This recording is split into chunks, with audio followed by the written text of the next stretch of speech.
All good. I think there is an audio input now. Then I need to check the filters now. Yeah, all good. Yeah, I think I know what happened because I was messing around with some audio stuff yesterday and I think it auto changed the setting on my OBS for some fucking reason. Because the thing is, I never fucked with OBS when I was doing the audio stuff, so I don't know how it changed it. Well, thankfully, I was still in my intro, so I'm just gonna rewind and go to that. So hi, for anybody new here, scuff to start, it happens. Also, hi there, Karen. I appreciate you being here and lurking around. So let me just give you a quick shout out while I'm also mentioning my shit. So I should also probably use the shout out command. I know you can somehow do it like without through like a command as well. I tried to figure out, but for some reason it didn't work. I'll think on it. I'll work on it later. Anyhow, again, for scuff beginnings happens. Again, for anybody who just jumped in or just was really confused with why the fuck I was moving and not talking and hearing no sounds. Yeah, hi there. I am Agent Solf. I also go by Card. You can call me however you prefer. I'm a vampiric casino owner. What happens around the casino? I like to check out indie games, talk about ttrpgs, play them from time to time, and also check out games that I find interesting, fun, influential, or I just want to write them off my backlog because I have a big backlog. So yeah, to kind of cover the stuff. When it comes to indies, why do I like to check out indies? Well, they are the ones that are innovating, trying to fix things, keeping the industry fresh and fun. And, you know, we should do our best to support the little guy, especially in these days, considering what happened, Microsoft. But my way of showing support is basically playing them on stream, talking about them, mentioning how cool elements about them, having an honest, you know, discussion in review as I play of them. And, you know, and I also, while I'm playing them, they are featured on my details page. I've used the command before. If you want to check out more details on when I do those streams, you can use the command indie, and it gives you all the details, and with also a link towards the more popular storefronts where you can buy the indie I'm currently featuring, plus a list of all of the other indies that I've covered previously. Mostly the main indies. I also do occasionally like some itch.io runs and all that kind of stuff. To keep it simple for myself, I don't really list those because those are like itch.io exclusive or that kind of thing. Or it's a bit too weird. They are usually linked on my VODs. Anyways, if you want to check them out later down the line. But yeah, aside from that, I also like to, as I mentioned, talk about ttrpgs. I think I'm currently, you know, I want to kind of expand on them.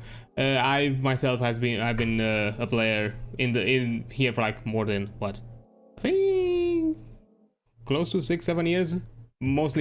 I've been mostly a D&D player, but I've recently expanded. As I've mentioned, from many times, I'm currently a player in a Hunter the Reckoning session on Ghost channel. As you probably can see, Karen here, Crossing 6, is also one of my wonderful cellmate. As you know, it's fine. We have a great relationship. There's nothing bad between Damien and Ambrose, nothing bad at all. But yeah, I'd like to, you know, learn more about them, expand on them, and you know, diversify my knowledge. And the way I do it is basically talk about them here with other people. And also, I would like the ttrpg streams to be also a platform for you to have discussion, ask questions, or simply just vent out about cool things that you do in your own ttrpgs, either as a game master or a player. Because hey, I understand sometimes you want to vent to people, but you don't have people to vent to, because people that would understand what you want to vent about, they don't really need to know that info, even though sometimes they still do it, and it worries the fuck out of me. Ghost, if you're here, I'm talking about you. But yeah. And yeah, as I said, feel free to have discussions here if you want to have them. They can be related to the topic that I'm discussing. They could be something completely different. Don't be shy about it. It's totally fine. But you know, if you just want to lurk and hear me yap about stuff that I'm reading on some TTRPG chapter and also have my own input, that's also totally fine. And to kind of cap off my initial intro, as you can probably see, yes, pushing to that good old affiliated. Most of the stuff is covered. I just need that good old viewership average. Once I reach that, it's all good and dandy. And I'm gonna basically have a special affiliated stream and, you know, do some other extra, and of course do whatever extra stuff is related to affiliated, you know, redeems, emotes, maybe at some point emotes. They're not like planned for the future right now, because I'm a broke bitch, but hey, it happens. Anyhow, what was I saying? I lost my train of thought. Oh, right, the schedule. There was also the idea that I would also have a different schedule, but I made the executive decision to change the schedule without reaching the affiliated approval. So from next week, I'm gonna have the intended schedule from that point on. So yeah, that's not gonna be any more connected to that. I'm just gonna be 4 hours every week from now on, and I'm gonna set some specific hours. You're gonna get when I'm gonna do the when I'm gonna release the next schedule. You're gonna know when exactly I'm gonna be live from now on, which are gonna be like set days, of course with the occasional exceptions.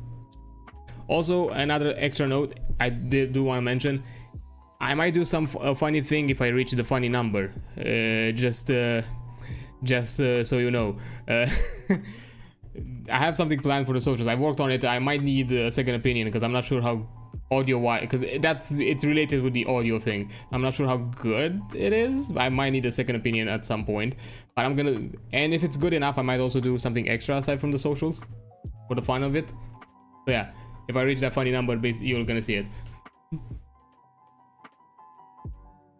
Yeah, consider the schedule itself. Yeah, because currently I think that's kind of my biggest issue, that I've realized that, you know, me doing the whole once every 2 days I stream, I don't think it no longer works at my current, I think, following and metrics, because it's not really consistent.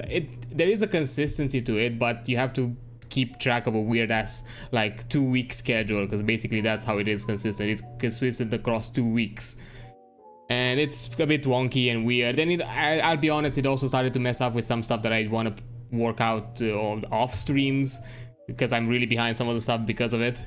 So probably now so it's also, I think, beneficial for me to have some set continuous free days where I can do my other shit that is not on stream, because I'm really behind with some stuff that I need to do. So yeah, I did decide. And yeah, consistency probably is gonna also, most likely is gonna help out to also push out those kind of average views. But yeah, hey, it's fine. We're learning. It's all good. You know, at times, yes, I might feel like stuff is not moving fast, mostly because, you know, that's kind of how I lived for the longest of time. You know, life is not a race. But unfortunately, that's kind of how I treated it for a good chunk of it. So, you know, trying to slow down has been a bit hard for me. So yeah, I'm still trying to adapt to that. So yeah, apologies. Sometimes I might be a bit too ambitious with things and realize in time that, oh no, I put too much on my plate and I can't handle it. So yeah. Yeah, I sort of force myself to pick and choose my battles with this, to be honest. Yeah. That's kind of the thing. I treated most of the stuff that I've done so far as a race, and not really take a step back and think on, hey, what exactly do I want to do? And this thing that I'm doing right now with this whole streaming thing has kind of been me of trying to figure out some things that I want to do in the future. There are some ideas here and there, but just, as I said, piled too much on my head right now, and still trying to make sense of it and put them in order. But anyhow, all that kind of thing aside, before I jump into the chapters themselves, plus an extra thing that I'm gonna do before jumping into the chapters, I do also want to mention that, you know, there is a quick disclaimer. You know, Daggerheart is a product created by the Darrington Press community gaming license. The Daggerheart Open Beta Materials are owned and copyrighted by Darrington Press. All rights are reserved to them. This product is based on the following public game content created and owned by Darrington Press, the Daggerheart Open Beta Materials, and you can find them at daggerheart.com. I haven't yet put the link. Let me just put it here. daggerheart.com. Additionally, if you wanna, you can also just use the, if you want something a bit more close to, if you're familiar with D&D Beyond and that kind of thing, you can also do the you could jump into the demiplane. They have a section specific for Daggerheart with a digital character creator and all that kind of stuff, and I've used them with a bit here and there, and they're really good. Because currently, you know, the PDF forms of them are, in my personal opinion, a bit disorganized at the moment, but hey, things are in the works. It's understandable before are well put together, and I kind of preferred using the demiplane as kind of a digital compendium instead. But yeah, you have those there if you want to check them out in whenever you want.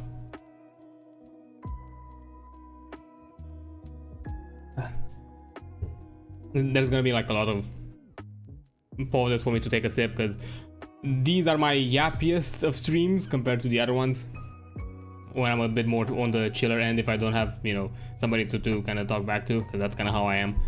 Still trying to figure out how to improv and talk on my own like a maniac, like I don't already do it, but for some reason when I hit that record, mine goes blank.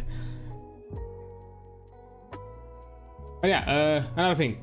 Usually what I do with the Daggerheart content, because there might be some people who just jumped into it, they don't necessarily know what the game is about or how exactly it works. I like to go through the video on how to play Daggerheart, as you know. I still have that thingy on, which I should probably remove with the bundle, because I don't think it's no longer live. Anyhow, future Adrian problems, not present me. But yeah, as I mentioned, for anybody who's new here and doesn't really know about Daggerheart, I like to, when I start a stream, I like to go through the video on how that they provided on Critical Role on how to play the game. Considering that I've went through it, most of it myself, I'm not gonna interject too often. I'm gonna do some breaks here and there, but overall I'm just gonna let it play out, so everybody at the very least has a general understanding of what this game is about if they have not played it yet, or you know, looked through the material as well. And from that point on, we can just jump into the topic at hand. And also, you know, it's a good way to kind of warm up to the stream, I think. But yeah, let's just jump into that. But again, if you want to mention things, either mention in the video or something else, that's totally fine. I can pause, we can discuss them. There are certain elements about this stream that are a bit more free-flowing. I'm not necessarily hard set on some stuff. I am hard set in finishing some topics that I mentioned, but not necessarily.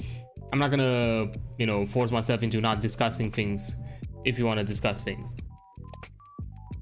Hey everybody, my name is Matthew Mercer. And I'm Spencer Stark. And we are inviting you here to this video to learn how to play Daggerheart, a new RPG that is currently in development. So before we get into the basics, we just want to remind all of you that this game is now currently in open beta.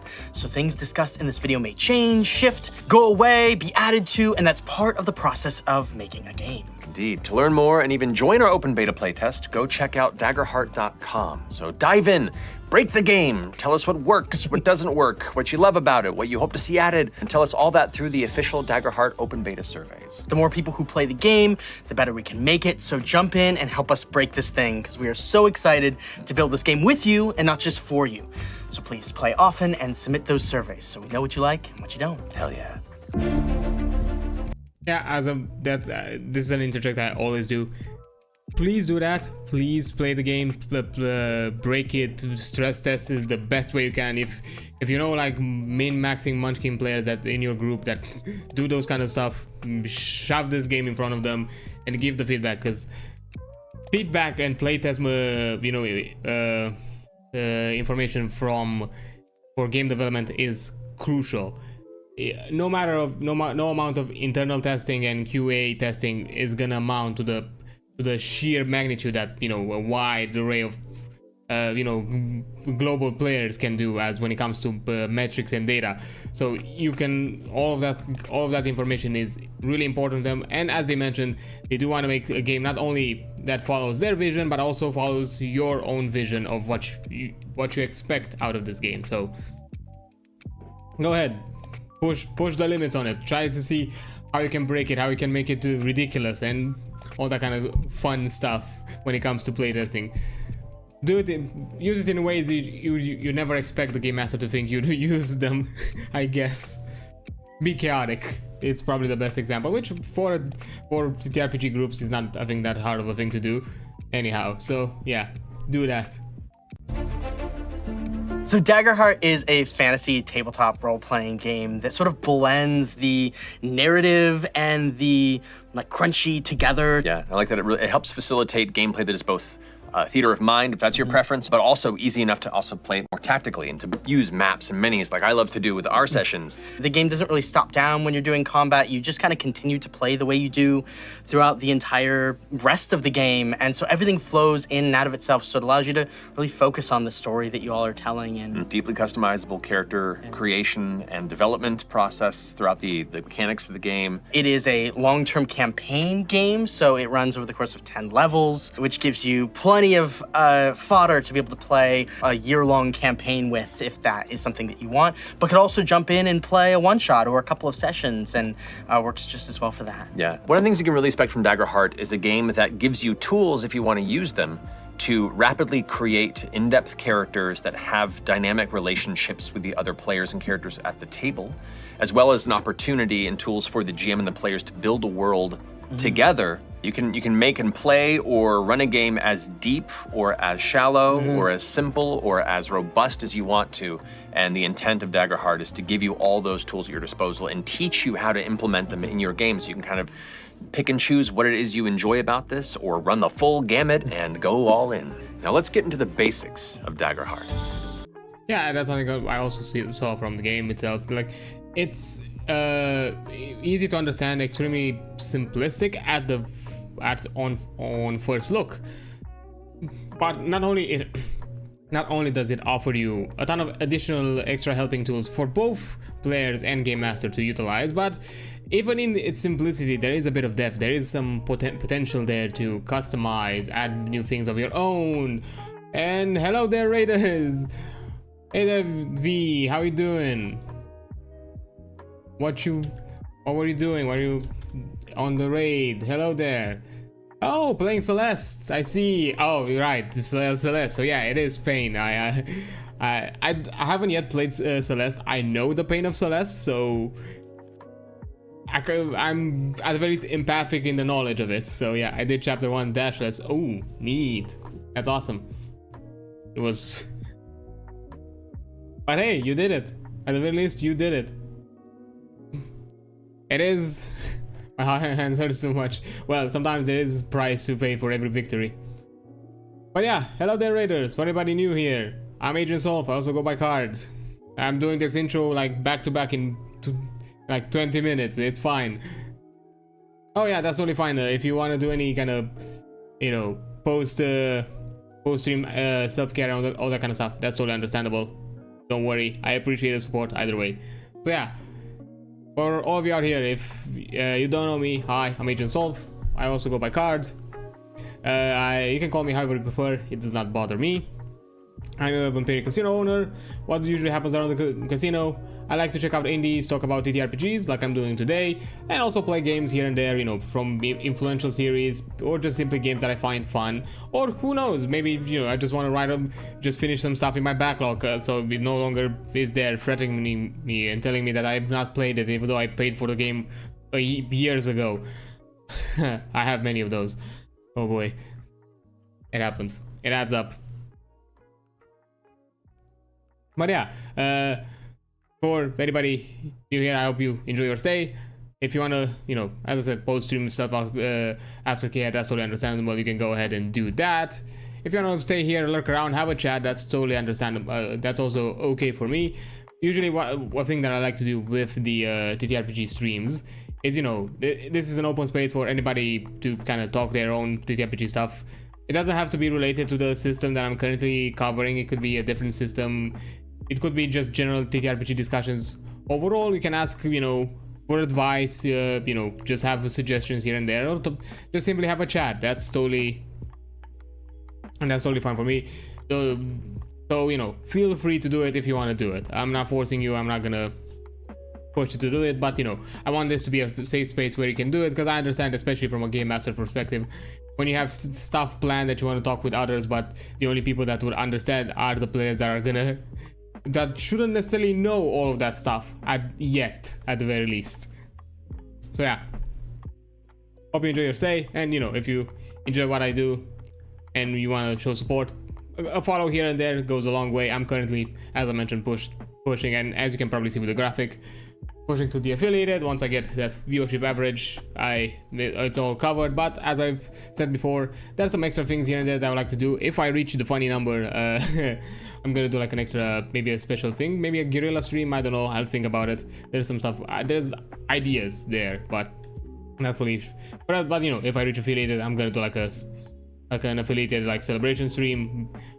Probably figure out some redeems here and there. I'll think on some custom redeems as well. I'm not sure exactly what I could do yet. I have some ideas, but I would like to add a bit more to that, aside from the expected generic ones that you've probably seen from other streamers, and open some other ways for you to show support towards the stream aside from just having the affiliated stuff, and we'll see. But anyhow, jumping back to what I was doing, currently I'm covering the Daggerheart system itself, and today I'm gonna discuss about safety tools, session 0, and how to run a session. Although this kind of discussion is a bit topic-less when it comes to the Daggerheart, but I'm gonna look at what Daggerheart mentions in their own chapters about these topics, and also have my own input here and there whenever I can. So that's kind of what I'm doing. So and just to make sure that everybody is in the know of what Daggerheart is about. Usually at the beginning of the streams, I go through the how to play video offered by Critical Role, have some few interjections here and there if I need to, because to be fair, I'm doing this kind of intro thing with the video every time I do a stream about Daggerheart. So yeah, I'm just gonna continue that. But if there's things you like to talk about or ask about, even that are related to the video or not, you feel free to do it. Duality dice are sort of the bread and butter for Daggerheart. They consist of 2 different colored 12-sided die, your hope die and your fear die. Now you choose which is which, and for us, we're using this brighter colored one as our hope die, and this kind of darker red colored one as our fear die. Anytime your GM asks you to make an action roll, you'll roll both your hope die and your fear die, and you add them together along with any relevant modifiers represented by little tokens like this. The tokens can also be coins or beads, or you can just do the math in your head, but it helps to have these little representations right there next to the dice you rolled to do the quick math. Then you tell the GM your result, along with whether your hope die or your fear die rolled highest. For example, let's say Travis is playing Bertrand Bell and is making an agility roll. He has a +1 to his agility trait, and he ends up rolling a 9 on his hope die and a 4 on his fear die, plus the 1. He'd add all that together and then tell the GM that he got a 14 with hope. Yeah, now if a 14 meets or beats the difficulty decided by the GM, he succeeds on his agility roll, and he also gains 1 hope for rolling with hope. Every time your hope die is higher, you gain a hope, which is a liquid resource your character can spend to aid allies or activate special abilities. Now sometimes your character might have an experience that you could further modify an action roll in their favor. Like maybe your character has a haggler as an experience when trying to negotiate with a shopkeeper, or expert herbalist when looking for medicinal plants in the vicinity. So you can spend a hope before the roll and describe how that experience helps you, and then add its value to your roll. You add it all up, and if it meets or beats the difficulty score, you succeed. But your hope and fear die influence what happens next. Indeed, if you succeed with hope, you get what you want, and you gain 1 hope. You can spend that later on. But if you succeed and roll with fear, you get what you want, but it may come with a consequence or add a complication. Additionally, the GM takes a fear token, a liquid resource that the GM can use to affect the story both in and out of combat, but we'll cover that later. If you fail with hope, you don't get what you want and will likely face consequences, but you still gain a hope. And if you fail with fear, you don't get what you want and you may suffer major consequences. Additionally, the GM takes a fear token. Now lastly, if you roll doubles on the 2 dice, you get a critical success, which means you get exactly what you want, you gain a hope, you clear a stress, and possibly some other cool benefits alongside it. Well, now that we've explained the basics of the duality dice, let's lightly skim the character creation process. Yeah, overall I really like kind of how they are doing the duality dice system. It's really neat. I don't think I've seen it before. I'm not sure. I might be wrong again. I'm not I don't have a wide knowledge of multiple systems, so we'll have to maybe there are some, but you know, the first thing I enjoy that, you know, they're putting the D12 kind of on the forefront, as it's kind of more of the one of the more underutilized dice of the polyhedral set, of the common polyhedral set, because I know we can go beyond D20 and all that kind of stuff, and we also have some weird in-betweens, which I think they're like really neat. But yeah, aside from that, you know, but the aspect that I like a lot more about is the whole concept of rolling with hope or rolling with fear, which aside from offering this kind of 4-tier, technically 5 if you also count in the critical, 5-tier success. Actually not 5-tier success, 5-tier outcomes towards the game. They also had additional elements that kind of change the game dynamically. You know, fear is kind of more this aspect of the game master that they utilize to kind of change how the game reacts in the moment. It could either as a kind of a storytelling tool, or as an interesting way to kind of dynamically balance certain encounters. If the game master feels like certain moments are not necessarily having that kind of challenge that you want to, or maybe in the sense that, you know, the victory should feel earned to an extent, you can basically use this as a resource to rank it up. And equally, the player have the hope die, which is a resource for many array of their abilities, either related to their character themselves or their class they're playing, and, you know, gain some additional boons and all that. And the entire game is kind of built around this whole idea of, you know, gaining and utilizing them as often as possible and as quickly as you can. It's not necessarily just about this whole idea of stockpiling a resource to just dump it all at once, because in many cases it will not necessarily be beneficial, and you maybe want to create an interesting experience out of it. In a hope, basics for a deeper dive into character creation, check out our Daggerheart character creation video where I sit down with Travis Willingham and make Bertrand Bell, which is linked here. But for the purposes of this video, we'll give you a brief overview. Our character classes are Bard, Druid, Guardian, Ranger, Rogue, Seraph, Sorcerer, Warrior, and Wizard. Indeed. Every class has one or more class features, which are spells and abilities that are unique to each class. Like the Rogue, for example, has a thing called Cloak, which allows them to move into a space where no enemies can see them and be effectively invisible as long as they don't move or attack.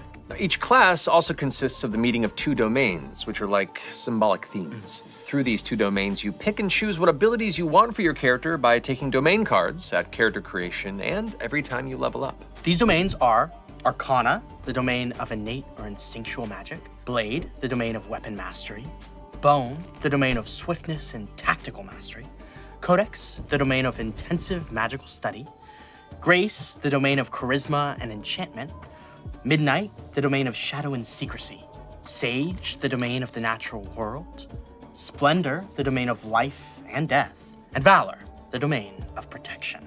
So, for example, the Bard calls upon the charm and magnetism of the Grace domain, along with the lore and magic of the Codex domain. And if you want to cast a spell from a domain card you have, typically you'll have a spellcast roll. This works just like an action roll, but uses your spellcast trait that you can find on your subclass foundation card. In Daggerheart, your base character traits are Agility, for things like sprinting, leaping, and maneuvering; Strength, for things like lifting, smashing, or grappling; Finesse, which is used for like hiding, tinkering, or fine motor control; Instinct, which is for like navigating, perceiving, and sensing; Presence, for charming, deceiving, and performing; and Knowledge, for analyzing, recalling, comprehending. You begin with a standard array of traits, which you can increase as you level. Now let's talk about hit points and stress. Yeah, overall, let me see if I can find a good spot. Yeah, close. Or more. Rogue, for example, features, Warrior, almost and there. Wizard. There we go. So overall it kind of covers the expected ttrpg classes in a fantasy setting. Overall, they have kind of the same identity you'll probably see in other games, although there are some changes here and there. For example, the Guardian and the Warrior are an interesting split between the Barbarian and, if I'm gonna put like D&D comparisons, by Barbarian and Fighter. In some elements they cover both, but separately. Like Warrior kind of covers elements of the Barbarian and the Fighter, but more in this kind of like a mentor and kind of tribe, or sometimes kind of tribal warrior, but in a more of a kind of a, you know, overpowering force, while Guardian covers a bit more of those kind of a protector, guardian, tank sort of identity. But they equally have some connection to both. So yeah, that's kind of a, I think, while also Seraph is a kind of a meld of the, again, putting the D&D or like Pathfinder in this case could also work. Comparison of Seraph being a meld between a combination actually of both the cleric and the paladin. It offers both play styles as subclasses instead of just being them as a separate, complete separate entity. The domains themselves are quite interesting. Overall, each of them kind of cover a theme or some kind of concepts. Like for example, the bone domain, the one here in the middle, it's from what I've seen, it's more or less covers like tactic abilities. You know, when it comes to, you know, removing certain resources, like generating certain resources. Grace, from what I've seen, it's actually an interesting mitigation kind of domain where it limits the amount of fear tokens that you can generate in the game, while others like you know, Grimoire are more in kind of in the wizard aspects of where you have this tome of multiple spells compared to even some of the other domains. Even though they offer spells, the Grimoire offers the widest array just in a simple through just a simple card. While the rest of them, just if you want multiple spells, you basically need multiple cards. So yeah, there are interesting themes and kind of play styles to each of them that you can combine. Aside from already being combined, as you have access to 2 domains per class, but if you also invest into multi-classing, you also start getting access into a different one. Which probably, you know, the best idea is to multi-class into something that offers you a domain you do not have.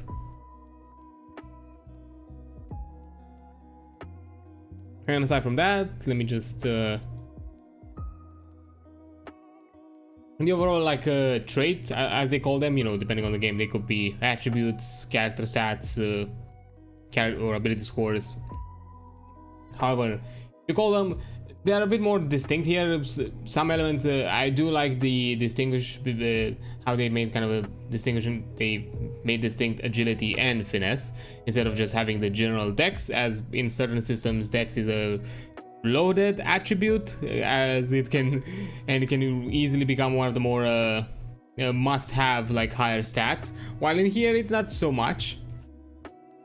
And also, you know, with the standard rate aspect of it, I do enjoy it that, you know, they keep it simple. There's not like a lot of numbers to this game. It's a lot more light in those aspects. So, you know, it more or less kind of focuses on you playing the game and telling a story or or creating an experience more than anything. Now let's talk about hit points and stress. In Daggerheart, a character's overall health is represented by a number of hit points, which you'll find on your character sheet in the form of several blank boxes. When you're faced with incoming damage, you will fill in or mark a certain number of these hit points based on your character's damage thresholds. So if you take minor damage, you mark 1 hit point. For major damage, you mark 2 hit points. And for severe damage, you mark 3 hit points. Whenever you take damage, you simply compare that damage amount to your character's damage thresholds and mark your hit points accordingly. For example, if a rogue at level 1 has 15 damage coming at them, that would be just over their severe damage threshold. So they would mark 3 hit points. If you ever take damage below your minor damage threshold, you take a stress instead of damage. Now, stress is also a resource that your character can endure to carry out certain uncanny feats or class abilities. But you gotta be careful. If you should ever need to mark a stress, but you can't because they're all marked, you mark a hit point instead. Evasion represents your ability to avoid being hit by an attack. So when the GM makes an attack roll against a player, they roll 1d20. They add any modifiers and see if the result meets or beats this number. If the attack hits a player, the player can choose to mark armor slots to reduce the incoming damage by their armor score. For example, let's go back to our level 1 rogue that has 15 damage coming at them. If they have an armor score of 3, like if they have leather armor, they could choose to mark one of their armor slots and reduce that damage to 12, downgrading that severe damage into just major damage. This means they mark 2 hit points instead of 3. They can always choose to mark more than 1 armor slot if they need to reduce the damage by more as well. And you can, of course, get those armor slots back, but you have to do it by repairing your armor during downtime. We'll cover that in just a little bit. Now let's go ahead and talk about Game Master stuff. Image coming at them instead of 3. First of all, I do like the health system in this game. It keeps it simple where it needs to be simple. It's a bit number focused where it needs to be number focused, but it's a healthy mix. The idea that, you know, the damage numbers are more kind of a threshold comparison to figure out how lethal the attack you received is, but at the same time it's nice that you have certain aspects of your character are more than just passive effects. For example, the armor, they're a good like damage mitigation tool, actually damage reduction tool, but at the same time it offers you some interesting like tactical elements because you have limited amount of uses of damage reduction to also get in these situations where you kind of have to decide. So, you know, that's also really neat. And also I'll make a small note here, there have been some small changes here and there in how minor, major and severe work in the sense of the thresholds themselves, but they've slowly kind of came back to their default. Minor starts as a base 1. Certain classes I think start with having like the warrior and the guardian have a higher base with minor, which to kind of imply their tankiness, which means that, you know, if you have technically lower damage than this number, you receive no form of damage. Because one of the changes that they kept is that you no longer mark stress if it's below minor. It just simply you don't lose anything as a resource. So yeah, that kind of emphasizes the tankiness, but you also now have access to all the classes to increase the minor threshold, which initially you couldn't. So I like that it has a lot of like a risk rewards elements, kind of moments where you can really decide, and where, you know, items have a lot more importance than just simply being a hit roll like threshold, like armor, for example, where just simply armor is just there for you to figure out like if I get hit or not. You can also be there to make sure how hard am I hit. So, setting appropriate difficulty values for your players is a time-honored tradition for many game masters. And when it comes to Daggerheart, a general good rubric to follow when setting difficulty values is a range of 5 being very easy, like extremely easy, up to 15 being your standard average difficulty, all the way up to 30 and more being nearly impossible. You should also be aware of the circumstances surrounding action rolls because they may grant advantage or disadvantage.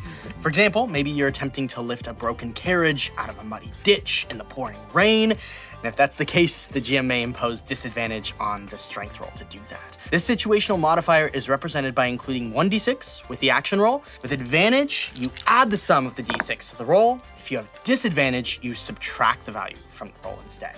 Always remember that at any time, a player can give another player advantage on an action roll by spending 1 hope and describing how they're aiding their ally. Now let's talk a little bit about how combat works.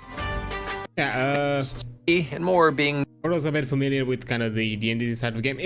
You probably see these difficulty thresholds kind of in the same ballpark. Simply mostly because, you know, 2d12s as a dice result are not too far away from what dice results you'll get from a singular 1d20.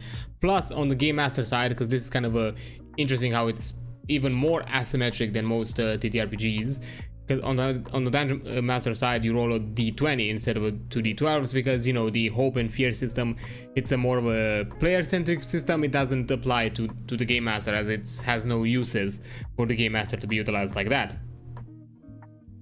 As you know, fear is more of a tool for the game master to advance the story, add obstacles and challenges, while hope while at the same time hope is a resource for the players. And, you know, it would get I think complicated if the game master would also be able to generate that in a similar fashion as the players.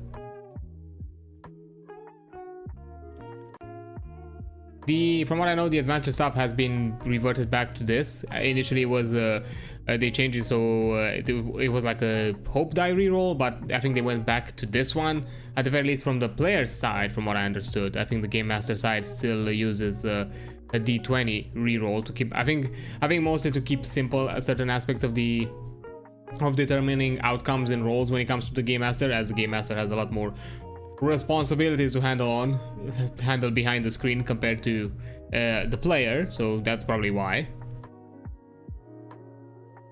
Also, it did like went into some weird situation, I guess, with the reroll when it comes to rerolling a hobo die and how exactly you apply them when it comes to crits and that kind of thing. So probably they wanted to get away from those kind of issues, because you know it's a bit more simpler to change it to then necessarily add continuous addendums to a rule, like, oh yes, you can use this rule like this, but in X situation is this way, in Y situation is this way, and in Z situation is this way. If you add too many conditions, it's probably, then that means that probably the mechanics should be altered in such a way where the special case scenarios are not as many. D6 to the roll. If you have Combat in Daggerheart is designed to be a free-flowing narrative experience with minimal stop-downs and a multitude of possibilities for theater of the mind and map-based conflict. When you want to make an attack, you'll first ask the GM if it's in range of your weapon. So melee range means that you're within touching distance of the target. Very close is anywhere from like 5 to 10 feet away, or the shortest length of a game card when measured on a map. Close is between 10 and 30 feet, or about the length of a standard pen or pencil. Far is between 30 and 100 feet, or the length of a standard piece of paper. And very far is between 100 and 300 feet, or anything beyond the length of a piece of paper that's within the scene. If it is in range, make an action roll and add any relevant modifiers. If the roll meets or beats that creature's individual difficulty score, it hits. Now simply roll your damage dice and add their values together. Creatures also have minor, major, and severe damage thresholds, just like player characters, and a variable amount of hit points and stress, but they don't have armor or evasion scores like player characters. Now for you GMs out there, if you're rolling to see if a creature hits a player character, you simply roll a d20, add the relevant modifiers from that monster's sheet, and see if it hits that player's evasion score. If it hits, roll for damage, and the player determines if they'll spend armor slots to reduce it or how many hit points they have to mark thereafter. Now, if your players are entering into a combat that will last for more than 1 or 2 turns, your GM may place an action tracker on the table. When an action tracker is out, players add a token to it whenever they make an action roll. Players will continue to make action rolls in combat until they fail and/or roll with fear, which then allows the focus to shift to the GM to make what's called a GM move. Now, a GM move is literally just the GM taking a turn. So after a player rolls with fear and/or fails an attack roll, the GM then has the opportunity to spend any number of action tokens from the tracker and activate that many enemy combatants. So all those turns the players took in succession now have turned into resources for me. After the GM turn is resolved, play then passes back to the players. Anytime, GMs can also spend 2 action tokens to gain 1 fear token. Remember those? How every time your player characters roll with fear, the GM collects a fear token? Well, here's where they factor in. At any point during combat, a GM can spend 2 of the fear tokens accrued during a session to make a GM move without needing the players to roll a failure or with fear. Additionally, GMs can spend fear tokens to activate special abilities of adversaries, or generate action tokens for themselves, or make particularly big and dramatic GM moves.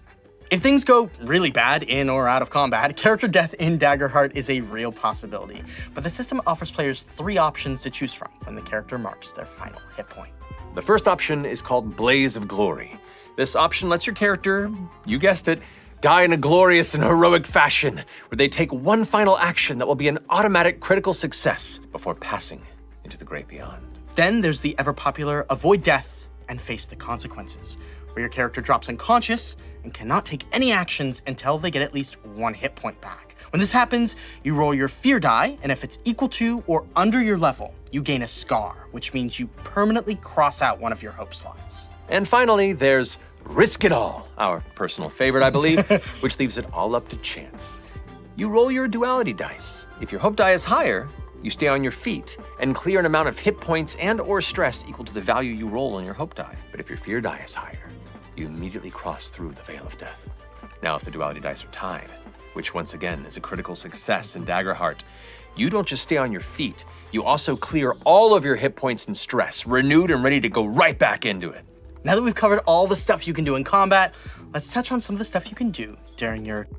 When you want to make aspect that I do enjoy about it, from what I've read so far, yes, the game itself, it's free-flowing. It's all about kind of back and forth. There's no, like, turn limitations. It's not necessarily... The game itself does not necessarily chug once the combat starts compared to some other system. It continues kind of a still in a free-flowing collaborative fashion, which is why you have the so-called player side and game master side. There are some facets here and there that you can add to either have like a good to either use them as a transition tool for players that are more accustomed to turn-based combat, or just simply to accommodate to other aspects of the game. For example, if this aspect of the game where, you know, distance kind of matters to you, or maybe you're using something like grid-based maps, maybe you can want to jump into this. Although I do want to mention, I do like kind of how they've represented this kind of in a way to honor the makeshift fashion that usually ttrpgs kind of have, where, you know, you just use whatever you have on hand to represent anything. So having distance represented as actual, you know, mundane day-to-day objects that you would encounter at the game table is really nice.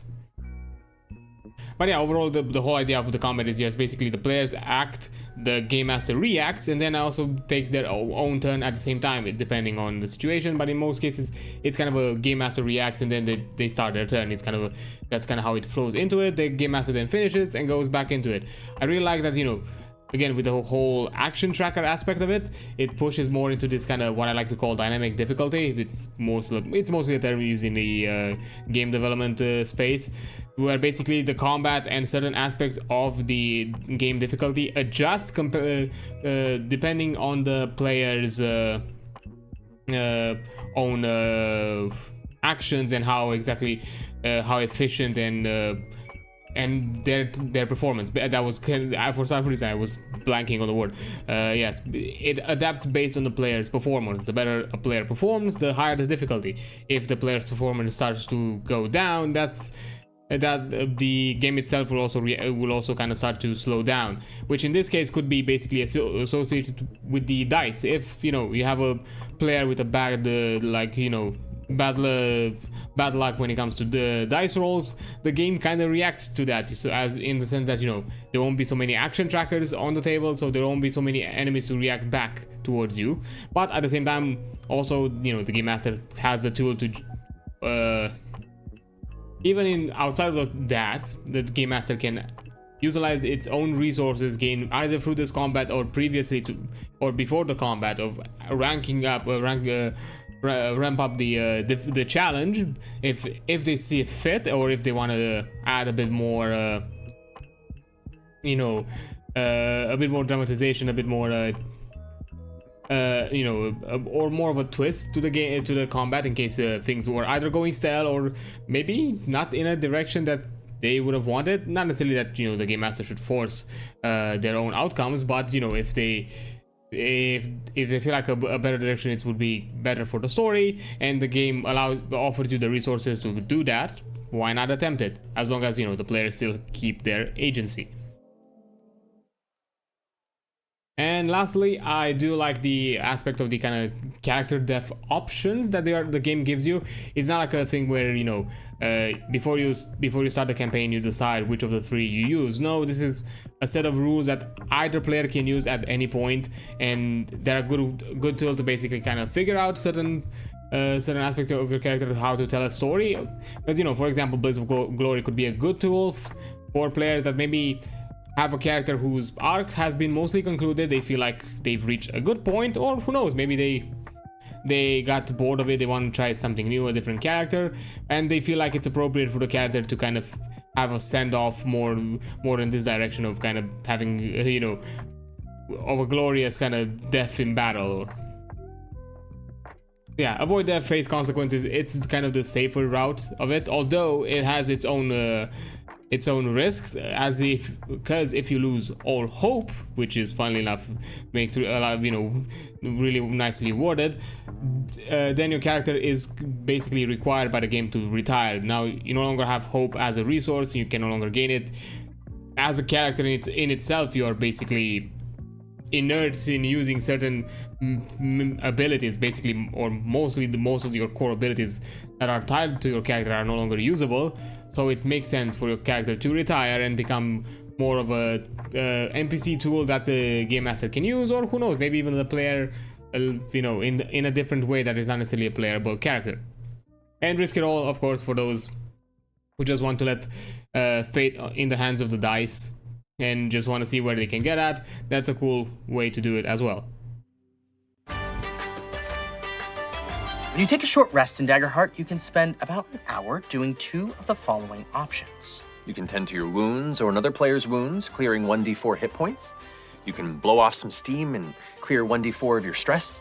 You can spend time mending your armor or another person's armor and clear 2 marked armor slots. Or you can simply spend the time preparing yourself for the path ahead and gain a hope. If you're able to make camp and relax for a few hours, you can take a long rest and choose 2 of the following. Clear all marked hit points, clear all marked stress, fully mend your armor, clearing all marked armor slots, or do this on an ally. You can prepare and gain 1 hope, or you can choose to prepare with 1 or more members of your party and instead take 2 hope each. Lastly, you can work on a project. It takes a substantial amount of time, like deciphering an ancient codex or crafting a new weapon.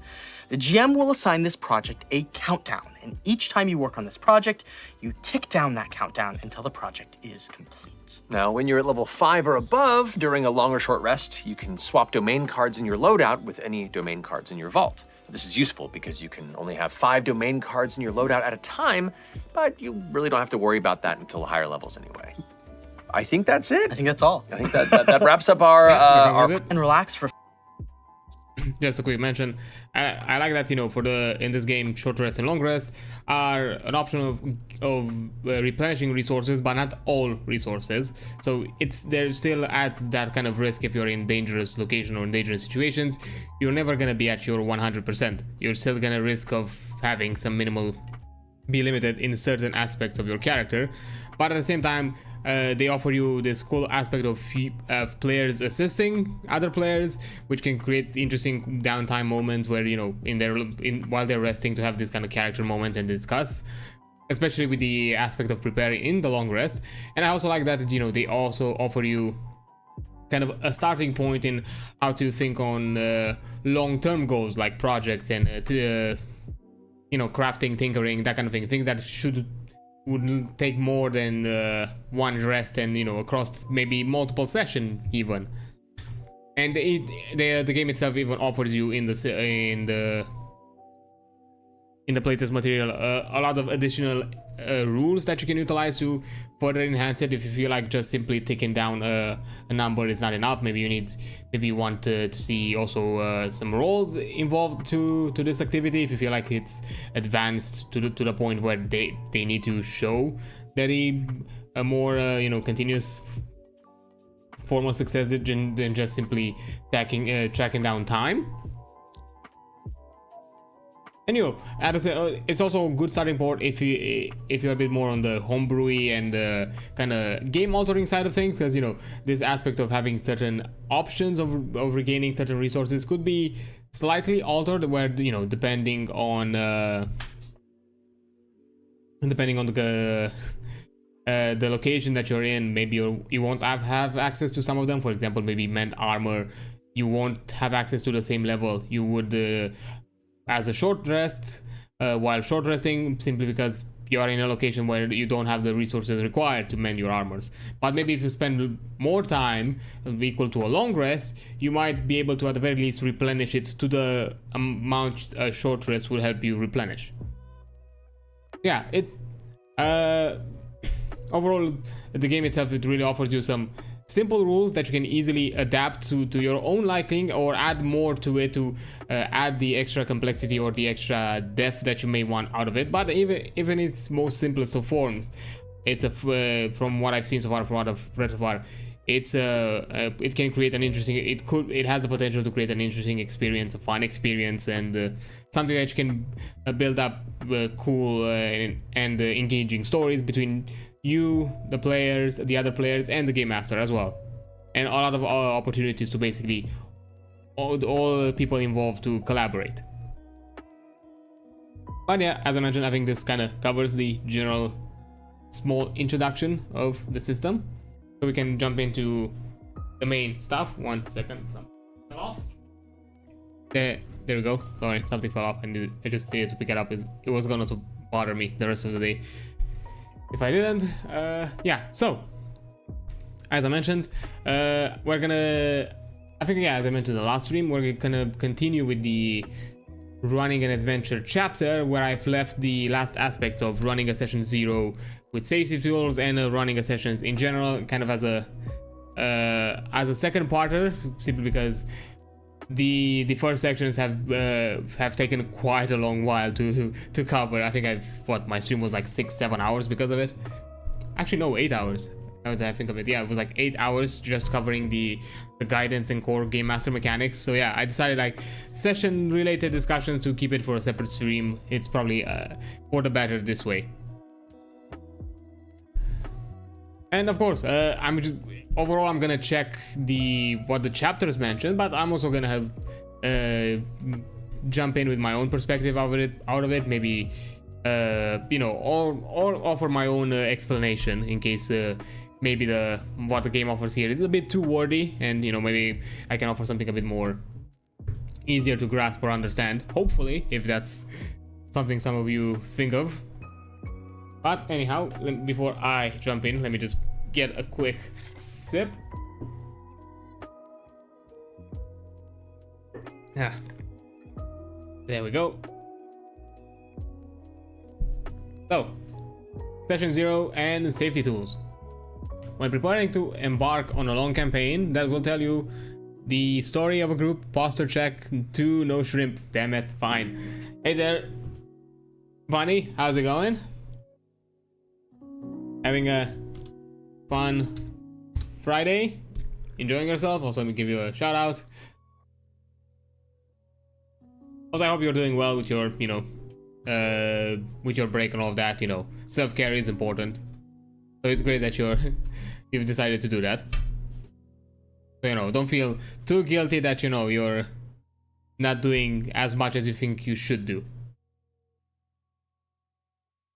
But yeah, fine. I'm just gonna give an extra stretch because of it. There you go.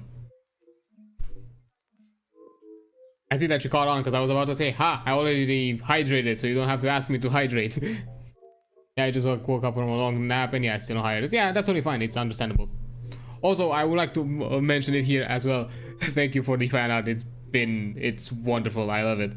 I think I've used it on my Discord as a profile. I might use it for my socials as well. It's amazing. I love it.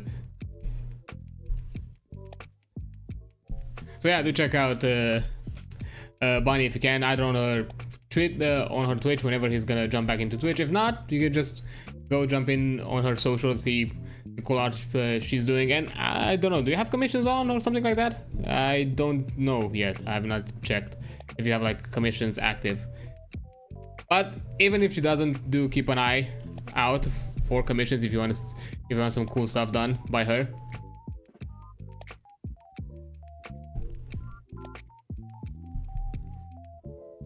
But anyhow, jumping back into it. Yeah, so if you're trying to embark on a long campaign that will tell the story of a group across months or years, it's important to get everyone on the same page and set expectations as early as possible.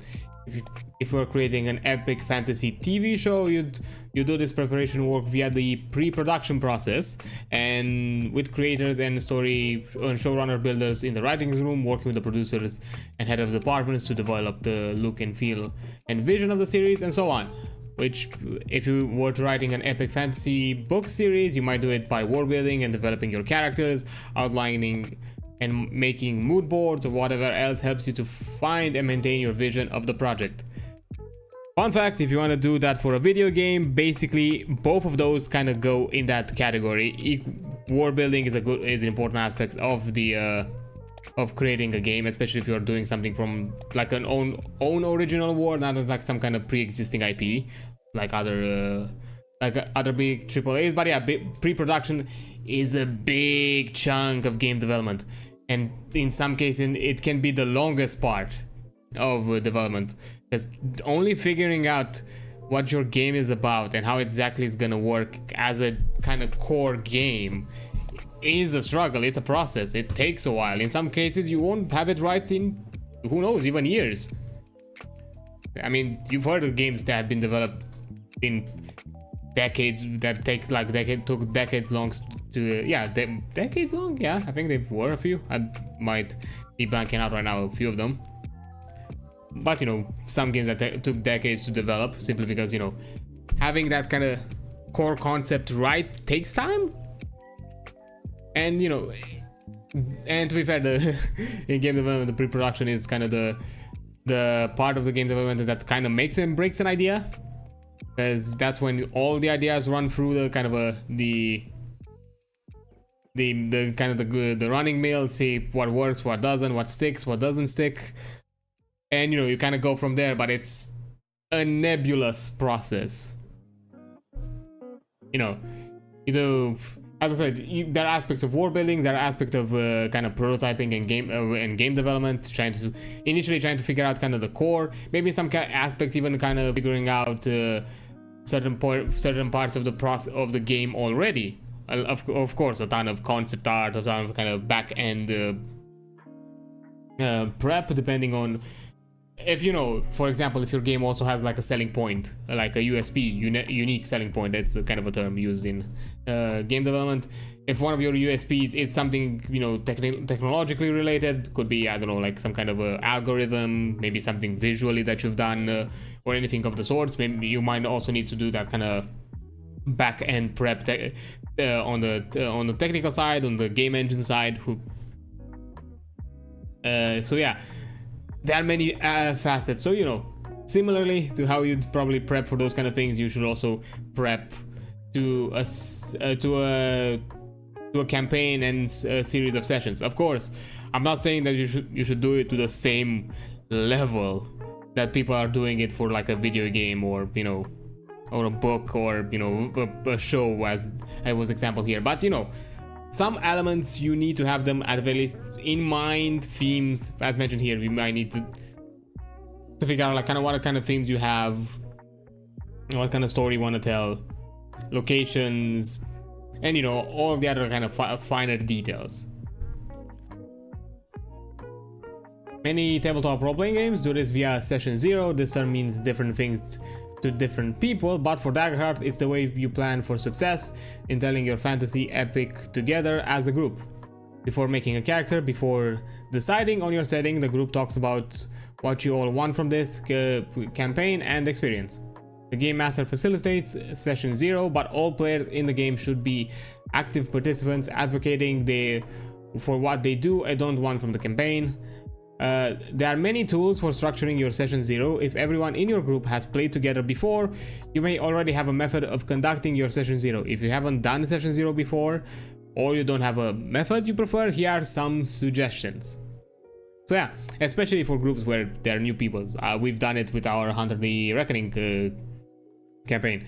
It's good out to kind of set out the theme, set out kind of what exactly it's expected out of the game, what exactly it's what are the other players' expectations and experience with the game, because also experience is an important factor, not a factor that should deter you from being part of the session or not, but it's something that equally the game master and the other players and you yourself should know, and they can accommodate to it.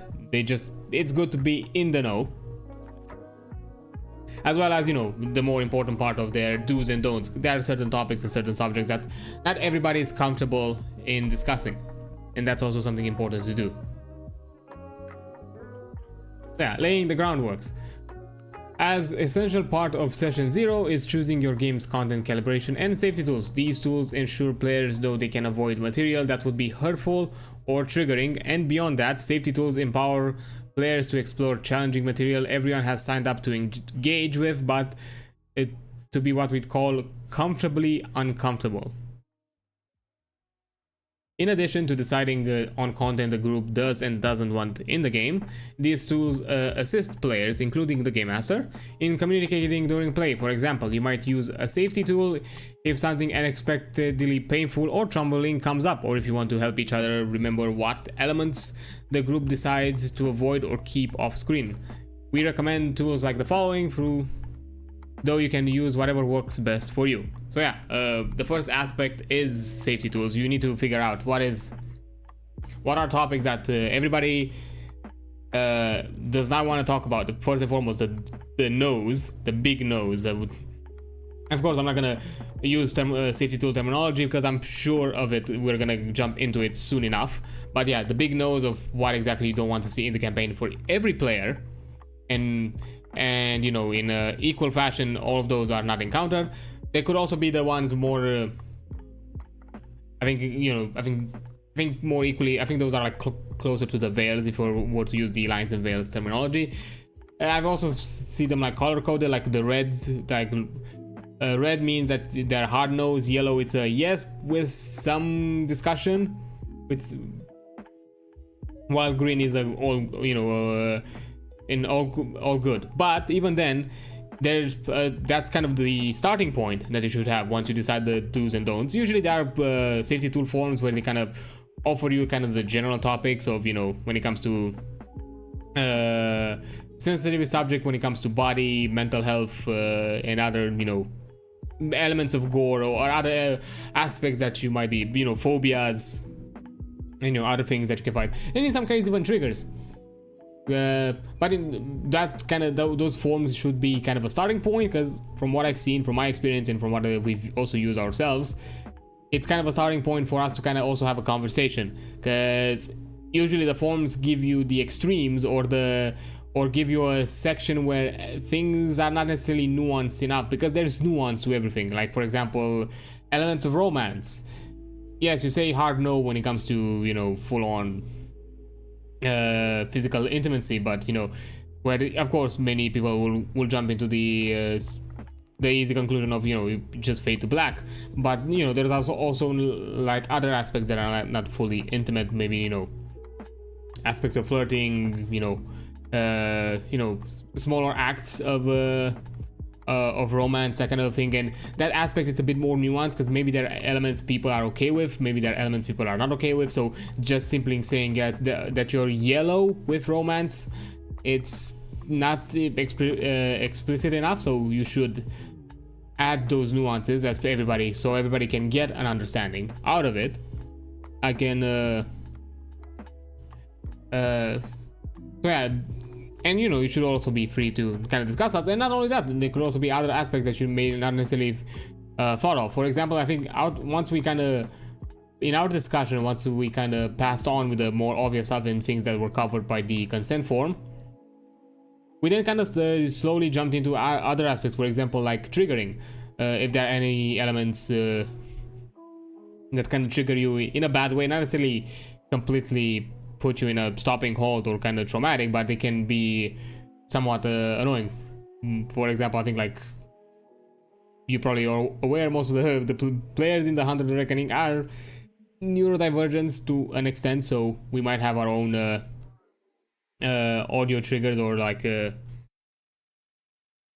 you know, tactile triggers, all that kind of things. And for example, in my case, which is one that I'm gonna give, which I'm comfortable to sharing, I don't like hearing the scratching of a pencil on paper. It bothers me. I don't like it. Specifically pencils, mechanical pencils, I'm totally fine. But normal pencils on a piece of paper, I don't know why, but that kind of scratching sound that it creates, it bugs me. You know, chalkboards, that same scratching kind of, but not to the same extent.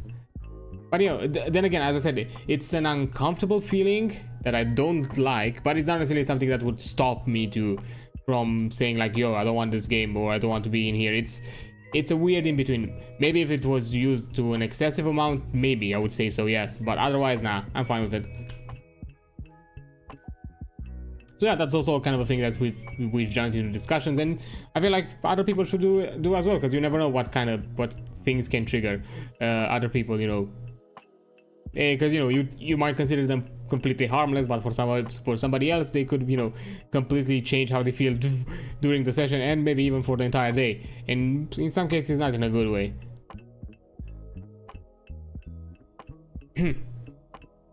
Okay, jumping into the one of the methods offered, CATS. One of the many frameworks for discussing content is and safety is the CATS method, created by Patrick O'Leary. See the CATS framework. This framework presents 4 elements to discuss with your players to decide what the group wants from the game: concept, aim, tone, and subject. Concept. Discussing the concept for the campaign. What's the big picture?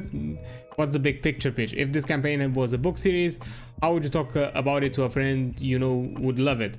Getting yourself and the group excited about the concept for a campaign is a great way to setting the guiding start for your creative discussions throughout the session 0 and beyond. For example, you might pitch one of the following concepts.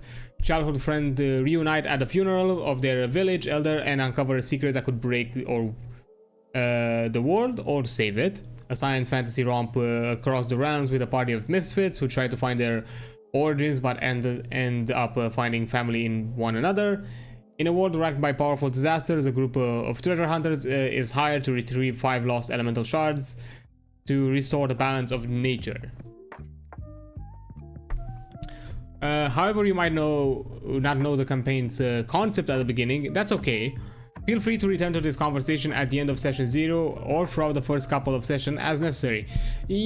Yes, that's something that in certain aspects I think we've also discussed it. I think the best summary that I can give, which is the summary of the first session, is basically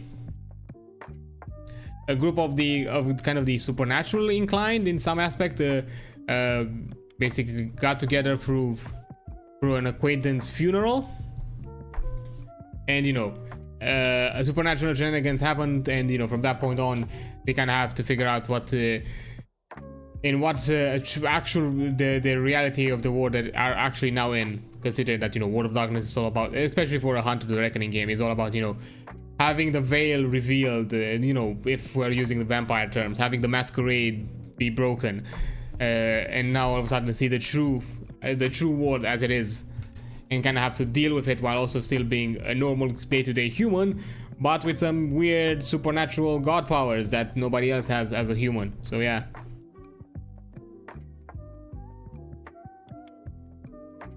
Aim is about to watch one from and for your campaign, your creative, social, and other goals. Do you have a specific creative agenda you're looking to pursue? Do you mostly want to spend a few hours with friends every week making up things together and blowing up steam? Aim is both a format and an aesthetic agenda. For example, an aim might be centered on one of the following. We are going to play a weekly campaign from level 1 to 10 with strong individual and group character arcs. Our aim is mostly to hang out and chat while kicking butt and getting new powers and cool items.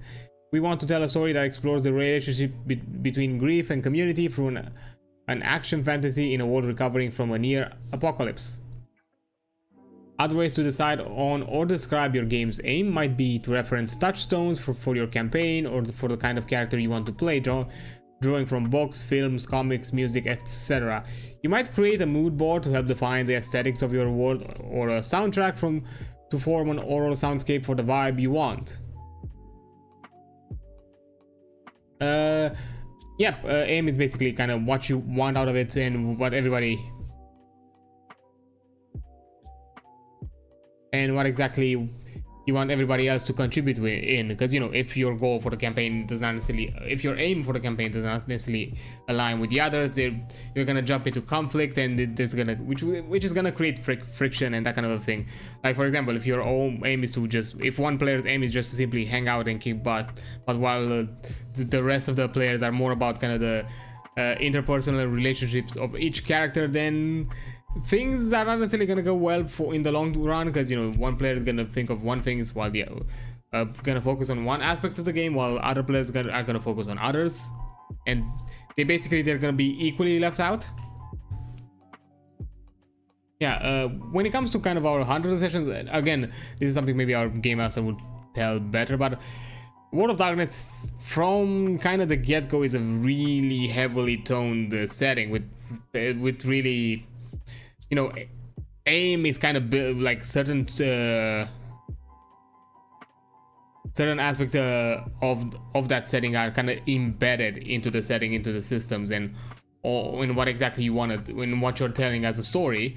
Of course, there are nuances here and there that you can change, but in here, role-playing and kind of the bleakness of reality that is the World of Darkness is the main part of it, and it's kind of the focus of the game. It's hard to hard to remove that and just be there. Oh yeah, we are just a group of people that want to kill monsters.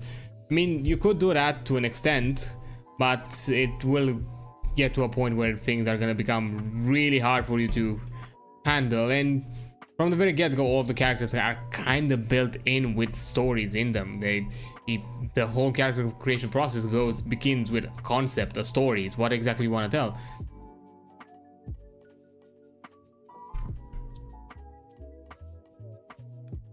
And you know, this is also a good aspect. If I were to like give, for example, Damien like a theme or a reference, interesting one that was close enough but not really there, or maybe not necessarily there yet, was the Wolf Among Us, the kind of the you know, the game released by Telltale based on the Fable comics, which are really good. Damn, fucking also Wolf Among Us was so good. I'm still waiting for the sequel. Damn it, Telltale, when are you gonna do that? Don't tease me like this. But yeah, the Wolf Among Us is kinda into Damien's theme, but you know, he's more about kind of uncovering the mysteries and kind of getting an understanding of what is kind of this new world that he's found himself, you know, he discovered with himself in. But yeah, making sure that everybody kind of has the same aims and the same kind of are pursuing a similar goal is important. Tone. While playing Daggerheart, you and your group will build a world entirely your own. Even if you're using an established setting, your version of that setting will be distinct and grow through your creativity. An important element of defining a world and a campaign is agreeing on tone. The emotional landscape, the tendency of the campaign, establishing the tone of your game helps align players' expectation and ensure that everyone has a good time. A quick way of picking up a tone is to list the following tones on a piece of paper or a note card, then circle tones everyone is excited to focus on, and cross out any tones someone wants to avoid. So, lighthearted, adventurous, gritty, funny, scary, whimsical, intimate, dramatic, romantic, cozy, goofy, political. For example, a new group might want to use the provided list to tone options to discuss the following. Josie nominates dramatic to be highlighted and everyone agrees on, so that option is circled to a signal that it will be prominent in the campaign. Kyle says he's not interested in a goofy tone and nominates it to be crossed out. Danny is possibly interested in goofy, but since Kyle's not, Danny is willing to cross it out in exchange he has that we consider circling romantic. Syra isn't interested in romantic and being a central tone, but doesn't want to cross it out. She nominates adventurous for a major tone, and after discussion it gets circled. Then the group agrees that they don't want a gritty game, so it gets crossed out. They also cross out whimsical. That leaves the group with the following list. So adventurous and dramatic are the main focus, while gritty, whimsical, and goofy are removed. And the other elements, they are present, but not necessarily the focus.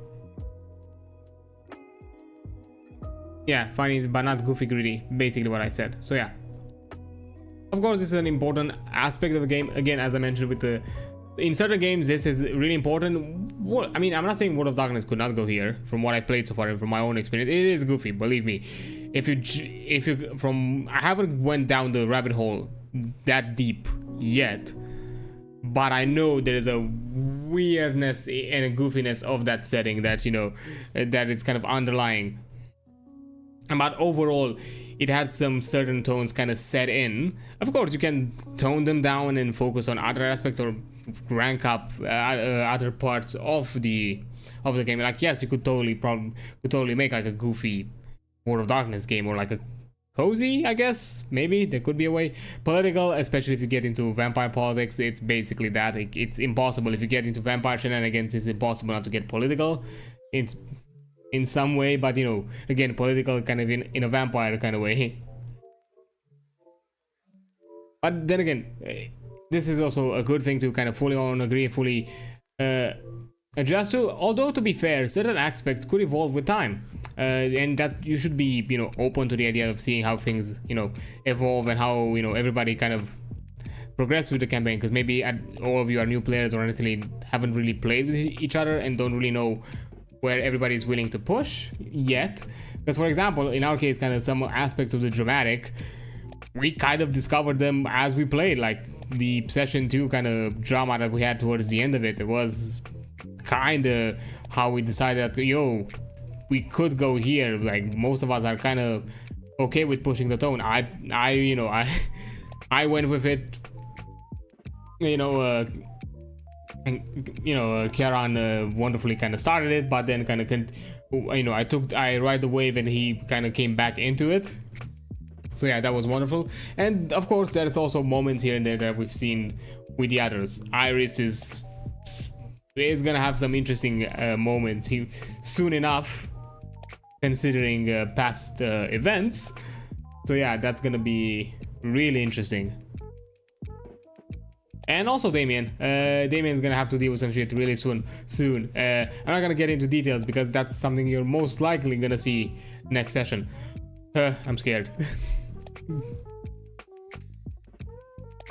Okay, and then subject. Discuss things you and the players actively want in the game, as well as subject anyone wants to avoid. For subjects to avoid, this can be big, broad things like bigotry, torture, or very specific elements like avoiding spiders or a particular name that carries big emotional weight for the player. This actually is a thing that we've actually discussed. There is somebody who has this kind of issue. Similar with aspects of, you know, phobia, spiders, that kind of thing. I think spiders, although spiders is the most common one, I think we've had it, I'm pretty sure. And of course, elements of kind of social aspects or, you know, other, you know, physical or emotional distress. When discussing challenging subjects, it's important to center the desires and needs of marginalized players who are personally affected by those issues. In heroic fantasy games, some players find it empowering to face oppressing forces as part of the evils of the world, allowing those evils to be directly fought and overcome, but that should be a choice actively made by the players who are impacted by that oppression outside the game. Many marginalized people play tabletop RPGs to escape the everyday frustrations and pains of bigotry they experience in their daily lives, and they shouldn't be forced to struggle with them in a game. Those choices should be made primarily by those impacted by the subject matter. For instance, if your group includes LGBTQ players, prioritize their preferences on whether to include or exclude homophobia, transphobia, and other forms of oppression against queer people. Yeah, this is an important aspect, especially for those who are more interconnected to that. I can't necessarily talk too much about it myself. I'm not necessarily as marginalized as you all think, although I have my own nuances in certain communities and certain groups. Neurodivergence is kind of the main one, but you know, I'm not saying I don't have my own flares myself. But hey, again, the way I kind of present myself is not that difficult. It's not as problematic. Not necessarily problematic. It doesn't create that much friction on my day-to-day routine and kind of life, which has been kind of my luck here. But that's an important aspect to talk about. So, you know, make sure that people that have been truly affected by whatever subjects you are mentioning, and not only the oppression, also elements of, you know, certain mental health issues like, you know, depression,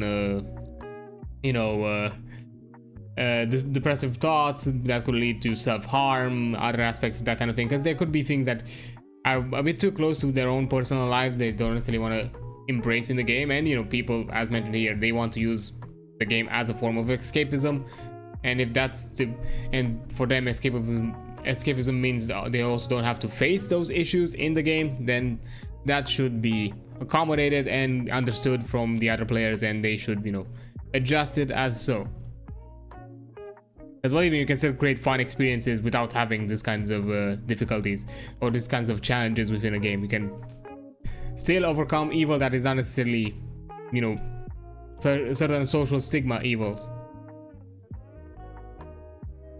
This is a good time to pick up any specific safety tool you want to use during the campaign. We recommend choosing a tool for managing content to include and avoid. The following lines and veils section suggests such option. Additionally, we recommend choosing a tool to support players in pausing or redirecting play during a session, such as the X card up in the upcoming X card section. For more information about various safety tools and how to use them, Kiana Shaws and Lauren and Brian Monk have an award-winning collection available for free at the ttrpg safety toolkit.com, which I'm gonna also put here, so you can access it as well if you want to take a look at it. Now getting a bit more into the details of some more in-depth safety tools, because the cats is a bit more of a generic one that kind of covers the bases, but you need to kind of get in depth with certain aspects. So yeah, Lines and Veils, first developed by Ron Edwards. Lines and Veils are a safety tool designed to be the first employed in a session 0 and revisited as much as needed throughout the campaign. When discussing the tone and goals for the game master should make a list of players' lines and veils. Lines are topics that players don't want in the game. They should not appear in any form. Yeah, for example, Tracy lines spiders. That means that not only the player never encounters spiders, spiders effectively do not exist in the world. There are no cobwebs or eight-legged creatures. The game master touches base with Tracy about how she feels about other bugs, so she explains that insects with other similar creatures are perfectly fine. Her line is specifically to spiders. This means the party may encounter a swarm of bees, follow a line of mysterious colored ants, or fight off a giant beetle. Yeah, veils are a topic that players do not want to feature in the game, but they can still exist in the world. If again the spiders are mentioned here but as a veil, that means that spiders can be part of the world but they will not be featured a feature of the game. They will not crawl on the character. Players who never battle a spider monster. The game master checks with Tracy and she explains that cobwebs are fine as long as there are no spiders on them. This means that ancient cobwebs could fill an old castle, but will not be any bugs scurrying within them. So yeah, lines is basically a full-on hard no, and while veils can add a bit of nuances, but even with the lines, as you can see, there are certain aspects that you could still discuss in depending on the topic chosen. And okay, you're not okay with this specific one, which we understand, it's hardly crossing, never gonna be encountered, but there are some other aspects that are similar to this topic. How exactly do you see them? So it's good to add the extra details if you as a game master see them as a possibility, as something that it will possibly come out. Though the game master is keeping the list and designing the encounters, they should also announce their own lines and veils. This will help set the culture of a safe table, take any stigma off players having topics they wish to avoid, and let other players know that what they should not include in their roleplay. It's important to remember that the game master is also a player and deserves the same care. Yes, game master should also be applied to this kind of situation, especially because sometimes players can jump into certain things that a game master may not necessarily be comfortable with.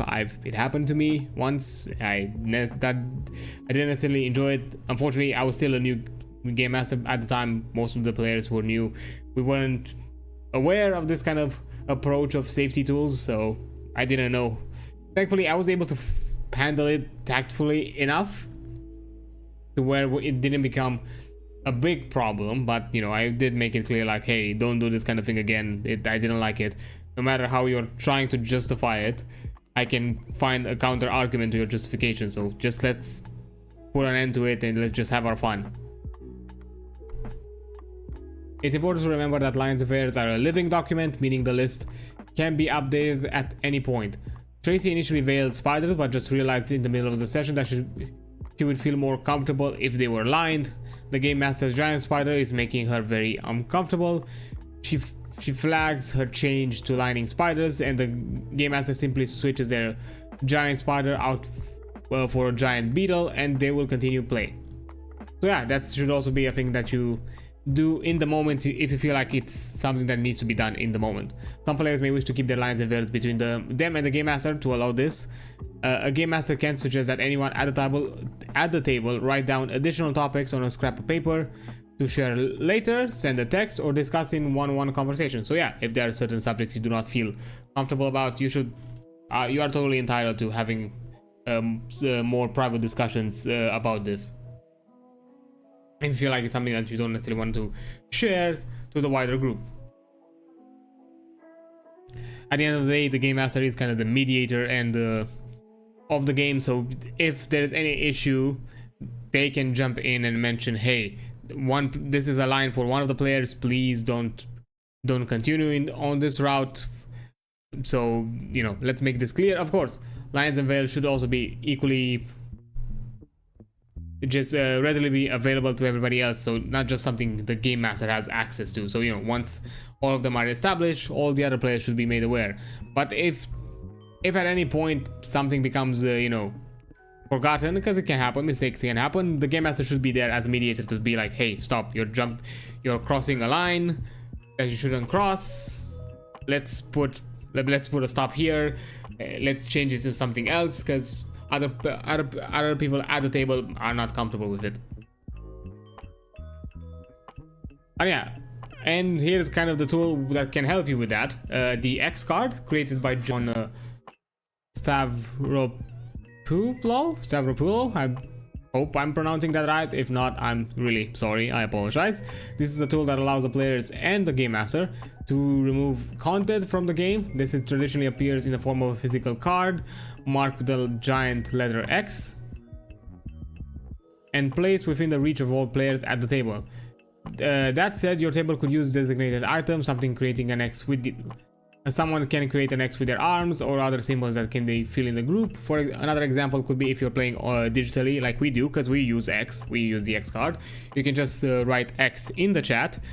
That's our way of doing it. And if somebody has a X in the chat, we're gonna just pause the game, go to, because our games are live, we're gonna go to the be right back screen, have a discussion with whatever the issue is, and then jump back to normal. To utilize the X card, the player only needs to tap the paper or hold up crossed arms or whatever other method you decided to enunciate that X. That basically the X is invoked, and note the moment of the play they wish to rewind. It can be helpful to note that the detail they're flagging for removal. But this is not a requirement for using the tool. The group will simply go back to the designated moment and play forward, making a new choice. There are a few important details about the X card worth flagging. When a player X cards a moment of play, they do not need to explain their reasoning, and the process of using the safety tool should not impose that on any player. If someone wishes to go into more detail in the table may break for group or private discussions as needed. The X card should not be designated as a tool of last resort. No player should feel like they need to sit in discomfort until the stakes become too high. Using the X card is not an offense, and having the X card used during your moment of improv does not inherently mean you made a grievous mistake in play. Encouraging use of the X card in your game is often just as important as the X card itself. Setting up a table with safety tools establishes a culture of caring and helps make the game fun for everyone. So yeah, the X card should be there to emphasize that, hey, the priority is making sure that everybody has a great experience. We're not here to make anybody uncomfortable. You should not be afraid to use it. At the same time, you should not justify why you're using it, and nobody should feel hurt by the reason that it's used, because it could be just a simple mistake. It could be simply mentioning that, hey, I covered a topic that I didn't know was sensitive to you. I'm sorry about it. I can rewind. That's totally fine. Also, hi there, Reese. Thank you so much for the lurk. I appreciate it. Enjoy whatever you're doing while lurking. It's great to have you around.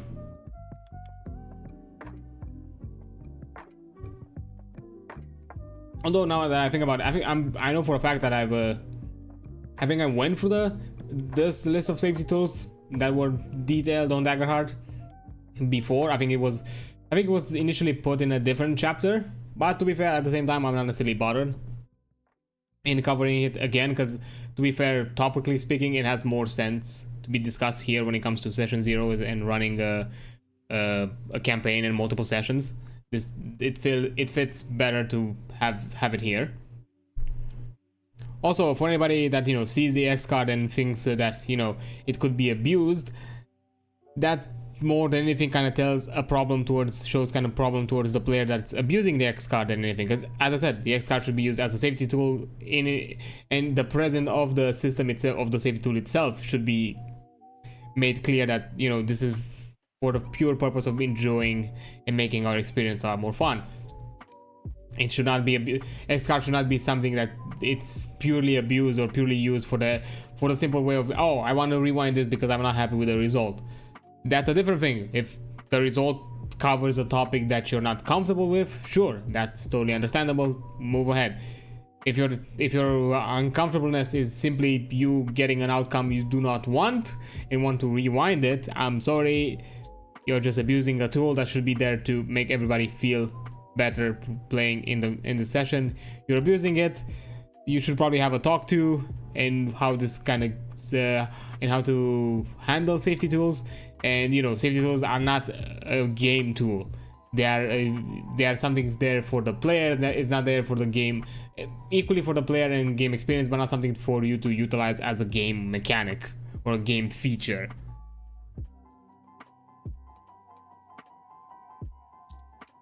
Open door policy. The open door policy is a safety tool that is as simple as it sounds. Tell your player that they are welcome to leave the game at any time for any reason and reassure them that they will not be punished or judged. This can manifest as calling for a break from play, simply take a few moments and grab a snack, or someone heading home early if they need to. Example discussion of safety tools in the session 0. Oh, actually this is a bit different. So yeah, basically open door policy. Never force people, basically. It's a better way to say, I think an alternative way of saying it. Never force people to stay at the game.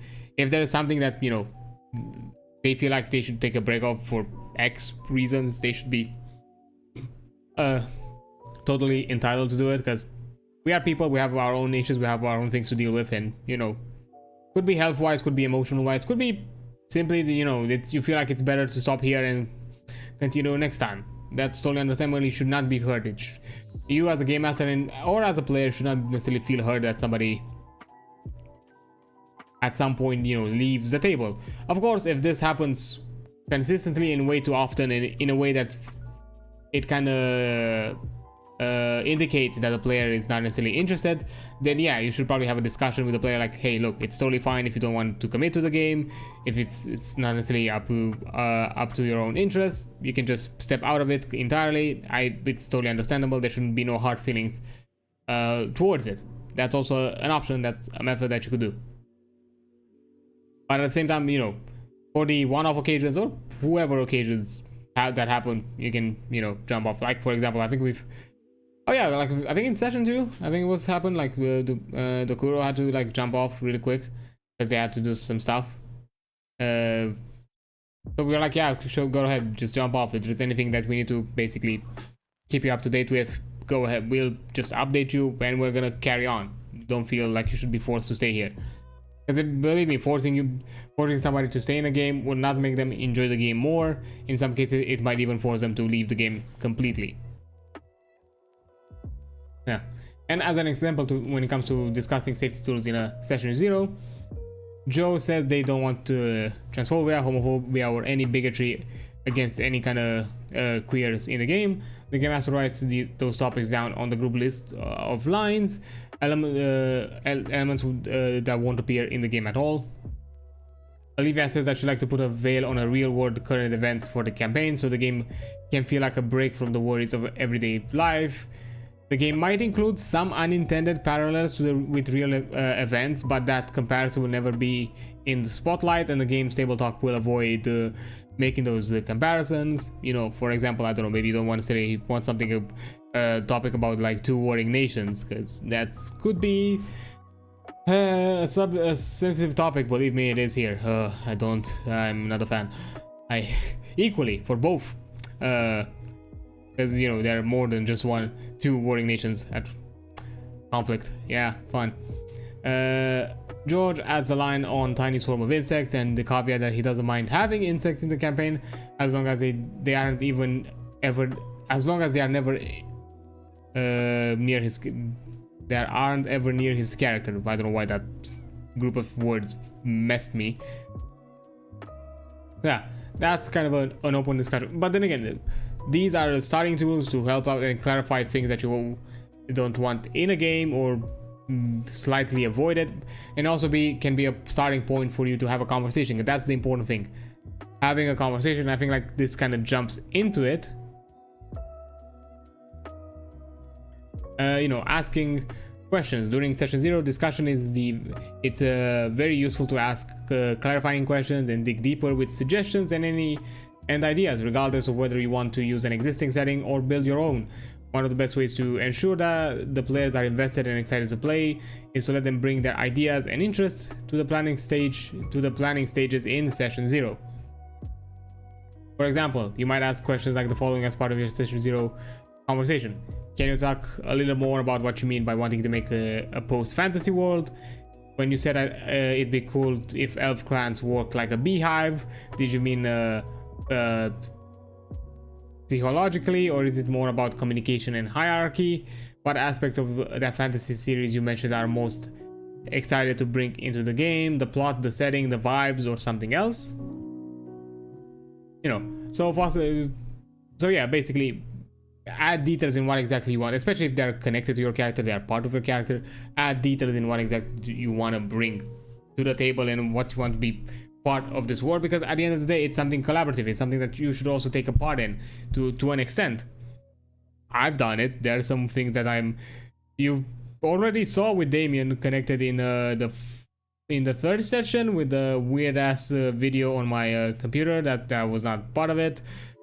That was never planned, but looking into it, it's connected because, you know, I've received some hints here and there in that session that kind of at the very least out of character made me realize, okay, might be connected to some of the stuff that I've discussed about my character and what exactly he might encounter.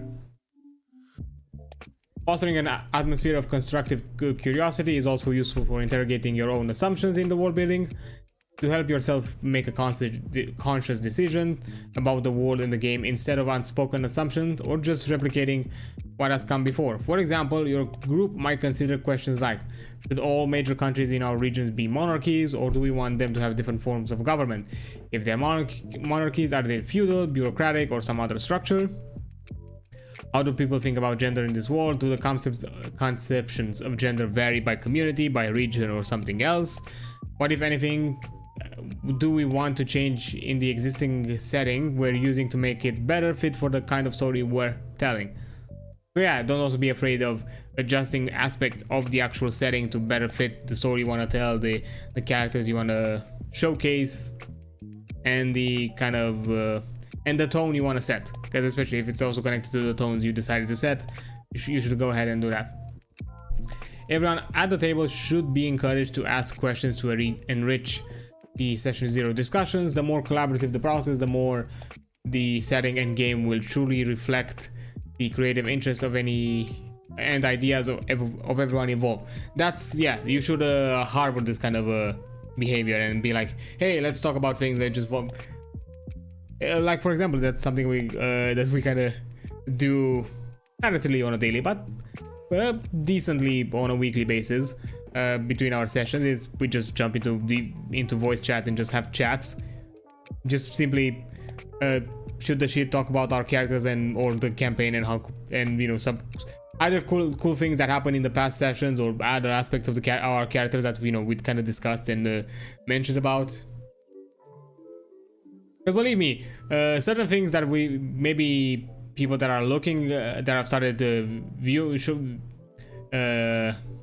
listening to our campaign and viewing our campaign, we might have already discussed them behind the scenes, like as a possibility, like, you know, certain character relationships, that kind of a thing.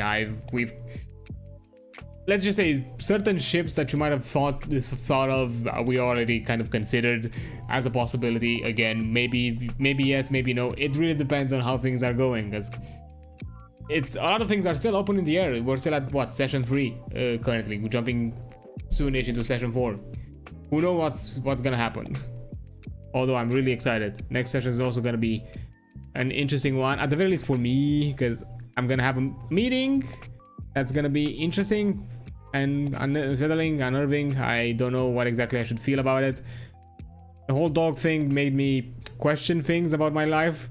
That, wait, was this always a thing? Why did I not see it up until now? How can I not see it? Can I see it? Can I not see it? I do not know.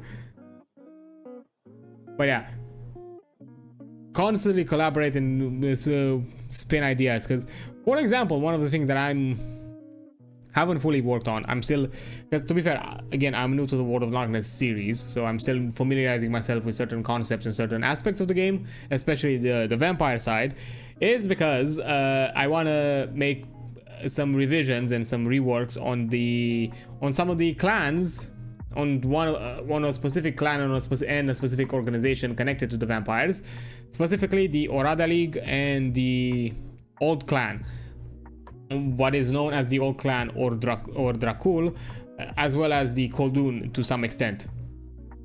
I kind of, because those are kind of core currently, I feel like the core kind of Romanian clan, like vampire nuances that to this day boggle my mind of, for basically a myth and a folktale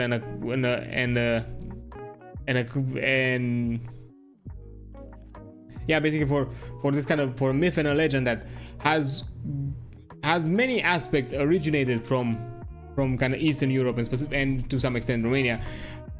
It bothers me so much how little we are represented. Yes, we have Vlad the Impaler, but with a bonkers story. I'm gonna be honest, he has a bonkers of a story and I love it, but that was kind of it. And I'm like, really? Yes, the Zimich are kind of the closest faction and clan, and somehow them as a whole kind of fit the Strigoi myth and the Strigoi legends, which are our vampire legends that surround us here. But I feel like they could have been expanded a bit more, and I feel like the Old Clan, the Koldun, Dracul, and the Orada League as a concept have some interesting facets there, and they could be expanded. And it could also, in a way, embrace some aspects of Vlad Dracula. As I kind of like that idea of kind of they embraced his method of working within the vampire sects, of basically playing multiple sides and being their own independent self, or at the very least this kind of independent organization. They're more like in a way, kind of a union. They're out there to protect each other, but not necessarily deal in each other's business, or force others to do other things. They're just there to, we agree that we're not gonna step into others' businesses. We are willing to cooperate in helping each other out if there is like a bigger common threat, that sort of a thing. And there's other aspects that I kind of want to embrace with it. Like, they could be great kind of middlemen, they could be great mediators. The Orada League and the kind of the Old Clan being this kind of more independent, not really sect, because they're too small to be a sect, but this kind of independent group that could have equal dealings in kind of the major sects that play, at the very least in Europe, which are like the Sabbat and the Camarilla. They could be seen as this kind of mediators, and they could be used as kind of mediators for certain political discussions that might happen between the Sabbat and Camarilla, or other aspects of vampiric society and vampire politics. But yeah, that's basically me adding my own world building to the game and to the sessions, and who knows, maybe we'll see some of that in the future. We never know. But anyhow, going back, finding campaign inspiration. Throughout session 0, look for hooks and nuggets of ideas to store and use as creative inspiration throughout the campaign. This can be things as small as a turn of phrase or the name of a creature, to things as big as player describing a climatic scene they want for their character at the end of the campaign. You especially want to take notes while players are creating their characters and what they give as their answers for the background and connection prompts. Those answers will form the bulk of the initial material for you to use to tie the story of the campaign to the characters, especially if you want the story to emerge from those characters' worlds and lives. So yeah, as I think I mentioned it a bit before, but yeah, Damien's backstory was not necessarily fully fledged out when we started the campaign. I had like I had the concept and the general ideas which I've discussed with Ghost, with our storyteller, but his kind of more concrete backstory and concept written was sent like before the 3rd session, and that's when I was hit with some really hard stuff connected to them. Like, wait a minute, what do you mean? Who are these people? Why did I get like Men in Black to like flashed? Why? Huh? What's happening? And you know, quickly realizing, oh, I see. Now that I give you my backstory, you're gonna fuck with me, because now you have the tools to do it. I give you the ammunition, and now you're gonna shoot at me. To be fair, I'm not regretting it. I love it. Every moment of it. You know. I know I'm a bit of a brat just because it's fun, but you know, I totally love it. I'm eating it all up to see how over the board goes with some of the stuff that we brought to the table. So yeah,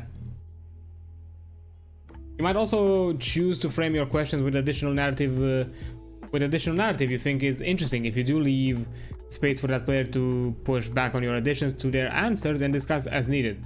Guardian, how exactly did you get the last element of the Dawn Goddess battle standard? And what does it whisper to you at night before you drift to sleep? Wizard, the warrior mentioned that her sister went off to study magic and was very much the kind who wasn't in it to make friends. What do you think about having that sister be your rival? So yeah, keep your GM principles in mind throughout this process. These apply to all stages of the campaign, not just in scene play. So yeah, if the players offer you interesting hooks and interesting points where you can connect between the players, go ahead, use them as a tool. Of course, discuss it with the players beforehand, so it's not in case there might be things that the others do not expect, but they can offer you some interesting conflicts. Like, for example, I think that although this was a discussion between players, kind of from the get-go, although it started more a bit after session 1, but we've even discussed it a bit prior to that Damien and Ambrose were clearly foils. Like, at the very least, Damien was a clear foil to an extent towards Ambrose, and because there are some, that's all I'm gonna say currently, there are some similarities to the characters I think after a while they'll probably find sympathy within each other. So that's kind of an interesting thing that, you know, somehow it feels like they both kind of started in the same place, but somehow along the way they went different paths, which is an important factor. Also in the mention that, you know, you could also have some kind of aspects of the character which are kind of end campaign aspects. One of the characters was from the get-go kind of had this in discussion. I'm not gonna mention who, but there has been a discussion with what's gonna happen towards the end of the towards the end of this. I think we're chunking them in seasons currently. Towards the end of the season, what's the possibility, and what exactly that event could entail for the rest of us. So yeah, that's gonna be interesting once we get closer to that and more of it gets revealed, because I'm not gonna say too much because a lot of the info is out of character info. That I do not want to spoil. I want it to be discovered as we play. Yeah, you know, have those discussions with the game master when it comes to, you know, having hooks, having interesting story aspects, as well as, you know, with the other players, because equally collaborate with the players, as long as it doesn't feel like the game master kind of goes against the game master's kind of own aspects in some way or another. Go ahead, do it. We've done it. we've created some and create some interesting, you know, dynamics and relationships with everybody else, and maybe interesting, you know, story and drama connections that you never know, you'll never expect. Who knows? Because even to this day, even right now, we've seen like some things between us, between some of our characters connect, but that don't connect fully, and it's weird, and we're still gonna have to figure it out.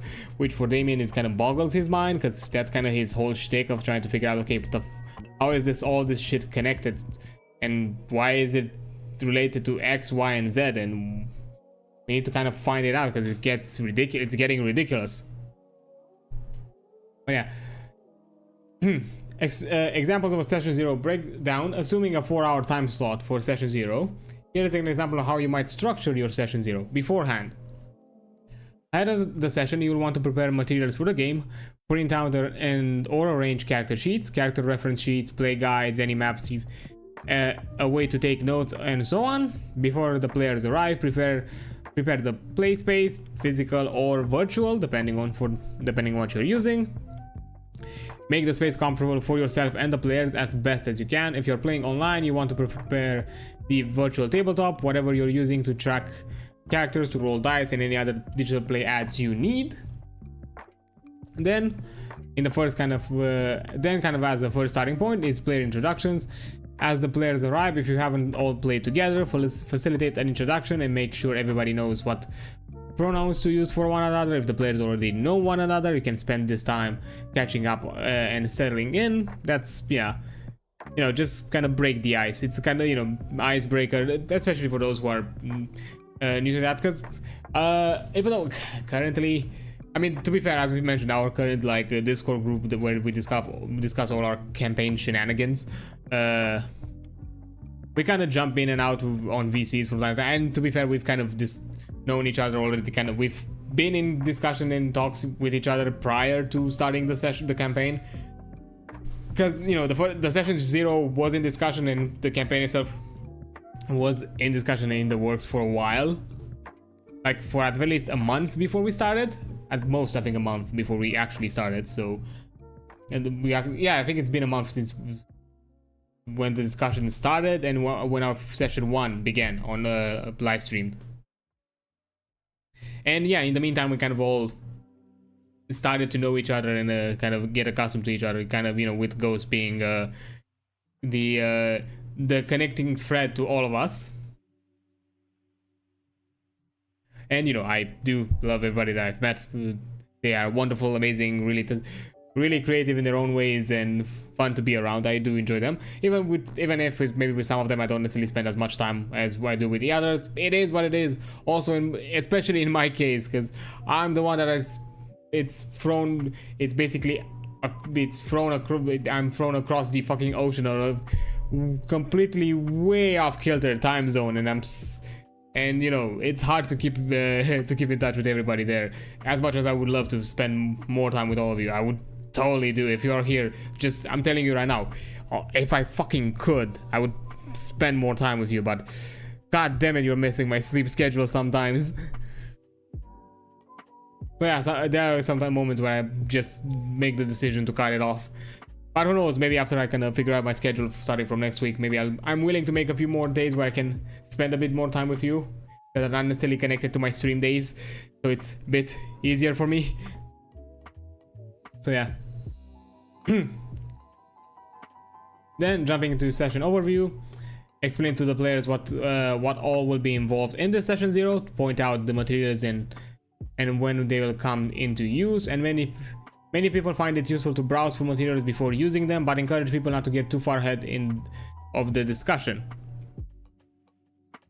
So yeah, do give them kind of some kind of point or some kind of starting point when it comes to what exactly is going to happen, especially some kind of general idea of what exactly is gonna be in the session 0 or that kind of thing, and what exactly to expect. But again, you know, everything should be taken at its own pace. Then you shouldn't necessarily jump into things, because you know, because you know, is to keep discussion, you know, organized and civil and not necessarily confusing or forgetting certain topics. You know, just make sure that we're all on the same discussion topic, and We start that one, we finish it, then we jump to the next one.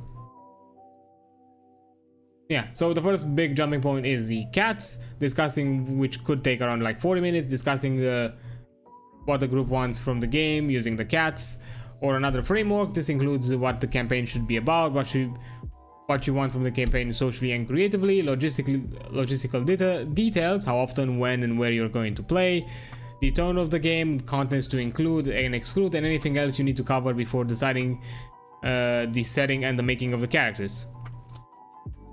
So yeah, this can be a big of a bulk of the discussion, so make sure that you offer it to the appropriate time. Break, it's good to take breaks, let everyone move around, refresh, get a little bit of time to decompress from creative discussions that can demand a lot of energy and tension. Yeah, don't feel like you should sprint through it. Take it slow, take breaks when needed, and all that kind of thing. World building, whenever you're using the guidance in the running a campaign section of this chapter or your own world building tools, facilitate the process of creating and fleshing out settings you'll be using for a campaign. During the process, think about the elements, tropes, setting influences that players are especially interested in, and do what you can to build those elements into the setting. World building can engross, but remember that you don't. Can be engrossing, I guess, but remember that you don't need to define or name every part of the map at this stage. Leave yourself blank space to fill in later as you'll continue to build the settings through play. So yeah, just don't go too ahead. Kind of broad strokes, basically. Keep it on the macro scale overall. Like if you have like interesting micro scales that you want to mention here or there, sure, but keep it on the macro, because especially if you don't know how to go into details with certain aspects, because they might come into play as you start playing, or you might realize them later down the line as the players maybe flesh out their own characters. That's maybe when your ideas will come on and that kind of thing. But have a bit of a discussion, and especially for games where this kind of aspect it's a bit more open. As I mentioned, with World of Darkness, certain themes and tones are kind of already hard set in, and kind of from the get-go we decided we're gonna keep it as close as faithful to what the material offers us. Of course, we're gonna do it in our own tone, in our own way, but we're not deferring ourselves too much from it. We're having our fun with it, of course. We're not gonna be hard asses about it, but because it has its wackiness and ridiculousness. I mean, look at Ambrose, fucking 5 resources, 5 contacts and all that shit. Like literally the man could give you anything on a fucking silver platter and with no fucking issue, and you should never question about it where he got that shit. You should never. Then another break after this, because again, it's, to be fair, world building is a big part. It's a hefty thing to discuss. Oh boy, how many world building discussions we had when developing a game, buddy. And so mad that some of them really went to shit or went nowhere, and I'm annoyed. But yeah, character creation.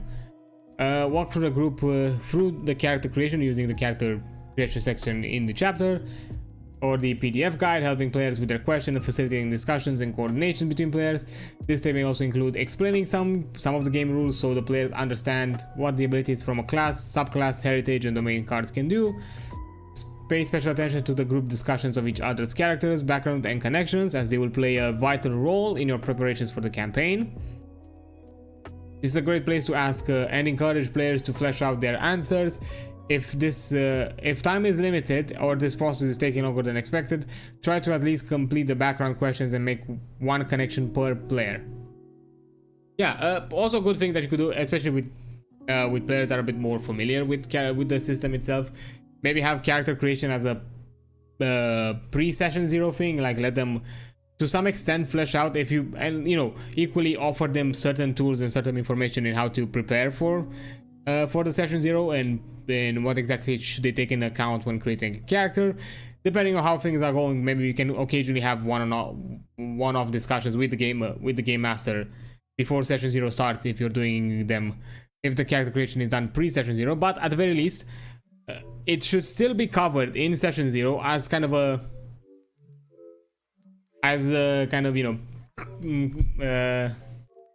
closing any missing aspects of the character creation. Because maybe let's say for example, maybe a character is not sure about certain elements of character creation and how they should be done. So this could be a good moment where you complete those missing aspects. Because maybe, who knows, to an extent you can, certain parts of character creation can be done beforehand, and then you just focus on the elements that should be discussed at the session. So things can also move quicker in case you're time restricted. For example, how I personally did it. Everybody did it in their own way, which is totally fine. Most aspects that are like kind of which are more connected to kind of filling the character sheet and all that kind of aspects, I kind of done them prior, because it's easy for me to kind of take my own time, figure how the system works in my own way. And okay, from time to time, ask questions to my game master, like, hey, I have an issue with this one, what exactly is the deal about this? Can you give me an answer right now, or have like a quick discussion if you can? If not, we can just leave it for later, that kind of a thing. So yeah, if you're time restricted or your players know to some extent how to navigate through character creation, you can also have it as a pre-session 0, and just the ending, kind of the closing elements of the character creation can be covered during the session 0.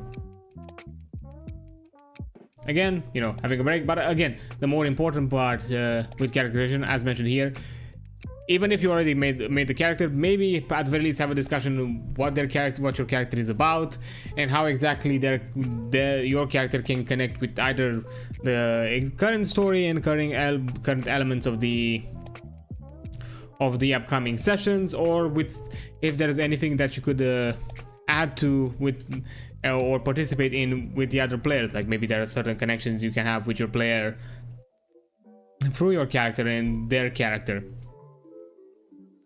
That at the very least that should be the focus, more about the connections and the relationship between the characters, not necessarily the mechanical aspects. The mechanical aspects could be something you can do prior, or can also figure out along the way as you advance in sessions. Introductory scene, which is more of an optional thing. If you have the time, you can throw the character into an initial scene to help the players get a handle on the rules and their characters. This scene can be non-canon or serve as a jumpstart for the campaign. You might put the character immediately into a dramatic scene, or open with something more calm and slice of life. Yeah, which I personally, if you have the time and you're willing to do it, would recommend it. Because after all of the discussion, because session 0 in essence is mostly connected about kind of having the discussion, setting things, making things clearly about where this campaign is going, what's happening in the campaign, what are our characters, what are our do's and don'ts, and those kind of more broader aspects. But to an extent, maybe some players still wish some small experience of actually playing and running the game, then not necessarily just end it off on a simple discussion. So if you can, if you're able, do to some extent push into maybe doing at the very least kind of like a warm-up post after finishing, like session 0 should end with a mini session into the campaign. The way we did it, we actually had like as is mentioned here, kind of a quick slice of life moment for each of our characters prior to the events of the first session, but with small elements that kind of built up aspects of what we knew of in session 0. In session 1, for example, I mentioned that Patrick, the Samson's brother, was familiar to me because in session 0 I met him, I saw him. He was the one that delivered the letter for me to get for the funeral. So for me it was like a weird connection, and I've seen him from here and there. Equally, I knew of Iris through some internet snooping that Damien usually likes to do, because she, through her band and her, kind of local popularity. I think Ambrose was kind of the only individual that Damien wasn't like fully in the know of. So yeah, that's also a good way to kind of set up some connection here and there, and more than anything, like build up to what's about to happen in the first session. Because to be fair, our sessions kind of left off with this kind of weary, eerie vibe. Like, wait, what's gonna happen here? What's with this ominous letter? What should we expect? Because, you know, another thing that Damien kind of, because as I mentioned, the office, which was a part of like the second session, if I remember, yeah, the second session, that was a thing that was kind of a loose end that Damien did in his session 0. He went to Professor Goldblum's office to kind of check it out after he heard of his passing, trying to kind of, because he saw some weird conspiracy threads where it was mentioned that he actually didn't die, and he was like really curious about it, and he saw how, you know, kind of from outside the office looked off, and he realized that this should be something that he will check after the funeral to an extent. So yeah, session 0 could also help you out to kind of build some plot points, or actually have some plot hooks prior to that can be brought up by the actual players in session 1, instead of you as the game master trying to figure out how exactly you're gonna tell this hook to all players. Maybe one of the players in their own off time they figured something out, or their downtime, because that's another thing. Because I might or might not have something downtime related that's gonna happen next session, because I've had some downtime discussions with an odd entity and or odd individual, one or the other, I do not know. And yeah, I am curious to see what's gonna happen. So yeah. Then, you know, finally wrap up and feedback. Use the last few minutes of the session to check in with all the players, see how they felt about the session, if they have any question, or if they want to revisit anything in terms of safety tools, content, and so on. So yeah, basically kind of do a quick wrap up. If there's any point they've missed, make sure that it's quickly covered and kind of settled on. So then, you know, from this point on, session 1 can start in full swing next time, and you can all start having a fun, amazing experience where you have a group of people you enjoy to be with, and, you know, play ttrpgs. Yeah, overall with session 0s, I don't think there's anything I could add to it myself, because honestly it's quite extensive and it covers the bases. Like anything that I could add up here could just be seen as nuances, but overall from my own experience, it kind of what it was mentioned here, it's kind of what we did. It's not that we didn't really do anything outside of it necessarily, or at the very least it was somewhat similar to what it was mentioned here, but not exactly in the words put on here. But yeah, honestly, if you were to took this section of how to run a session 0 and you know, prepping for like for a campaign and sessions, this honestly is a good point. This is a good start. Of course, there are certain things you could go a bit more into details, but those are topics in their own, like world building, maybe things, especially like the world building aspect of it, and, you know, setting tone, how to set out the kind of the groundworks for the campaign. Those are big topics in their own. Maybe we'll cover them at some point, but not something to expand on when it comes to running the session 0. If what I was kind of mentioning when it comes to adding elements to it, to be fair, this kind of covers it. Me personally, I would see this kind of a, yes, it can be optionally, especially if you're like more time restricted, but I personally would like to push into finishing it off with a session, just because it kind of ends the game. It ends the kind of the session 0 kind of ends a bit on a more light and fun note. Because for some people, even though it's necessary, and I would feel like nobody sees it as a burden, all of this kind of aspects of session 0, but they are a required thing. But, you know, maybe they're not necessarily the most exciting thing for more of them. Yes, they are a requirement that everybody is willing to do, and I hope everybody's willing to do, like, you know. But, you know, trying to end it with something fun, and, you know, it's also kind of a good way to kind of from that point on to kind of ride the excitement into the first session, because, you know, to an extent, as we mentioned, the session 0 might have ended a bit climactic, a bit with some unanswered questions that you kind of want to quickly cover in your first session. So that's a good way to kind of keep you hooked and keep you hyped for when you are actually about to play. So this doesn't feel like just a simple meeting where you just decided the groundworks and that was it, and no actual play. You should have some form of play, one form or another. I think in some aspects, sometimes occasionally it's something that we did just because we just love it. and we love the characters we've created. We occasionally, like in our VCs, just jump into doing like off the hook, like improv sessions between of our characters, and having like having conversations between our characters just for the fun of it, because we think it's funny for whatever topics that are could be something canon or not, or you know, covered in the actual session or not. But yeah, as I mentioned, overall it kind of covers most of it. I don't think there is anything else I would personally add up from my own experience.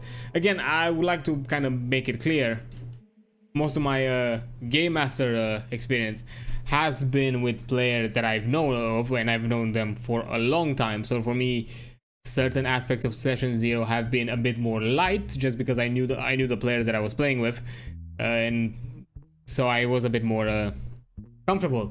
Of course, with time I started using them. I think when I started doing my kind of office D&D sessions, that's kind of when I first more heavily enforced some aspects of safety tools in session 0, and kind of started with a small in which I also ended with kind of like a small mini session. But you know, where from my own personal experience, where kind of we heavily went into this was actually World of Darkness, because as I mentioned, because this is actually the first campaign where I am full on in a session with people that I've never played ttrpgs before. Because even at work, some of the people that were my co-workers were people I played with off time, because they were people I recommended to that workplace that I brought, so I knew of them prior to that, so there was still some familiarities there. So yeah, but especially for new people and people that you've never played with before, these are important. The safety tools and how to figure out like the session zeros are important aspects of the game, and you should definitely look into them and cover them to an extent that at the very least ensures that whatever you're gonna do from now on is gonna be an enjoyable experience for everyone, including yourself as the game master, because it's also a game for you, not just a game for the player. So your wants and needs should also be covered. But yeah, I think now we can jump into the running session chapter, which is a few extra things. I don't think it's as long. It's, I think, as the other parts of the game. There's a bit to it.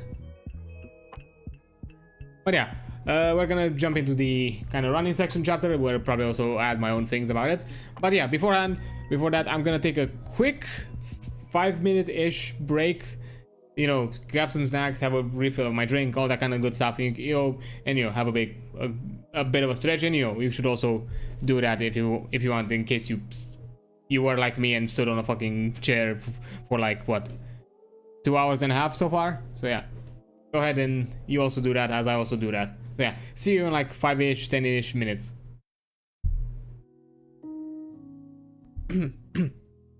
Okay, I'm back. Let's see about running a session. So this section guides you in preparing and running a session of Daggerheart for your table. If you like to start with a single session adventure, the create a one-shot together section of chapter 5 also provides inspiration for your adventure setting and story. The remainder of chapter 5 includes examples of location, factions, and more that you can use to populate your world. Once you are ready to dive into a longer campaign, see the running campaign section at the end of this chapter.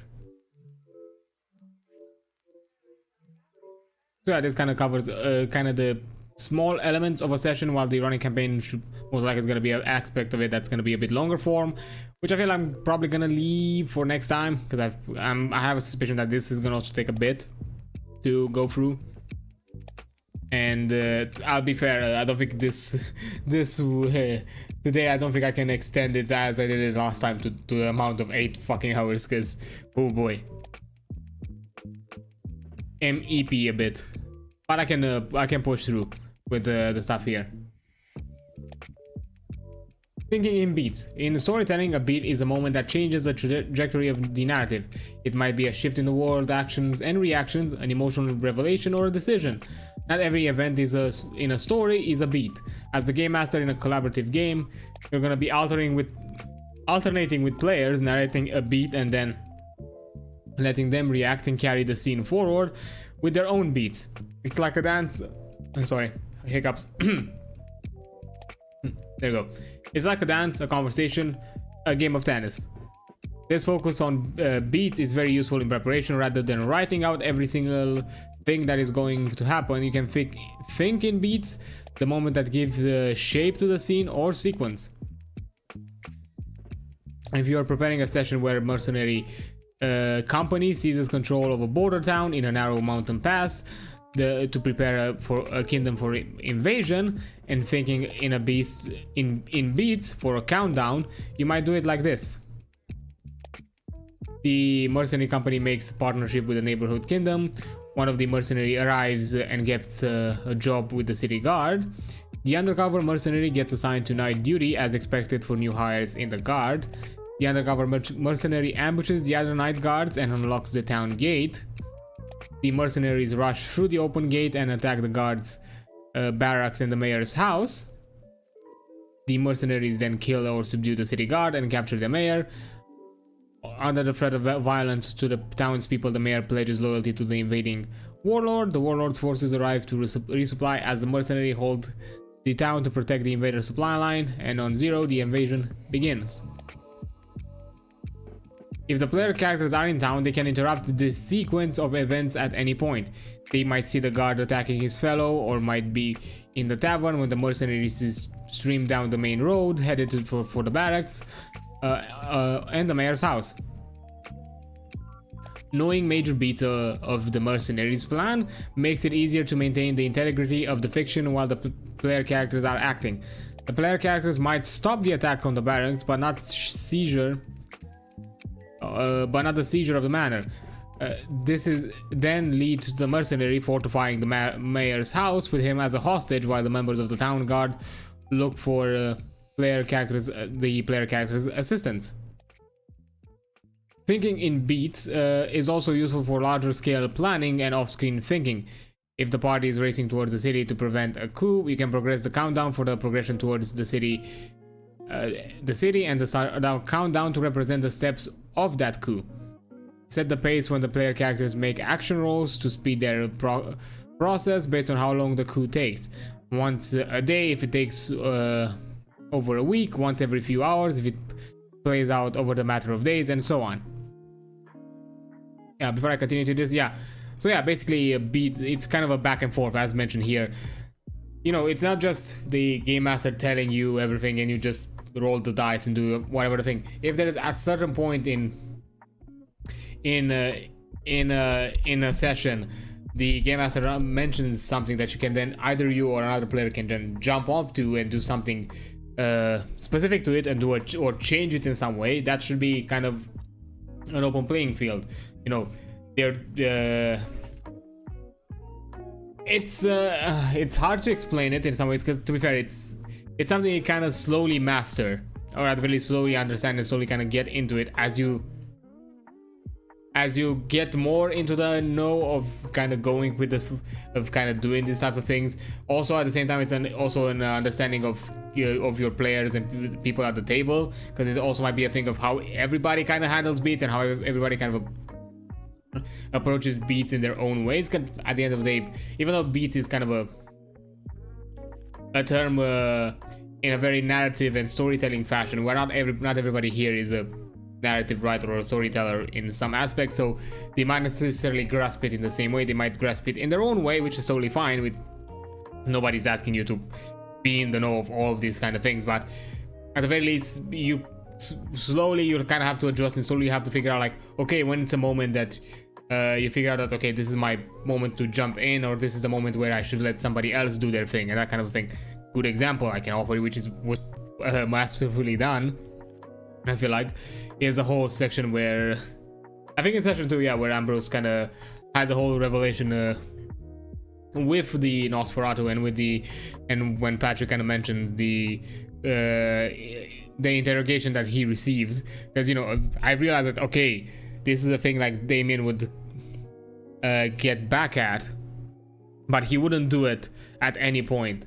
So I waited until I found my moment where I knew like, okay, this is it. This is the point when I wanted to be, because I knew I didn't want other players or other characters to be involved. I knew I wanted to be something between Damien and Ambrose. So I kind of waited for my moment to take to kind of take the reins for a bit and then pass it back to Ambrose, and we kind of had then our back and forth for a little bit. So yeah, that has been again, it takes time. Sometimes it can feel natural. Sometimes it can, because in that moment for me at the very least, it felt like the natural thing to do. Like it felt like the next step that I should take. In some cases, it might feel natural. In some cases, it might be a thing that you need to get used to it, and you need to kind of get a feel of it. Especially the more you understand other characters and the more you understand your own characters and the story that happens around you, and whatever you kind of want to facilitate out of your story and the relationships you want to kind of create with the others. It kind of then would slowly push you into those kind of decision factors and be like, okay, these are kind of my standing points as for my character. So when exactly would he intervene? Because for him it was important. For him it was important that, you know, Iris and as well Samson and equally Patrick were not necessarily involved in this, even though through the nature of how things escalated, they still were aware of it. But at the very least, they didn't want to be directly present with the in the situation, because in Damon's perspective, both Iris, Samson, and Patrick have been harshly affected by what happened. And Damien was one of the few that kind of escaped, which is still a kind of a running trend with Damien. Like, even though he jumps for a tussle, nobody seems to touch him so far. I feel I'm gonna eat my words soon, but still.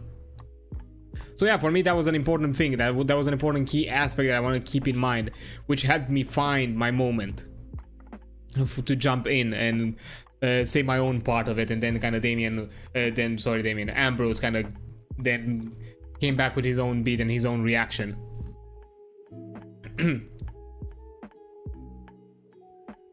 One sec.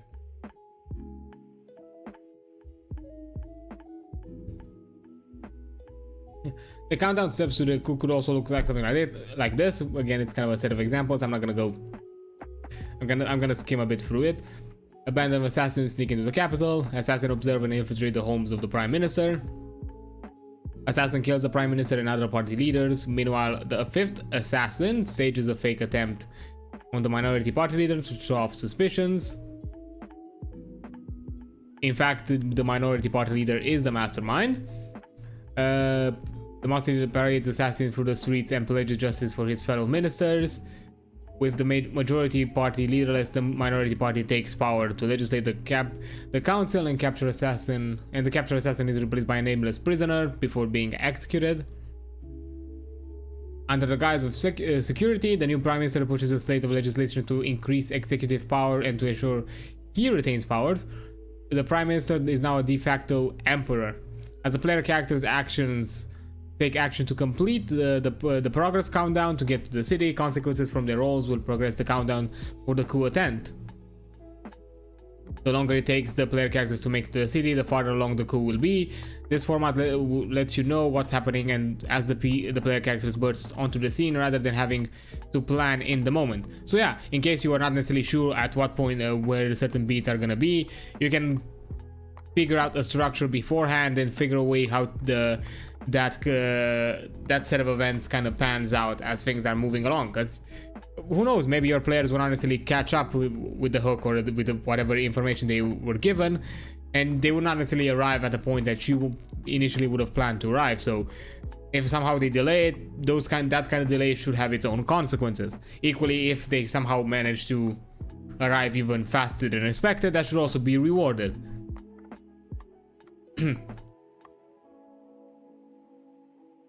Preparing for combat encounters. In Daggerheart, it's important to approach each encounter from the perspective of what here best tells the story and build out the kinds of hurdles the player characters face around that question. Through this lens, we can start to think about the enemies and damage as another tool in our Game Master toolbox for heightened tension, creating drama, and forwarding the narrative. Balancing encounters and making appropriate enemies will become much easier as you run more sessions, and you won't have to make as many guesses during prep, but in the beginning you can't expect it to get it perfect, and that's okay. Adjust on the fly as necessary to find the right balance as you play, and you'll naturally figure out what will work best for your table. The most important thing is that the combat the players are in is being used to give them more information about the narrative that's unfolding. It's informing us something about the world or the plot or the characters. That being said, there are some tools included here for you to use when prepping encounters that will make life easier. There is of course no way to provide exact direction, given every group will have different characters with different abilities and hit points and experiences and so on. But using these guidelines will be a jumping off point that should help, and making adjustments on the fly as needed will allow you to hone in what works best for your group. So yeah, combat should not necessarily be just you throwing your dice and seeing the numbers go down and just back and forth, depending on the theme, the tone, and those kind of things. It should set a certain aspect of what you're about to expect. Like for example, I mean, this is bare bones examples, pun intended, considering what I'm gonna give as an example. You're going into a lich lair. Things that you're gonna encounter are gonna be undead related. Maybe in some way mechanically they're a bit more tougher, they're a bit more resilient because they are undead somehow. And the closer you are to the lich's influence, the more harder it is for them to be killed, as they are maybe there's some esoteric or necromantic power that keeps resurrecting them or keeps bringing them back into the fold, and that kind of a thing. And more mechanics connected to those aspects of necrotic magic against life magic and those kind of things, in which then your party could have in play the opposite as kind of a counter. So yeah, there are ways to do it, and the balancing side, yes, it's something that with most games you'll not figure it out in the first place, and it's even and to be fair, even like the best balanced games, like the games that offer you the best kind of balance guidelines, it's still a learning curve to figure out how well balanced your encounter is actually going to be, because as mentioned here, you can prepare for certain factors, but you cannot prepare for all factors, which some of them are inherent to the players, like how experienced they are with ttrpgs, how powerful the characters are, what kind of abilities they have in set. As for example, you have something a bit more combat heavy with not a lot of options when it comes to support play, in the sense where support play would come in hand. Maybe a character with basically that means that a character that is mostly focused on that kind of support aspect and support narrative is gonna be hindered, or is not gonna offer as many benefits to the fight. So you as a game master should look at how things kind of evolve as the combat kind of is unfolding, and not necessarily don't stick to whatever you planned out. If you feel like it's going in a direction that you do not want to go, or you realize that, oh no, this is deadlier than I expected, tone it down, find some alternatives, find some other ways, because believe me, this could be a easy mistake that you make as a beginning dungeon master. For example, in my Dragon of Ice Fire Peak campaign, this was my first campaign I've ever game mastered, my party jumped into a cave run by were-rats. The thing is, and I think it was also connected to how the location was structured, because I was running off a module. Once some of them were alerted, basically all of them would have been alerted. So it quickly devolved into them being surrounded by a lot, and I mean a lot of were-rats. And initially I kind of run it as a combat, when it was a full-on meat grinder.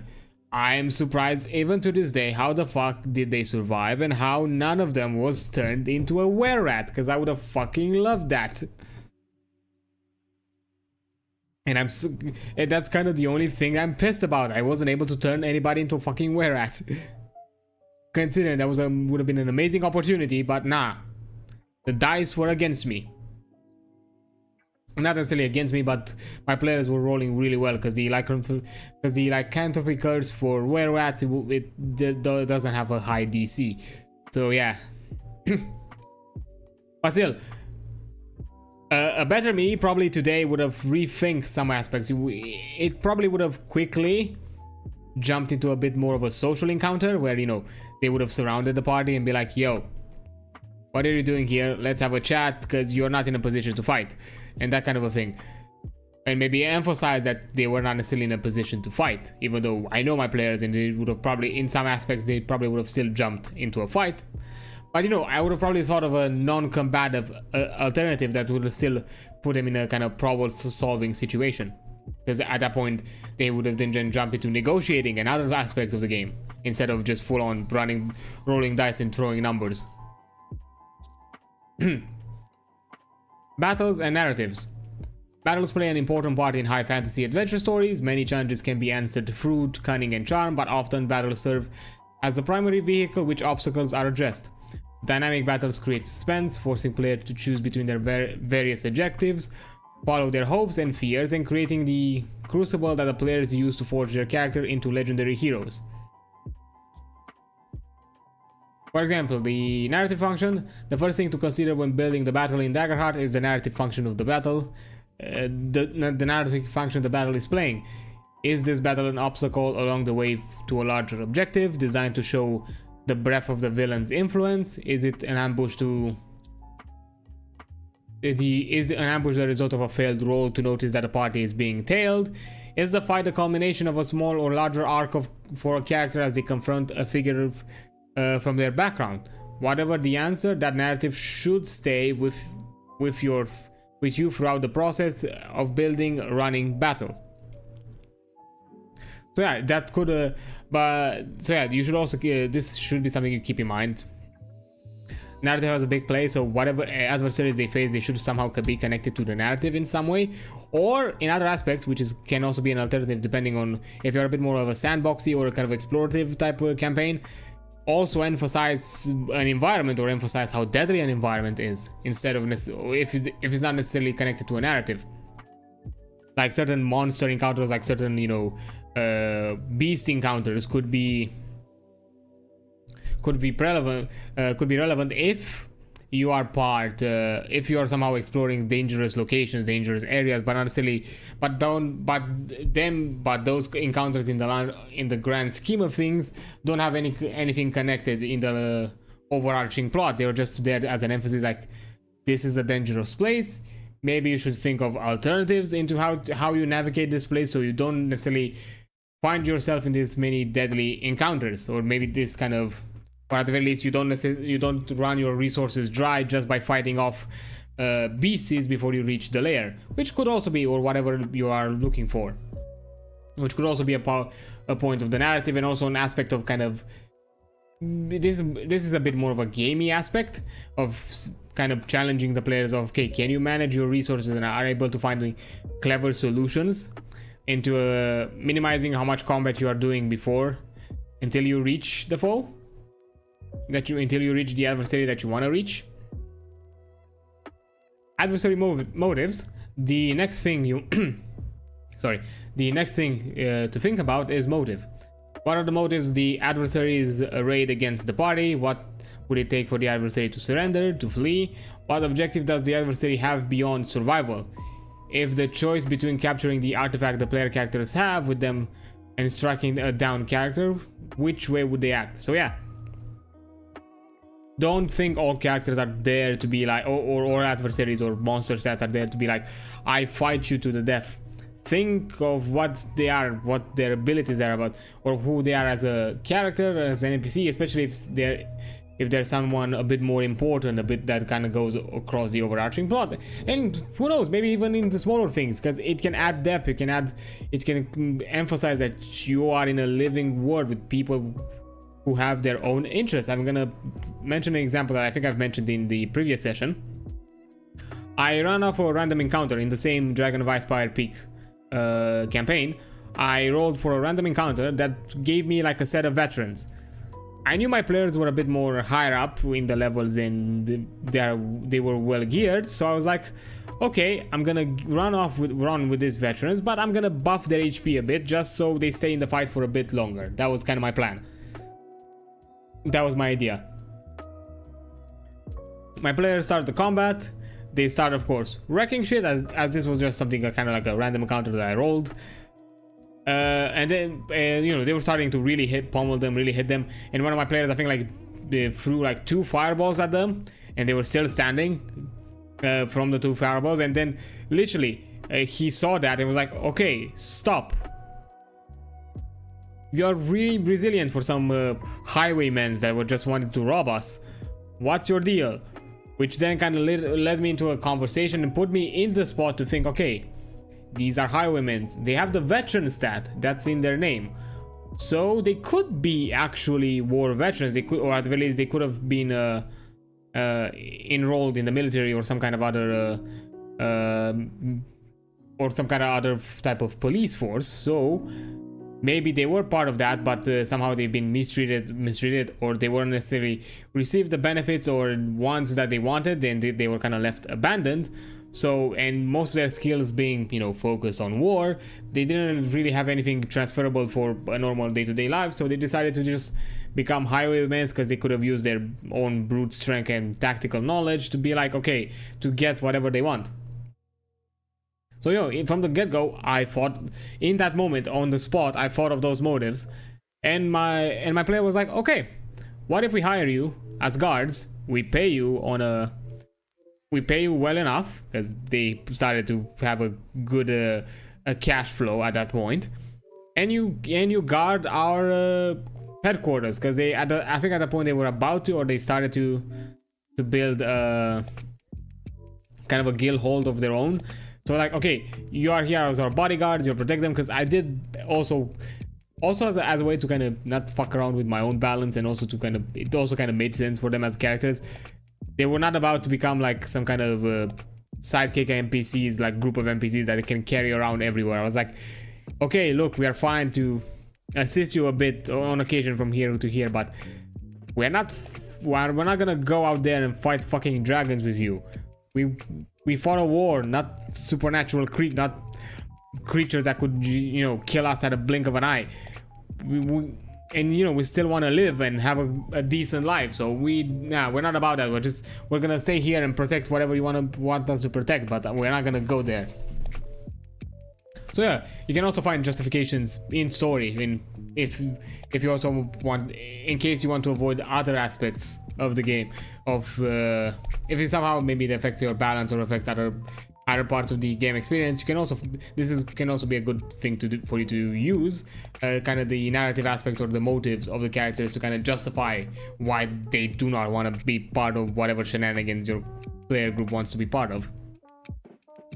But yeah, it's great to take into account motives, because especially if you have players that kind of find interesting moments to surprise you. Because to be fair, that moment surprised me for a bit, because I was expecting them that, okay, this is just a quick like filler, like combat encounter that they're just gonna go just want to punch them and be done with it, and then quickly change it to like, hey, let's have a chat and we can hire you, and now they have literally guards. So yeah, that was a cool moment. That literally happened pure out of randomness with nothing pre-planned.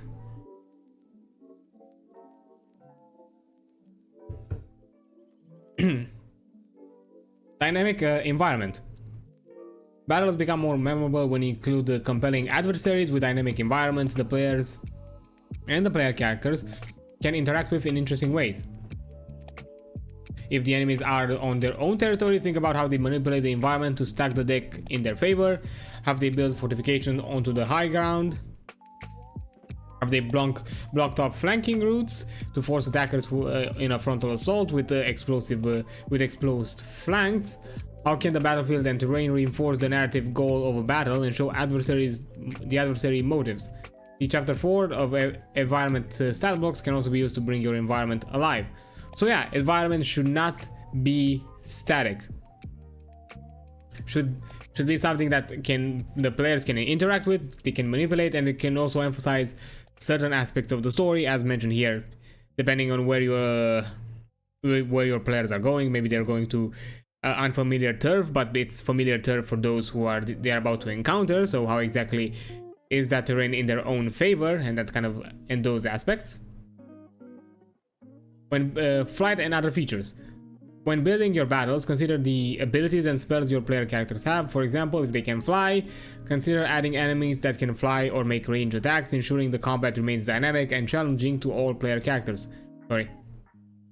Remember that your players likely to choose their feature because they want to use them. You have the chance to craft engaging opportunities for the players to show off those powers in exciting ways. So yeah, simply because a player chose something that at the beginning it feels annoying, it feels like it trivializes things. I mean, you can also go by the rule, whatever the player have, you can have. So if a player has flying and, you know, it fucks around with all of the ground troops or all of the melee troops, have ground troops with long range weaponry, and have, who knows, have melee troops that can also fly as well, and maybe in some way can also incapacitate them to, and with the risk of the flying player to literally fall off the fucking sky and take a lot of hurt because of it. So yeah, adapt depending on what the players have access to, not necessarily, don't deny them the fun they want to have. Like if they want to fly, let them fly. If they want to summon armies, let them summon armies. That kind of a thing. Of course, there are elements that can be annoying, but you can find tools and ways to trivialize it. Like if, for example, you have a player that likes to amass armies, like, I don't know, necromancers or that kind of a thing, play into like mob rules, because for example, D&D in the Game Master, in the Dungeon Master Guide, they have a set of rules on how to run like mobs. So you can do that instead of just running each summoned creature independently, because believe me, it becomes a hassle. And similarly to other kind of things, because also the druid has a lot of summoning things, especially if you're like a circle of the shepherd druid, which is an annoying one. So yeah, you can find tools to also make the combat experience, to continue the combat experience to be smooth, but at the same time also let the players have their own fun. Example, battle narrative. This example demonstrates how you might plan a battle that implements the above narrative considerations. Narrative function. Early in a campaign, the party is going to be traveling a forest known to have especially strong natural spirits protecting it. The party includes a warden of renewal, druid, who is being hunted by corrupted high elemental. So the party's game master looks at the abandoned grove environment in the stat blocks to provide inspiration for their next story arc.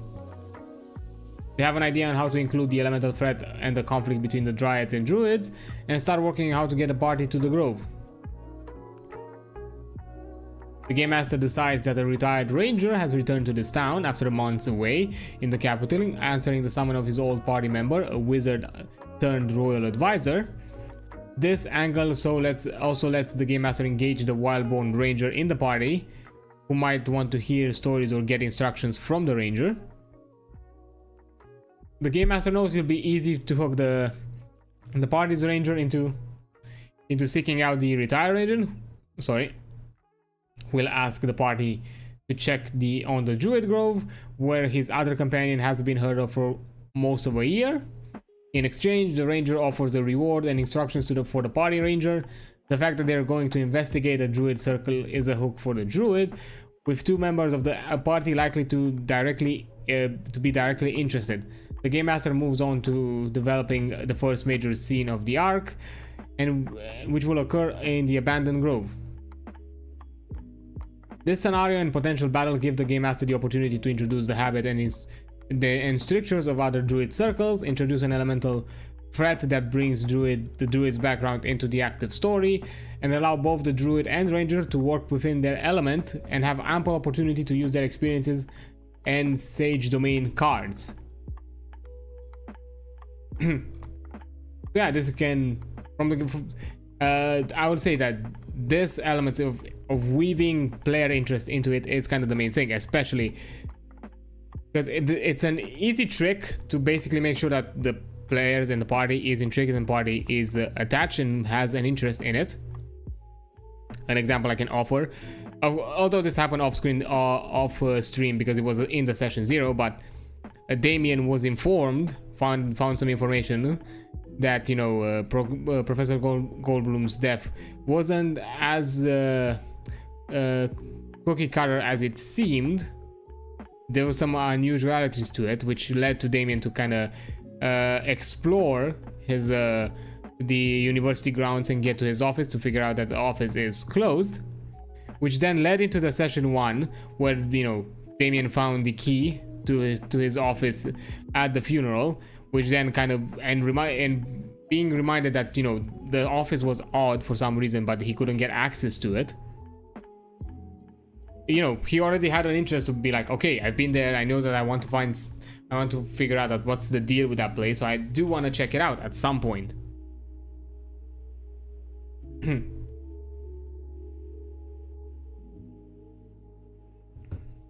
So, you know, then in session 2, then in session 2 we kind of went back there. That was kind of, you know, an important key. Of course, we made sure that whatever immediate issues were dealt with, aka that being Patrick, although they didn't necessarily turn out as well as we'd hoped to, but hey, we tried our best into protecting the poor boy. He's dealing with a lot. Oh boy, he's dealing with a lot. But yeah, interesting things. Yeah, that's a easy way to do it. Weave things into the characters. It's similar to what we've done here. What has happened to my character, like having the whole weird ass Men in Black thing, then having the whole screen. I had some I had some downtime conversation as well, which I'm not gonna mention yet because I'm probably gonna mention it in the sessions, maybe at some point. Who knows? Depends if anybody asks Damien about them, but I'm not gonna talk about them here. So yeah. If you weave player interest, player backstories, and all that kind of aspects into it, it keeps interesting. Because, for example, a lot of the stuff that we're still a lot of the stuff still has an interest for us in Hunter. It's simply because Patrick is still affected by it. He still needs to be protected. He's still being hunted for some gosh darn reason, and we kind of need to figure it out. Why exactly is that? And secondly, I think we all realize that in some way Ambrose kind of shaken the hornet's nest with some of his impulsive reactions, and it might lead to some bigger things. It already led to this with a wonderful conversation with the prince, which I really adored. So yeah. Plus, you know, somehow Iris's mom is wrapped into all of this now in some weird way, and we do not yet know if her death has anything connected to this, or, you know, the attack of her and Iris's father. So that's also something that maybe we should check out. We'll see. Huh. Now I have a note. Now I have to wait. I need to make a note because I realized that I could have a conversation with Iris right now because of it. Let me just make a note somewhere so I remember.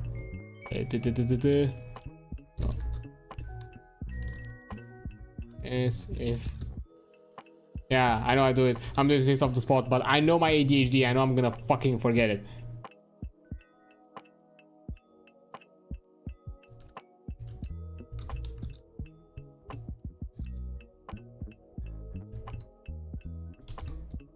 There we go.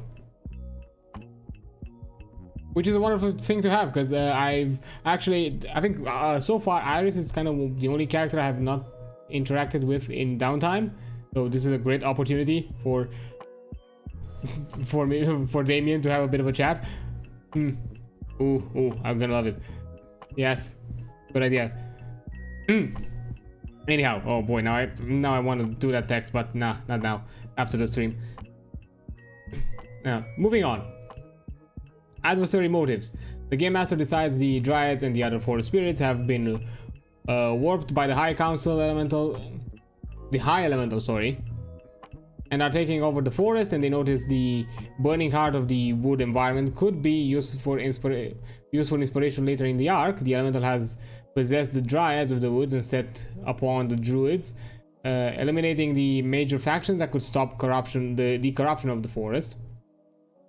While the dryads don't remember being possessed, only a violent conflict with the druids over poorly remembered disagreement. Any substantial conversation with the dryads in the grove will exploit that foggy memory and provide a thread to pull on. So yeah, adding the motives kind of adds additional layers into what the players can look into to figure out like what exactly is happening with this, what's the reason of all of this conflict, and what exactly they are expecting later down the line. So that's also a good thing to weave into it. And as I mentioned before, if you have things in the moment or in the improv, that's also a good way to start thinking on the adversary motives, because if somehow all of a sudden a player puts forward on the table a suggestion that you never would have considered initially of your adversary, but it still seems intriguing enough to take in consideration, go do a refresher to see, okay, what's this adversary about? Would they take whatever they're offering, or would they consider it in any way, and go from there?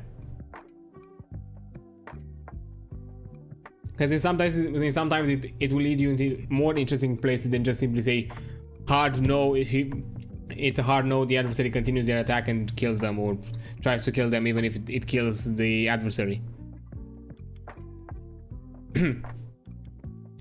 Then dynamic environment. The game master plans to let the player characters arrive alone in the abandoned grove, so they can use the environment's overgrown battlefield feature to investigate and begin piecing together clues. After that, the Dryad and their forces can arrive to confront the player characters. The player characters will likely explain themselves, exposing the weirdness about the Dryad's memories. The game master also makes a note to describe weirdness about the woods and the Dryads, helping signal the player characters that something is wrong. Next, the game master draws inspiration from the burning heart of the woods environment. They utilize its grasping vines and chaos magic locus features to adapt them to tier 0. This can make the scene more perilous and memorable. The vines can retain the player characters to escalate the stakes in the social or combat scene. And the chaos magic locus feature could further signal the player characters that something is magically wrong in these woods. Alternatively, the game master could decide to skip the chaos magic locus feature and develop another passive feature of their own. Maybe a certain species of curious animals is following them and can be befriended for more information, or a pack of dangerous creatures will find them if they rest for too long before reaching the grove.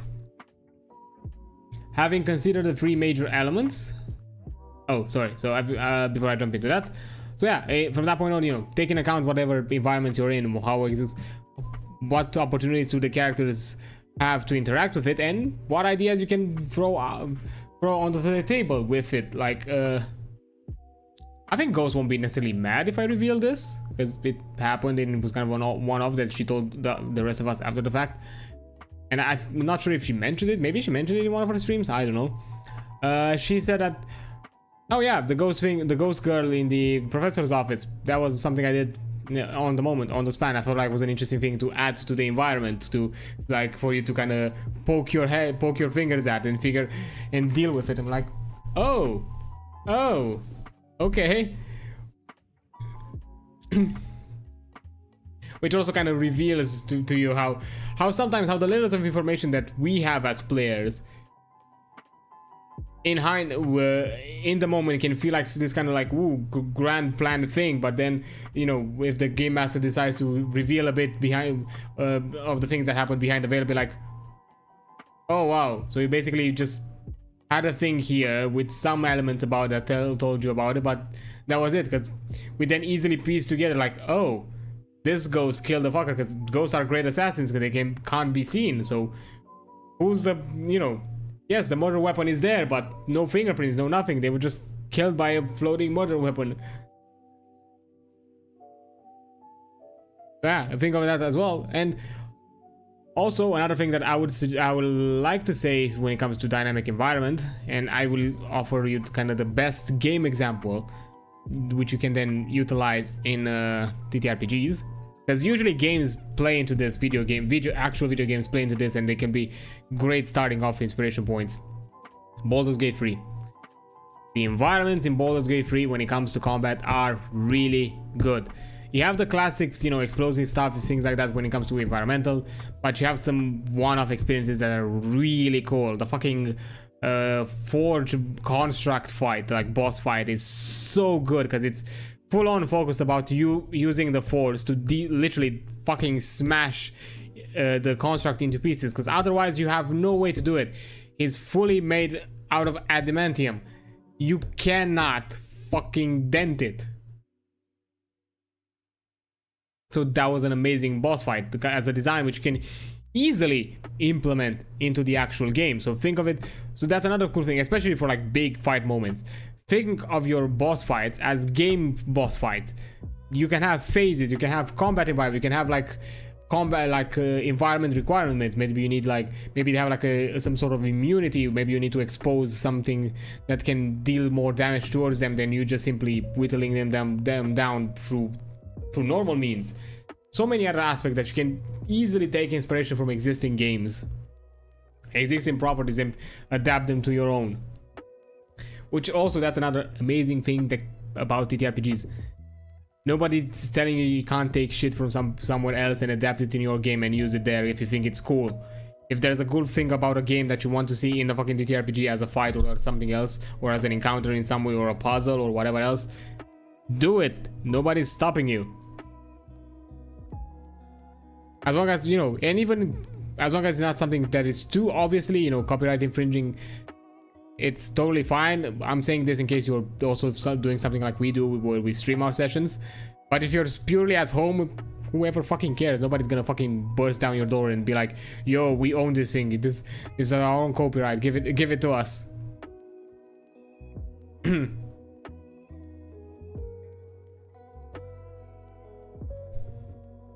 Damn, getting into that point where it gets a lot.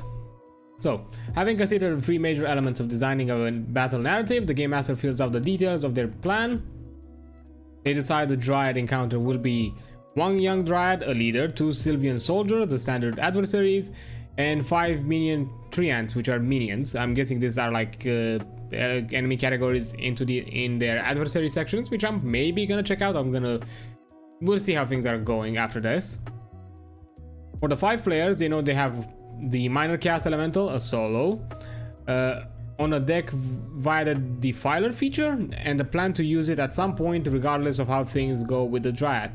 The elemental can back up the Dryads if the player characters come to blows with the Grove Guardians, or the elemental can bring the Dryads to heal if the player characters get too close to helping them realize that they've been compromised. Next, the game master returns to the background and connect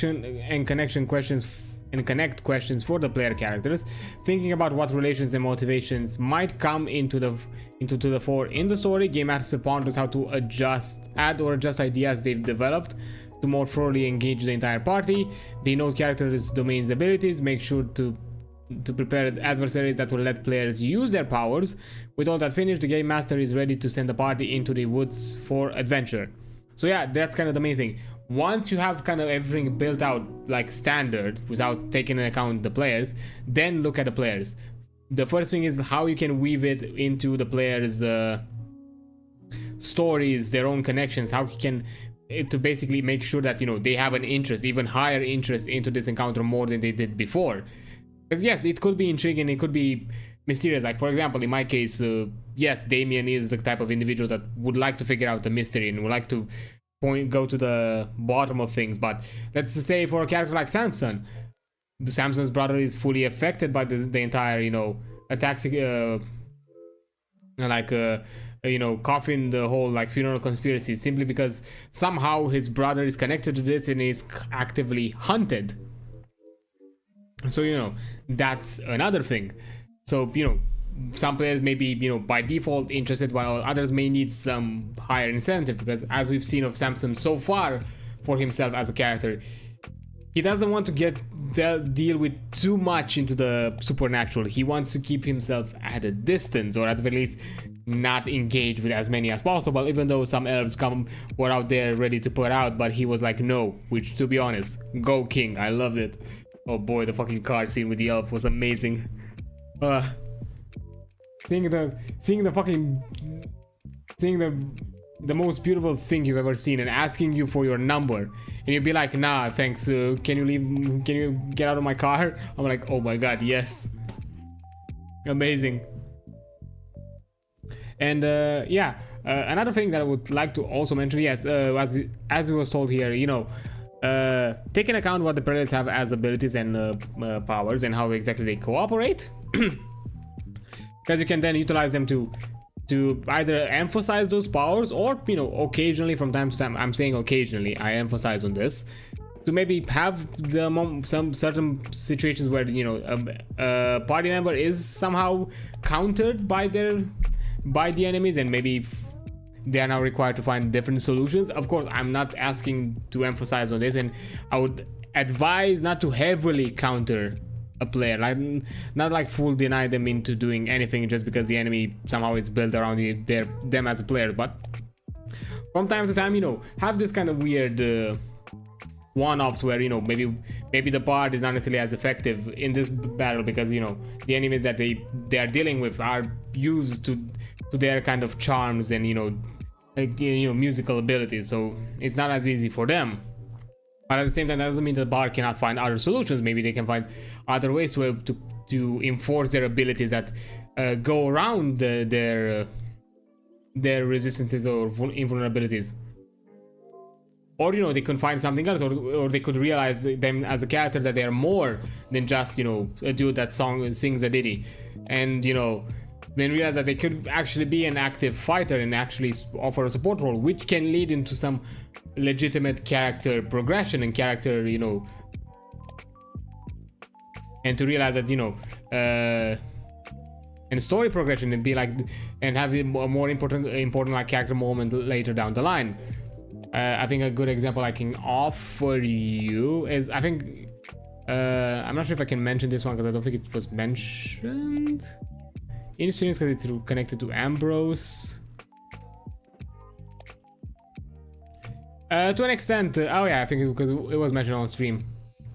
To an extent, Samson is, because he's now realized that his kind of current physique and most issues, personal, like, you know, body issues are not, you know, adequate for fighting super-powered creatures, superhuman creatures that could snap you like a twig just by blinking. So yeah, we saw him like slowly taking, you know, steps into making, you know, having a better life and improving himself as a character into those aspects. So yeah, that's also a thing that you can kind of empower and enforce with combat and kind of encourage. And another thing that to an extent is mentioned here, take into account how things evolve, take into account the things that the player suggests, or, you know, things, or like, again, if you're doing something similar like here, which is kind of a bit more of a, not necessarily conspiracy, but it's kind of a smaller overarching plot about this kind of a higher force that is dominating the grove or the dryads. If somehow the players come to a different theory that maybe in the moment and in hindsight feels a lot better, if you can change that in the moment, fucking do it. I mean, it will also help the players will feel smarter and they will feel accomplished that they, you know, they figure out the conspiracy, and at the same time they also enjoyed, you know, and they also had, you know, enjoyable experience. So, you know, if you know, note whatever they're saying, note whatever they're doing, and as you know, the combat encounters kind of move along, because you never know, you might find that, you know, we might find that the players are mentioning things that sound a lot better now than whatever you had planned for, or nothing that you've planned that has not yet been revealed should be set in stone. And even with the things set in stone, you can still in some ways find ways to adjust it to feel appropriate to whatever changes you're making. So yeah, that's also a thing you could do. Especially if you realize, like, you know, the character are making suggestions, you realize, like, okay, there's an interesting, like, character dynamic in these encounters right now. What if I kind of focus on it and somehow we emphasize it in the upcoming battles, either kind of as to put them to the test to see, like, if their relationships holds, or to kind of show it in the spotlight if it's more kind of a cooperative thing. So yeah, there are many ways you can make combats seem a lot more close and a lot more intimate and a lot more connected to whatever is happening. For example, in our with the Hunter's sessions, the Nosferatu that attacked Patrick in Ambrose's house, that was the combat itself was not necessarily as the meaningful as the aftermath of the combat, but still, because of it, that combat has become like memorable because of what it kind of spurred after the fact. So yeah, that's an interesting aspect to look into. Session rewards, it's a section to be coming soon. Okay, fair enough. I don't think I'm gonna cover too much to that at the moment.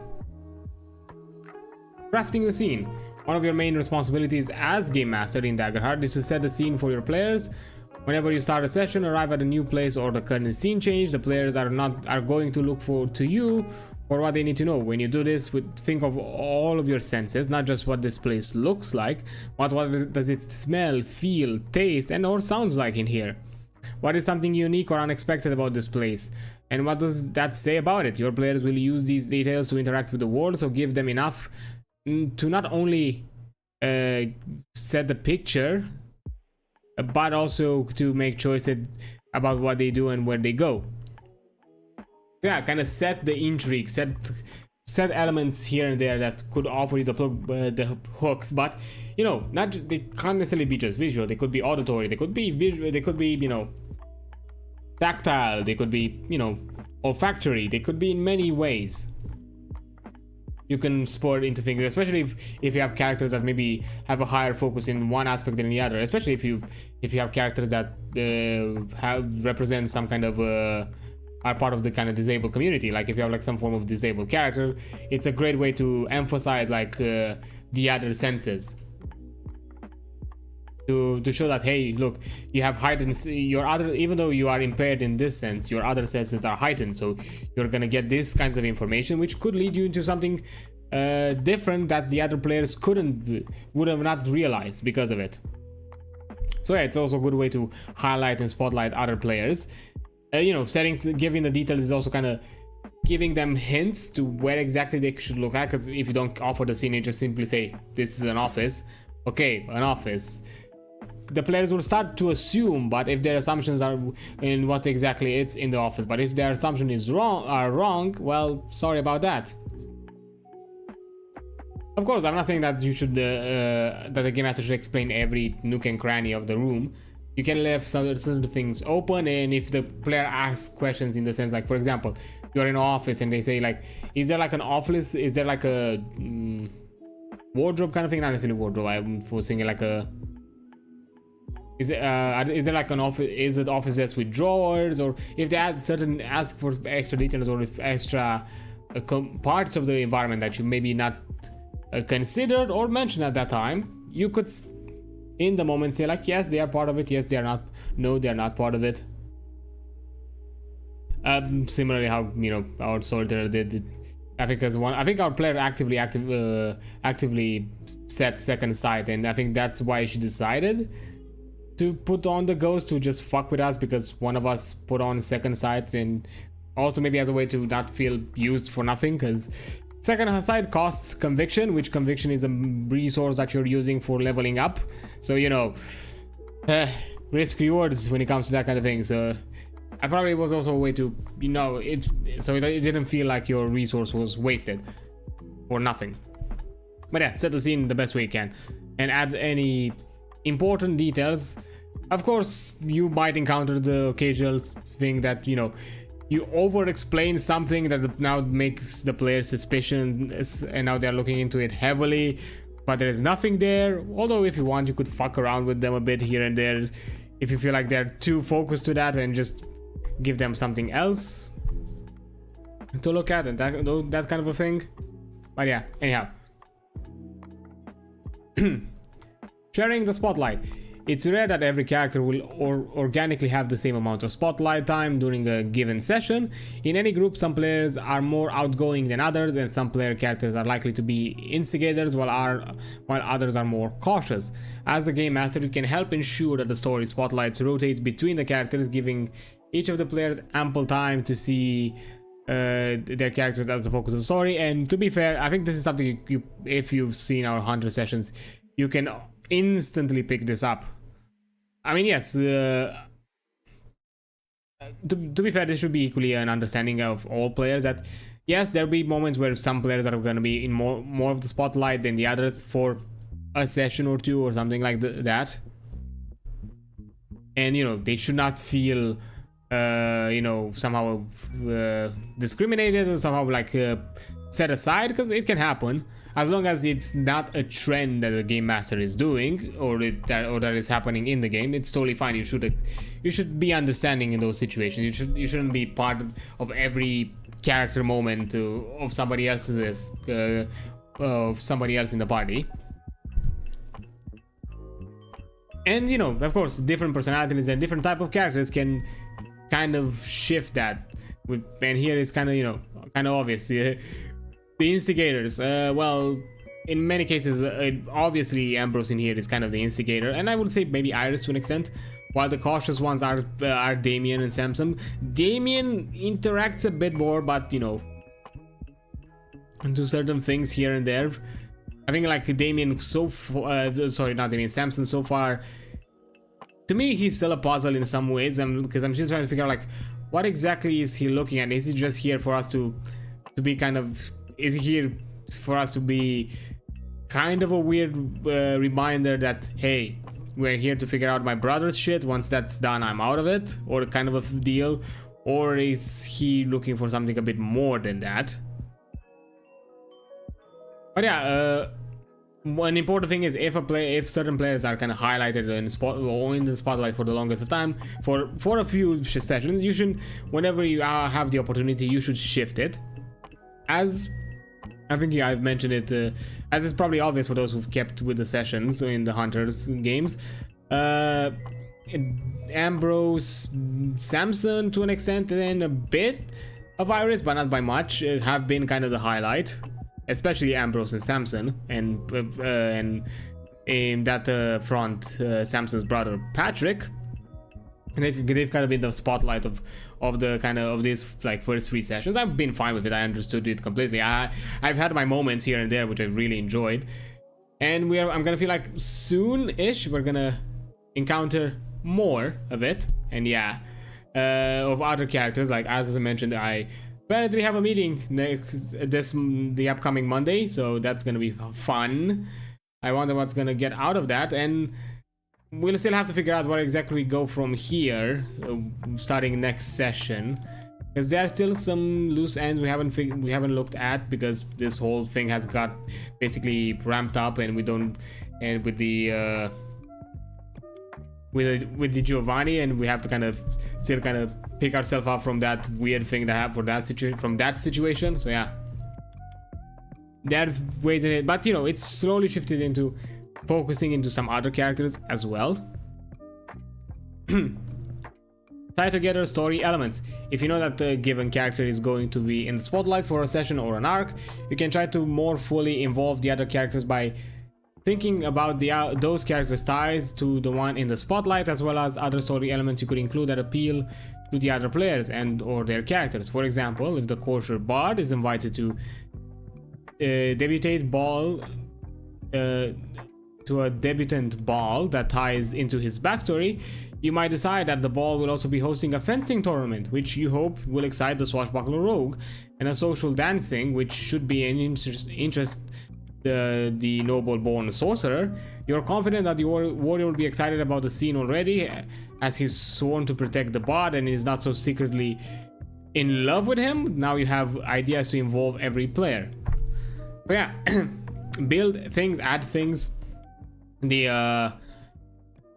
like for example, the prince the discussion that we had last session, even though it was mostly focused between between you know, Ambrose and the prince, as things kind of ramped up with the sudden attack, all of a sudden Iris was kind of brought into interest as her mother like showed up for the scene. As well as, you know, we've noticed some Damien has noticed unusual things. Of course, in this case, it was also us applying our own skills. For example, Damien was clearly out there to be kind of the eyes and ears of the group, to figure out if anything around us was gonna turn sour in case during those negotiations. But of course, Ambrose was also, and I would say Charon was really tactful and really smart about it, and kind of put ourselves out there in the conversation by basically making sure that the contract has clauses for each and every one of us and takes in consideration our own perspective in this situation. And he didn't like legit full on signed us on in, which of course could be simply said as a logical thing to do, but I would also say that, you know, Ambrose as a character could have simply just signed off all those things and be done with it, and we would have not been involved in those kind of negotiation discussions. Yeah, that's the thing of it. Again, the park conversation was another way to kind of connect things, but not necessarily into the same location, into multiple locations. You know, all of a sudden wackiness happened. I had my Men in Black encounter. Samson had their elf flirtations kind of session. And you know, Ambrose and Iris just, you know, at McDonald's. I don't just went for McDonald's, which I love how this was the most uneventful thing out of all of it. Because initially we all thought like, okay, that's gonna be the short roleplay moment before we get to the apartment. Nope.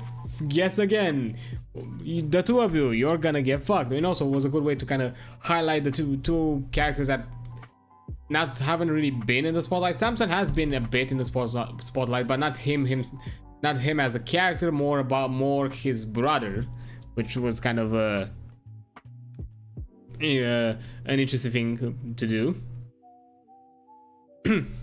Engage quiet players. In addition to spotlighting the player characters of quieter players through story elements, you might also directly engage them by inviting action from their characters rather than broadly asking the whole table, what do you do?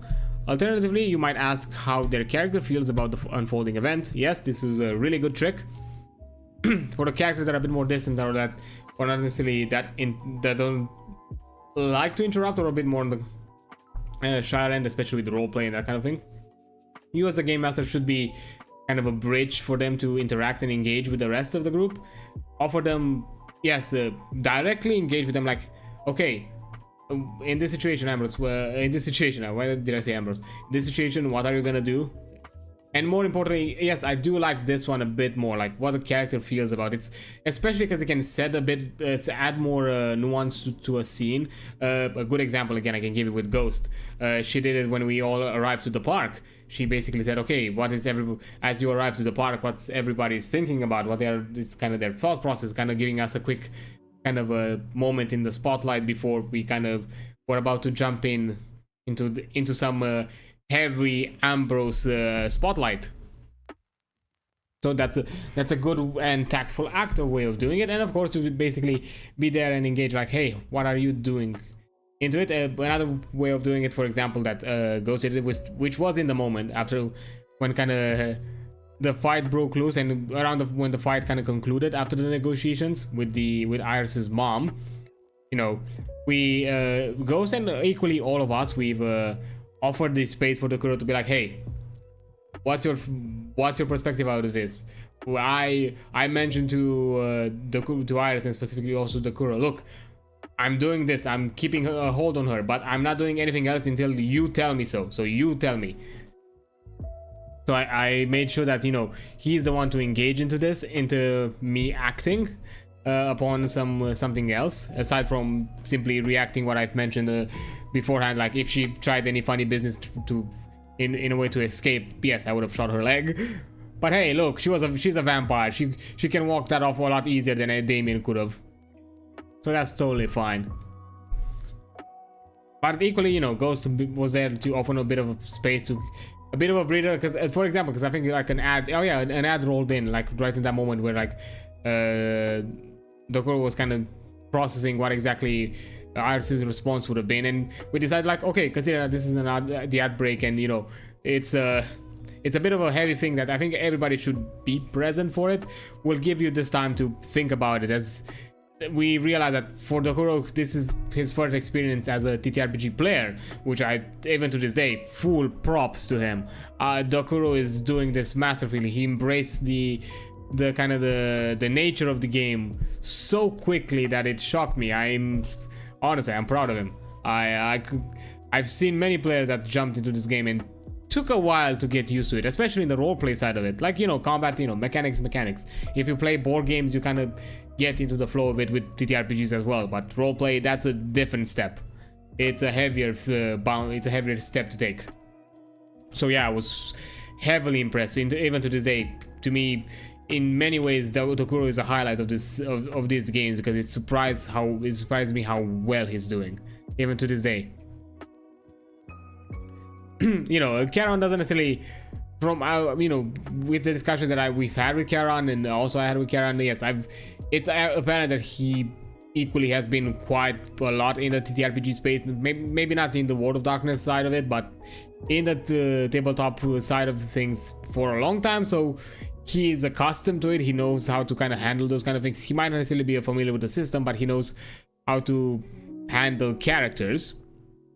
I have my own decent experience out of it. Of course, I was not necessarily a roleplay heavy either game master or player, but I've picked up my things here and there, and from other aspects of of other things that I've done in my life. I've done theater here and there, so that's an element where I'm taking from. I've done other elements similar to role playing here and there in other aspects. So I'm totally. So for me, it's an easy place to kind of jump into. From my understandings, Robe, they are also similar. I think they've been a bit into TTRPGs as well to some extent. And, you know, Ghost, I mean, she's fully immersed in the World of Darkness series, so yeah. Oh, hello there. How's it going? Having a nice Friday, whatever you are in your time zone. Hope you're enjoying yourself. Hope you have a nice day.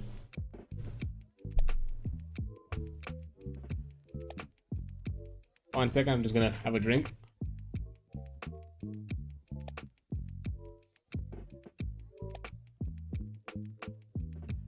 But yeah, for anybody new here, hi, I'm Agent Solf. I also go by Card. I usually, you know, play games, indies, and also like to talk and play TTRPGs. Currently going through the chapters in how to run a session, safety tools, and session 0 for Daggerheart. So, you know, I'm just reading the chapters, having my own discussions about it and all that kind of stuff, and put my own input in it from my own experiences. Yeah, how about you? Oh, I'm doing fine. Hey, you know, as I mentioned, just enjoy my time here with talking about the things that I like, because I love TTRPGs. I'm guessing that because you've jumped here, you might be accustomed to some extent to this space, in one way or another.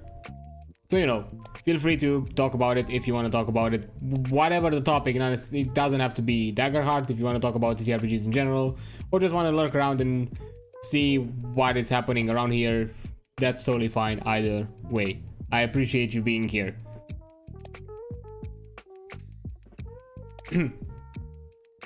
Yeah, one sec. Actually, I just want to grab a quick bite, because I also have some snacks.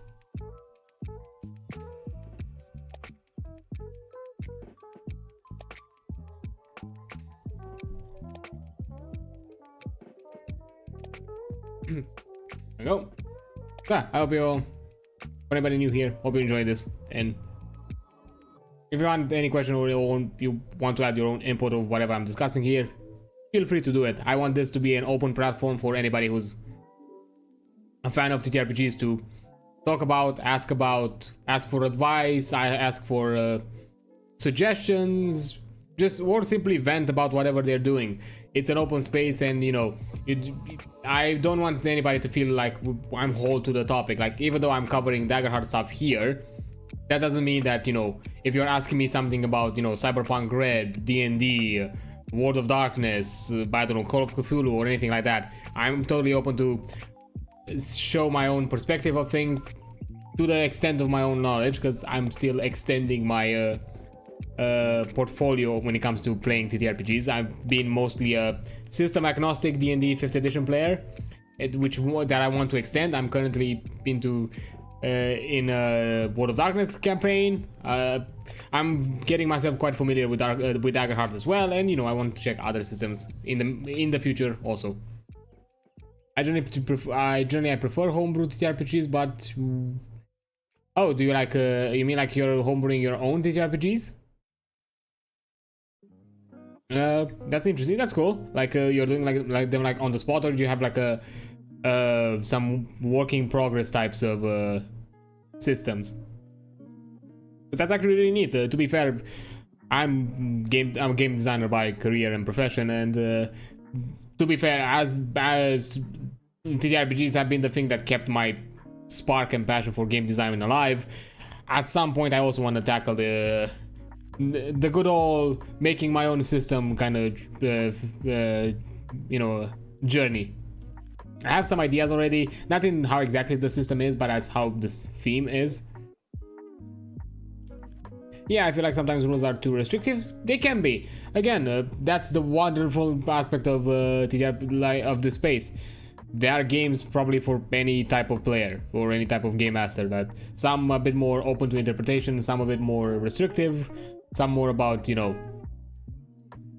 So I'm sure everybody finds something that strikes their fancy, and the best aspect of all TRPGs, if you don't like something, you change it and you run it in the way that you enjoy it, and it enhances your experience, which is the amazing part of this, because it's not like a video game where you are constrained within the rules, or the only way to alter it, you have to have some kind of technical knowledge of game development in order to change it to your own liking, or hope that somebody else that has the same issue as you have to fix it or to create their own alternative, which can be a bit disheartening depending on the games and their communities. So yeah, that's the best, that's the biggest advantage that TRPGs have. Anybody can easily change them because it's literally pen and paper. You don't like a rule, throw it out the window, bring something new, or don't bring it at all. If you feel like without that rule everything is still better, if not even a lot, if things are better than before, go ahead. Just because you remove something doesn't mean you have to also replace it with something else. Sometimes just the absence of it could be enough. To be fair, what I've read so far out of Daggerheart, it's a bit simple on the rules. It's not really restrictive in many ways. You can be a bit more open about it, and I don't think the game in any way kind of punishes you too much or really holds you down. It's really bare bones, or at least it's really simple in its kind of on its surface level, and offers you additional rules or additional options if you want that complexity or want some elements of restrictiveness. But from what I've seen of it, it's pretty open play, especially the combat, which I know for some people that can be kind of a hard turning point depending on the systems they're familiar with. Because for example, D&D, it's a bit more, it kind of, once you get into combat, it kind of chugs down the game. It's more the turn-based aspect of D&D, it's a lot slower. Here it's a bit more open-ended. It's more kind of a back and forth kind of cooperative thing between the players and the game master that kind of runs a lot, kind of again flows into it, and there is no moment where there is a saying like combat started, combat ended. Yes, you don't even roll technically in initiative because you have the player side and the game master side, and depending on how the rolls come out, that's kind of how you determine when the other side starts. There's no time limit, there's no there's no whole thing of, oh yeah, one turn represents 5-6 seconds kind of thing or whatever the shit. No, the way combat flow, the way the narrative as kind of was flowing before the combat started, with combat starts exactly the same. I mean, I don't even need to have life points nor initiative to do a combat. Yes, that's also a thing that you can do. Amazing, which can be easily, but it's other aspects of the game that you can think in different ways.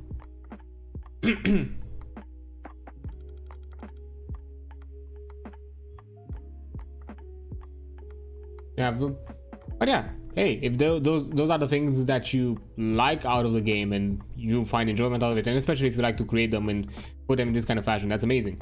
To me personally, again, it's a personal taste and it's a personal thing. That's kind of how I've played in certain games.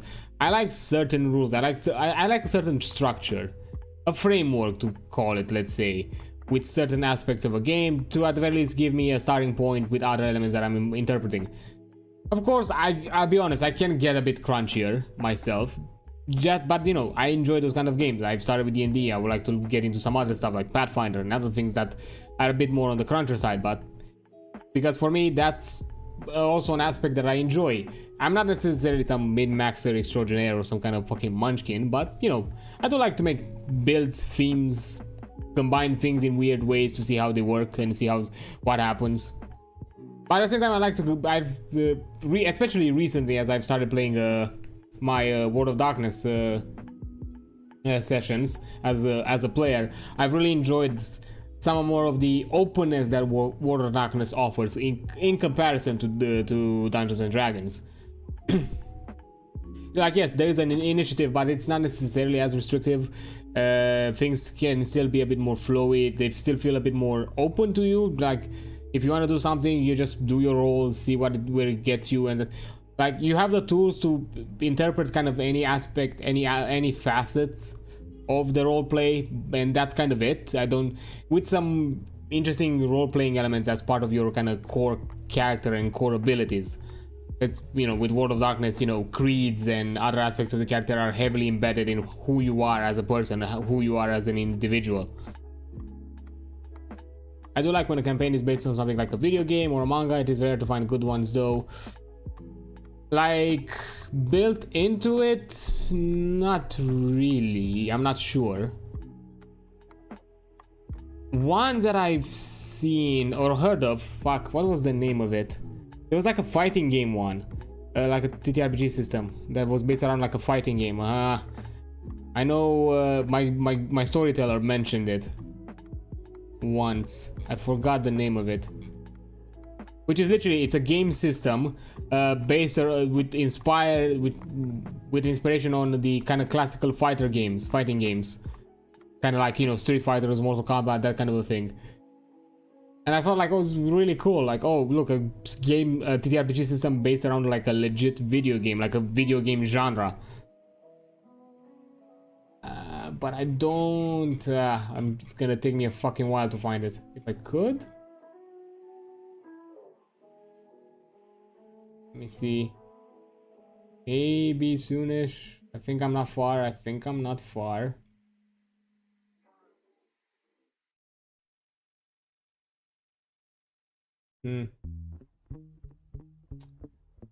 It's racking my brain now because I want to find it. Because I want I was talking about the world of the campaign. Oh, okay, yeah. Yeah, that's. Oh, I mean, I think I saw one. It's decently reworked. Again, it's D&D though. It's based around D&D. I've seen some people in the community making like reworking aspects of World of Warcraft, the Warcraft world into D&D, and like basically creating like character stats, like monster stats and all that kind of things for. And I think they even reworked the classes to better kind of represent the in-game classes, how the classes are in the game, in the MMO, which I thought like was like really neat.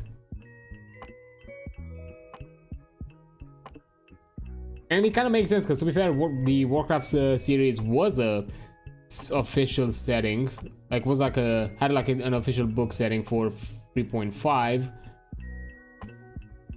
I watched a Pokemon one and a Yu-Gi-Oh one. I know although they don't stream it, I know one of my friends, Karan, that who's also a player in the Hunter the Reckoning in our campaign. He's a game master for like a Pokemon, a mesh between like a Pokemon and Avatar theme kind of game, and he talked about it a few times, like when we were like in voice chat, and it sounded really interesting, kind of how he kind of created it, not in the kind of current Pokemon from what he told me. If he was around here, he probably would have tell you a lot better than I do. I think he mentioned like somehow like Pokemon before Pokeballs were a thing and that kind of thing. You know, you're basically kind of in a way taming them, not necessarily capturing them. Or in some way they're more of a threat in the actual, you know, living, breathing world. You're not there to throw a ball at them, cap them, and you know, put them into and let them fight each other for sport. They were kind of part of this living world more actively than they would have been if it would have been current day Pokemon.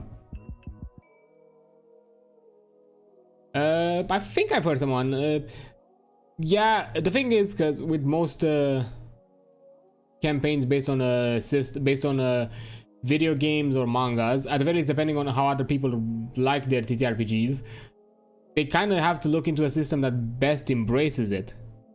Of course, because not everybody is either interested or wants to go with certain systems that are a lot more improvisational or a lot more open-ended. And probably that's kind of the issue with certain themes or with certain IPs or concepts.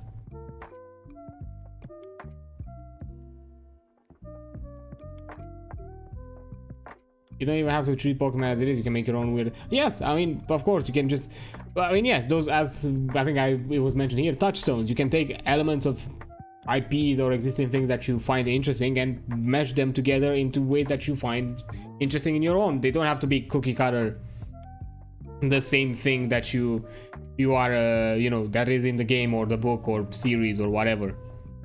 They never have to be. You can embrace elements of it, and that's kind of because I have a vague world building like setting concept in mind, which is kind of like a cyberpunk urban fantasy, where I kind of want to pick elements from like equally Destiny, maybe some Borderlands.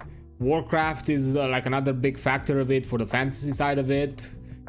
So, you know, I have like certain places where I kind of want to pick out like elements and themes, but once I mesh it all together, it's overall my own theme. Even like elements of fate and tarot, like for example the cyberpunk game had with the 2077, where, you know, fate and, you know, tarot, and where fate was kind of like a big part in the story. So yeah, take things from other properties that you find interesting and, yeah, adapt them and go buck wild, however the fuck you prefer. Because yes, again, it's your own game. Do whatever you want with it. Nobody should stop you. Nobody should, or at the very least nobody can stop you, technically speaking. Like, even if they wanted to stop you, they can't. Like, you can still do it. Even better if you want to do it out of spite. If you're that kind of person, I'm not gonna judge.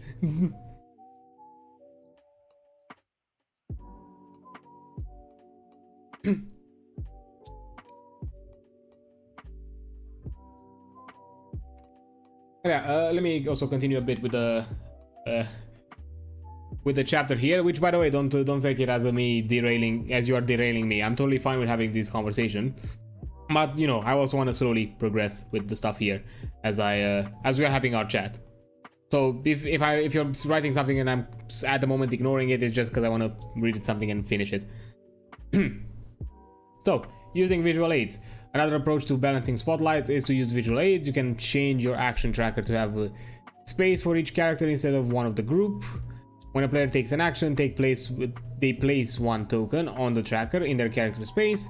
Throughout the session, a quick look at the trackers will show you which player are taking more actions and help you remember to engage the players that haven't acted as much. This visual reminder can also help your players to know how you could use an invitation into the spotlight. So yeah, this is basically, if you're the kind of person that, you know, if you have a hard time taking mental notes, myself included, hello there ADHD, you're a pain in my ass sometimes, many times.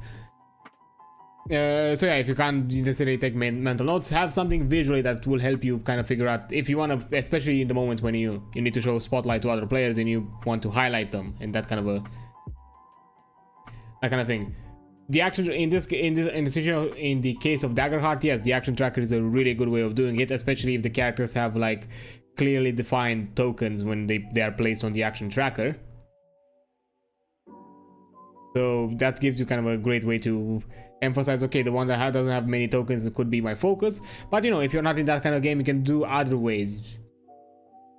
If it's something about, you know, successfully rolling against something, you can take note of that. You can just have a piece of paper with names and just strike a line every time, you know, a player does a successful thing, and you just take a note and just take a look to see who's not doing as well, and just have them do, and whatever next big thing you have them be the spotlight of it, and somehow maybe emphasize some aspects that that character specializes about. You know, you could alter it in the moment, so you make sure that, you know, if your character, for example, is a druid, maybe you can have something more connected to their druidic aspects than necessarily whatever you had planned initially, which might have been a better fit for, I don't know, let's say a rogue, for example.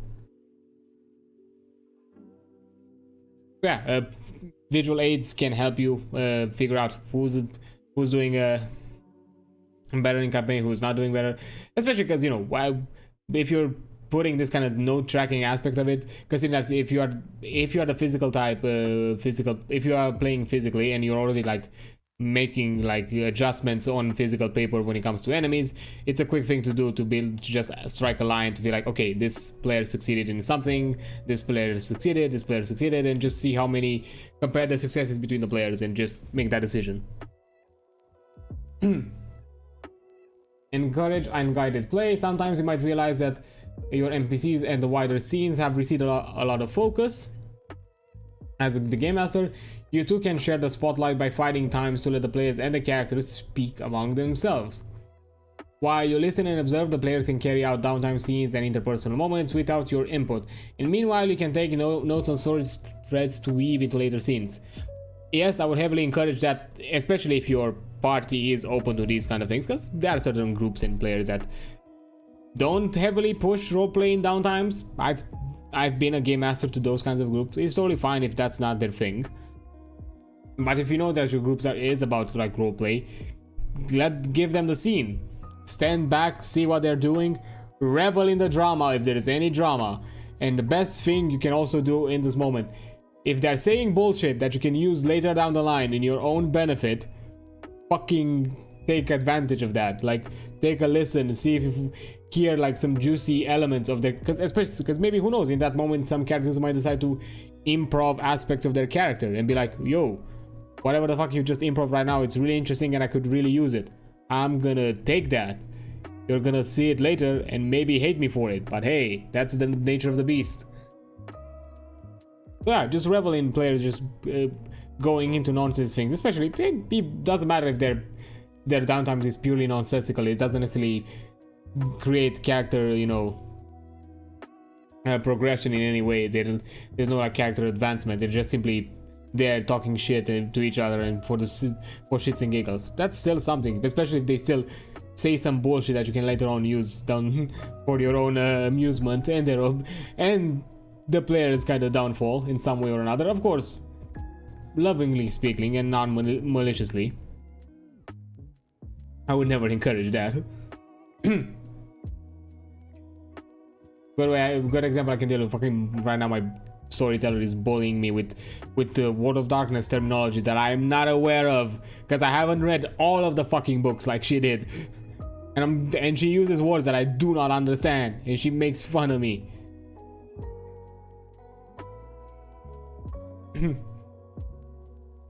Okay, anyhow.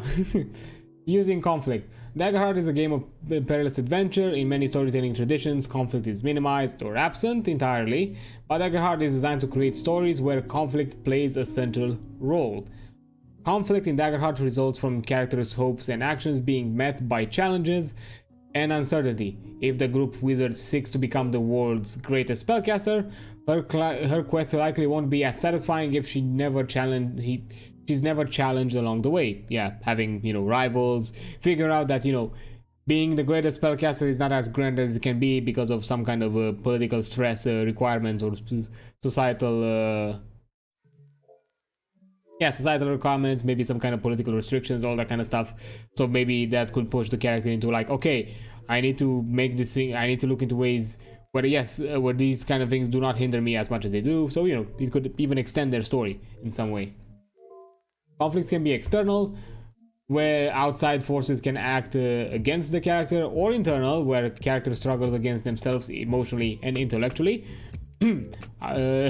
Not Damien right now realizing that all of the things he's seeing are purely magical, and in that way his pure on a scientific kind of brain, kind of scientific approach to problems and the unknown that he applied to so far, and he's still dealing with that, and he still has a hard time to accept that shit is just magical sometimes. Our wizard might face external conflict through the test of skills against our other mages, solving magical puzzles, using knowledge and cunning, and eventually squaring off against legendary beings who wield the most potent magics in the world. Meanwhile, her internal conflicts might include struggling with the ideology taught to her in her magical academy, or she might fear the destructive power of her magic. The strongest character arcs in Daggerheart emerge from a combination of internal and external conflicts.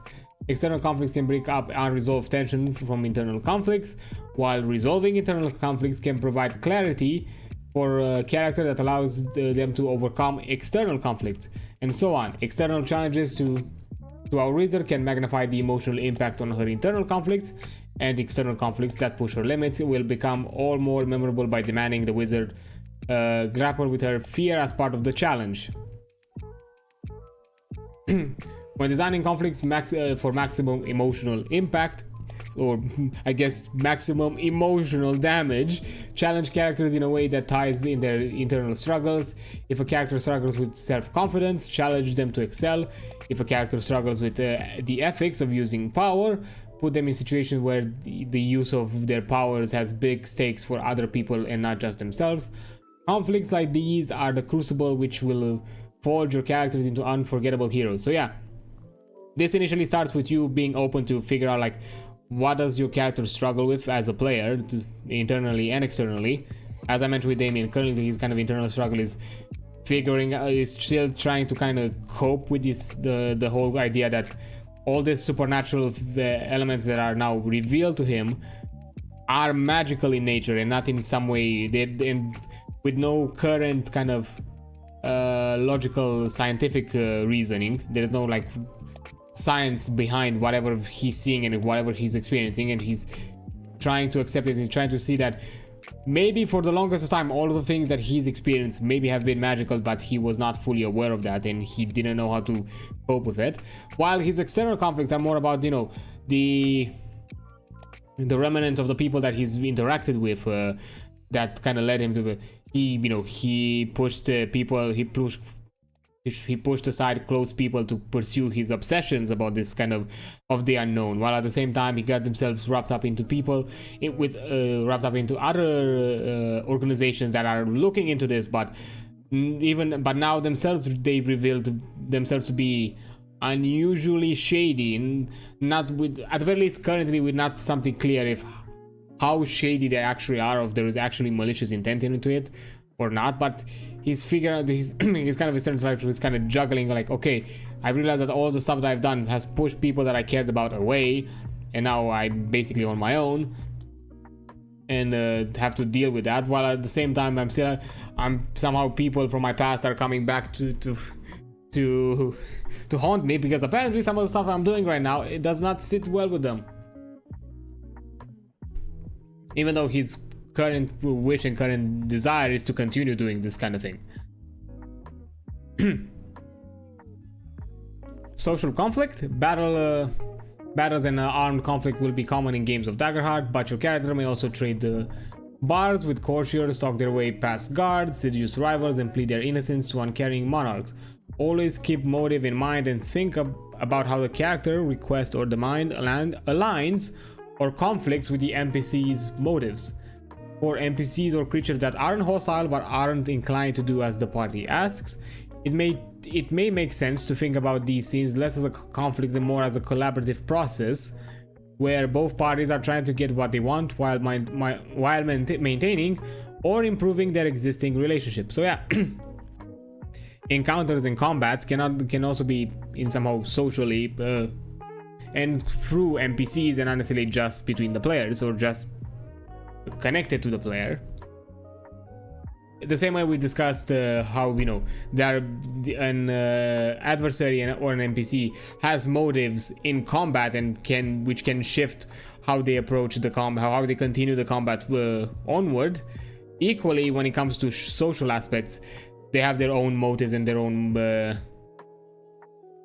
interests, and certain demands or certain asks of the party may not align, and you need to figure out like what exactly where this individual stands for, and if there's any interesting middle ground where they can reach, or that could be reached. Either you could have already pre-planned the possible middle ground, or as mentioned here, just, you know, go do kind of work from beat to beat, to go to do the back and forth with your players and see kind of where the conversation leads, and if something kind of juts out that seems interesting to approach for the NPC as a element of interest, just, you know, take that and seize that opportunity as the possible you know, their own kind of ask or their own demand when it comes to whatever the party is putting forward. Influencing NPCs. For everyday social obstacles or foes, a single successful action may be sufficient to progress, such as haggling with a merchant or talking your way past a town guard. On a success with fear, the foe might demand a bribe or set other special terms in order to do what the character asks or demands. When dealing with more formidable NPCs, one action might not be enough to change their mind. A hostile countess probably couldn't be convinced to send troops to help fight a necromancer with a single roll. Since an adversary or a PC becomes vulnerable while their stress slots are full, you can use adversary stress slots as the meter to tracking their higher stakes or more extended social conflict. By default, one social action against an adversary, intimidation, deceit, bribery, will force them to mark one stress. Some abilities, class domains, also force adversaries to mark stress and are highly likely to in social conflicts if fictionally applicable. Sorry, that was a period. An ability that forces the adversary to mark a stress point upon a successful attack may not be advisable in a noble's court. It's like, yeah, just because it removes the stress doesn't mean that you should do whatever ability offers you have on hand, especially if it's a hostile one. But yeah, you could utilize certain resources already offered you by the character stat, by the adversary stat, or monster stat, NPC stat, however you want to call it, as kind of a guideline to where exactly is the NPC standing in whatever negotiations or talks or other social aspects they are part of. You know, the more they are pressed on it, and the more the party succeeds and and that NPC loses the resource, the more they slowly become more willing to partake in whatever the players are asking. A petty noble has taken dislike to the party. The petty noble has 5 stress, so if the player characters want to get back into the noble's good graces or force them back down, the game master could tell the party if they can fill the noble's stress track, they will have convinced the noble to change their mind. Yes, you can also equally be open about this kind of thing in case you feel like, especially if you feel like the players kind of stopped in their tracks with this, with whatever social encounter, but you feel like they could go further. Sometimes it's okay to be transparent and reveal a bit of the elements behind the screen and be like, look, I'm giving you a clear goal for you to reach. If you reach this goal, you're gonna get this for definitely. Don't give them all of the possible details, but be like, yes, you would succeed in your talks. Whatever that outcome may be, we'll figure it out as we go, but you'll succeed if if these metrics are met. Countdowns in social conflict. If a social situation, especially in a high stakes situation, you might set consequences countdowns to represent the adversary's patience or a time limitation. With consequences on rolls ticking down the clock, the player characters take actions to mark the adversary's stress while trying to minimize consequences that tick down the clock. In such a situation, if the countdown triggers, the player characters lost opportunity or end up with some other bad result from the conflict. Example of a social conflict. Yeah, it's a bit of a... but fair enough. The party is making an appeal to petty nobles to send troops to deal with a growing undead threat. In the woods, the noble is disinclined to help them, as even if they believe that the undead threat is real, the game master tells them that the noble has 5 stress. If they can force the noble to mark the whole track, they'll have convinced the noble to dispatch his troops for the investigation. The wizard go first, producing the still twitching tibia taken from the swamp skeletons. They describe the magical powers they needed to maintain a necromantic effect when a corpse is rendered into such a small piece. The game master calls that a presence rolls, but a wizard asks to roll with knowledge, focusing on the arcane display and demonstration of the knowledge. The game says that they normally give disadvantage on knowledge, since presence is usually better for persuasion, but that the evidence would give but that evidence will give advantage on that roll. So yeah, do emphasize when clever play it offers them benefits, and reward clever play in whatever way you can. And especially if you can emphasize it, like it was mentioned here, like, yes, you usually have disadvantage, but because you thought of this issue in a clever way, I'm actually giving you advantage. So actually, yeah, making evident the consequences that they would have faced, while at the same time put in contrast the benefits that they were given because they were clever, kind of encourages and emphasizes, like, hey, these kind of things are good, that you did are really good, and you should think on those kind of those kind of solutions further in the future. With advantage and disadvantage cancelling out, the wizard rolls a success with hope, and the game master works one stress on the noble. Since the wizard rolled with success with hope, the game master invites the players to continue. Next, the bard takes the stage, recalling the story when the party entered the swamp. For the first battle, the undead raises by its necromantic force. The bard uses his domain ability Enrapture. The bard makes a presence roll, getting a success with fear. The bard chooses to mark a stress to force the noble to mark 2 stress, bringing him down to 2 remaining. The game master elects that fear to take the fear rather than use a game master move to immediately end the captivating effect of Enrapture. Since the bard has the noble enraptured, the game master asks the bard players whether they want to continue. The bard player suggests that he'll weave the words of any party member that speaks into the spell. If that's okay, the game master agrees, wanting to involve the whole party. But that's also a good sign of collaboration between the players, not just the game master encouraging it. Since the bard has a noble Next, the group's rogue takes the economic angle, telling the noble that if they don't act, the noble's subjects will die, therefore unable to work and pay taxes. The rogue makes a presence roll and gets a critical. Since normal actions would mark 1 stress, the game master decides on a critical, they mark 2 stress instead, which marks the noble's last stress. With the noble's stress exhausted, the game master describes how the noble finally agrees to dispatch the patrol. So yeah, using resources to better emphasize that kind of a thing, especially with having elements of countdown where it could be an interesting kind of back and forth where you can figure out like how certain successes and failures can take down the countdown, and the more the worse the players fail, the quicker the countdown kind of takes down, and that kind of a thing to their success. That could also be an interesting aspect instead of having the stress. Like the stress could be the goal, but it could be it is a time sensitive aspect of it.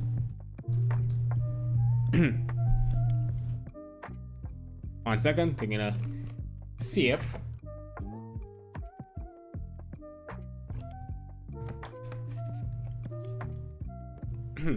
Armed conflict.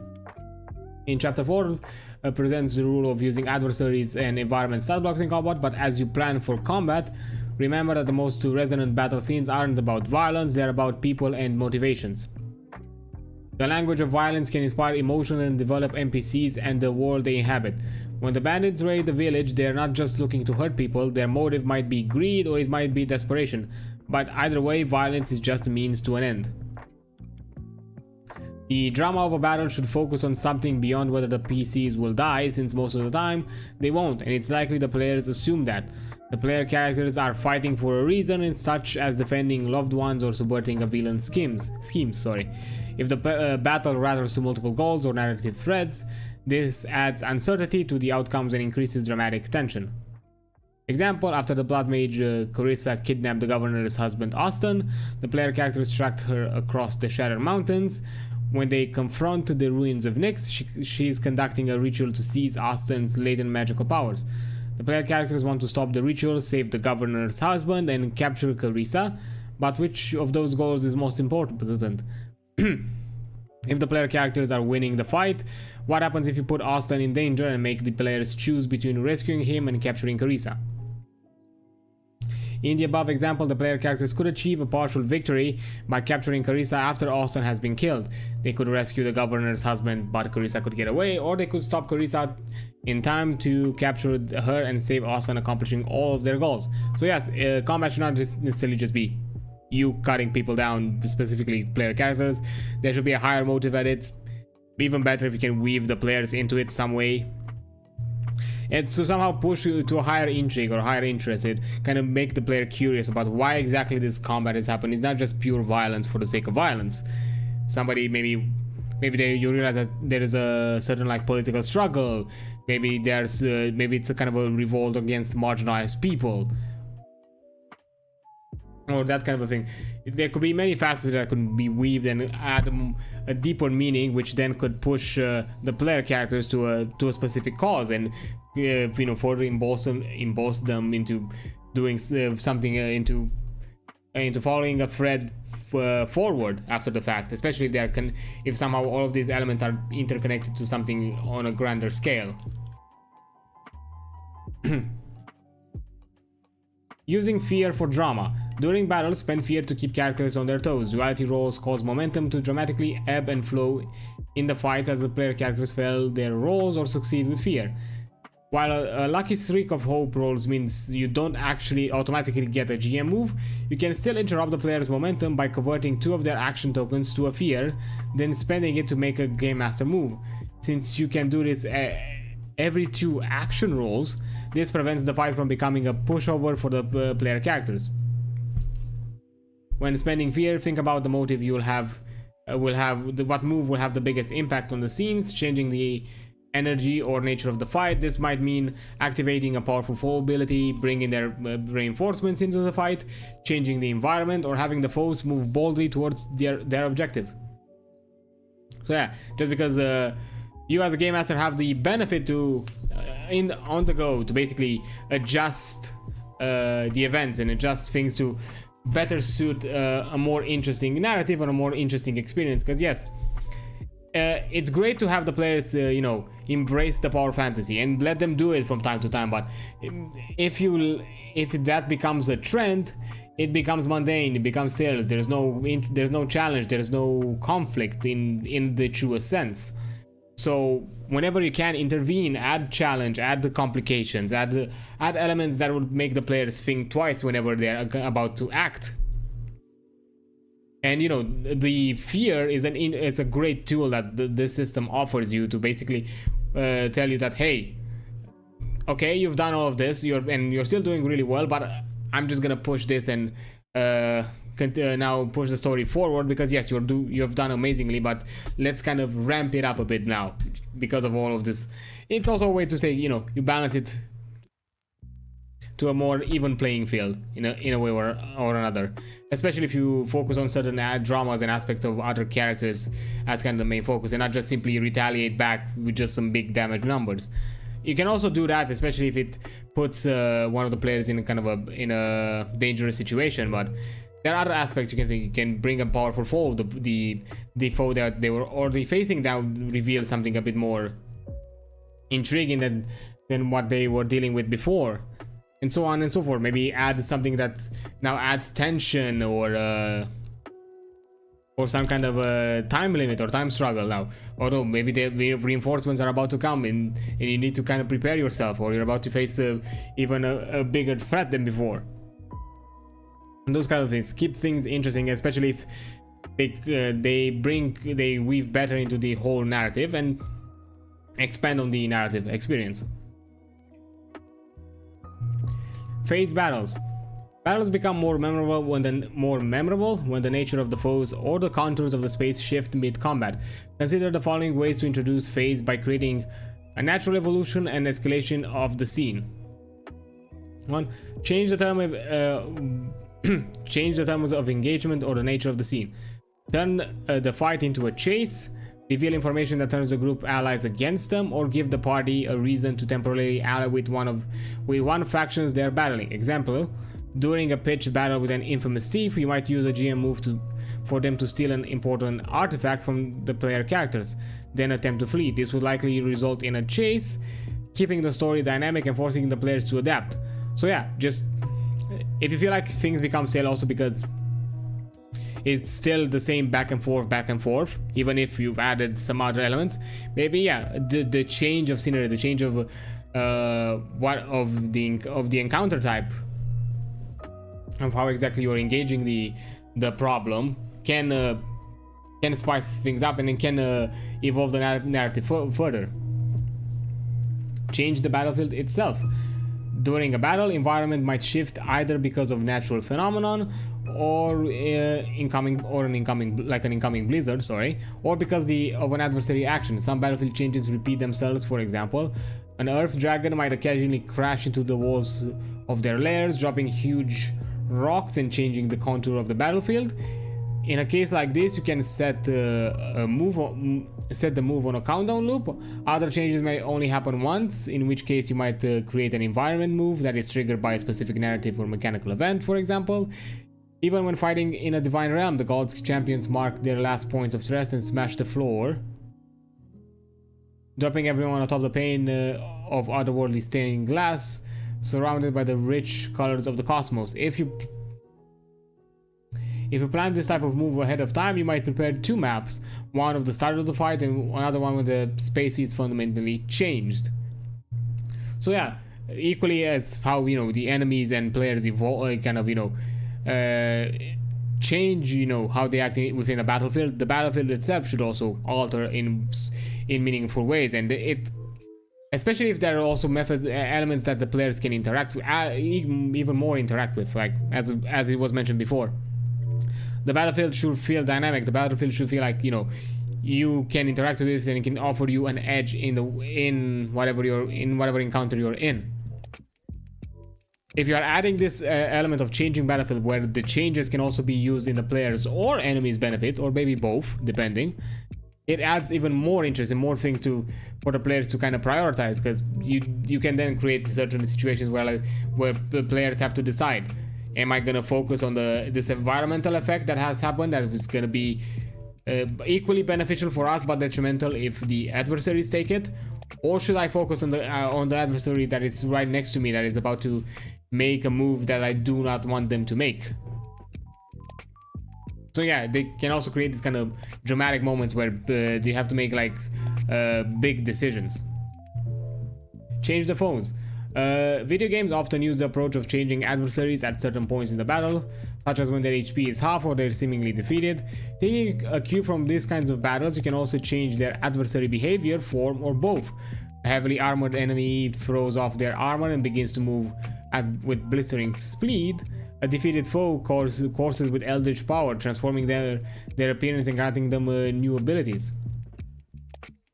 In Daggerheart, you can create a phase change for an enemy in a few ways. You might give the foe a passive feature that triggers when half of their hit points are marked, or you might prepare two adversary stat blocks, one for each phase. This book presents several adversaries with a phase change feature, which you can use as inspiration for creating your own. If you didn't prepare the phase change in advance, but a party is defeating a major foe far more easily than expected, it's okay to let the player characters have the easy win. But if it may feel anticlimactic, feel free to improvise a phase 2. Describe how the adversary seems defeated, then have them stand back up or surge with new energy, clear some of their HP, chant some of their tactics or base attack, and make a new feature or two to represent how they change. An enemy that throws their armor off might lower their damage threshold but gain relentless and move with blistering speed. You might even switch to a new stat block, transforming the foe into something entirely new. When an enemy takes a new form, try to draw upon the story to explain the second phase. If the enemy is a blood mage, maybe have them hold out a bloody hand and use a powerful spell to transform into a blood abomination. It's both surprising and inevitable. But if the player never learned that the enemy was a blood mage, that reveal won't be as satisfying, so you might want to create connective tissue in the moment as the transforming enemy boasts about not having revealed their full power. So yeah, as I think I've just mentioned previously, take cues from video games. Video games are a good learning tool, or a point where you can add interesting battles, interesting environments. You know, as I said, multi-phase bosses could be a thing. Of course, don't go overboard with it, because it can also become don't go full-on Final Fantasy with multi-phase bosses. You can go like a phase or two, like 2 phases or 3 maybe, let's say, depending on how you're approaching it, but don't be insane about it. which can also change elements of the battlefield, can change elements of how the player interacts with the enemy, and also equally change how the enemy behaves. So each phase the enemy behaves differently because of their whatever abilities they have in store compared to their previous phase. So always because having these kind of moments keeps the players on their toes, makes them guessing, and keeps that kind of, because combat encounters should also be kind of a puzzle in a way. The players should discover as they are fighting an enemy, especially a new enemy, what they're about, what their skill set is, what their ability is, and then it should feel like, okay, let's figure out how I can counter you, how I can what are you immune at, what you're resistant at, and those kind of things, and what you're excelling and what you're bad at. So then we can plan accordingly. So basically you have this kind of ever-evolving phase in the battlefield where initially it's kind of a learning phase for the players, but once as they kind of learn it, they master the combat, they master the fight, and they start to act more in unison. It's kind of showing this kind of build to the climactic end of the fight. So phase fights can really emphasize or really build upon that.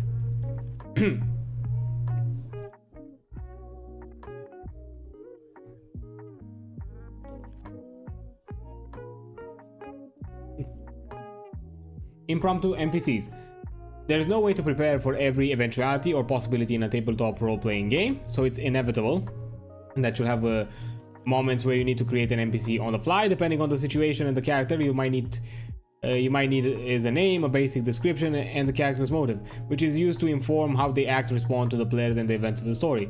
If this NPC is directly opposing to the character, you'll also need to pick up a difficulty for that NPC, giving you a benchmark to decide whether the party succeeds on actions against them. You can use the examples in the setting roll difficulty, or you can base it based on similar NPCs you've already introduced.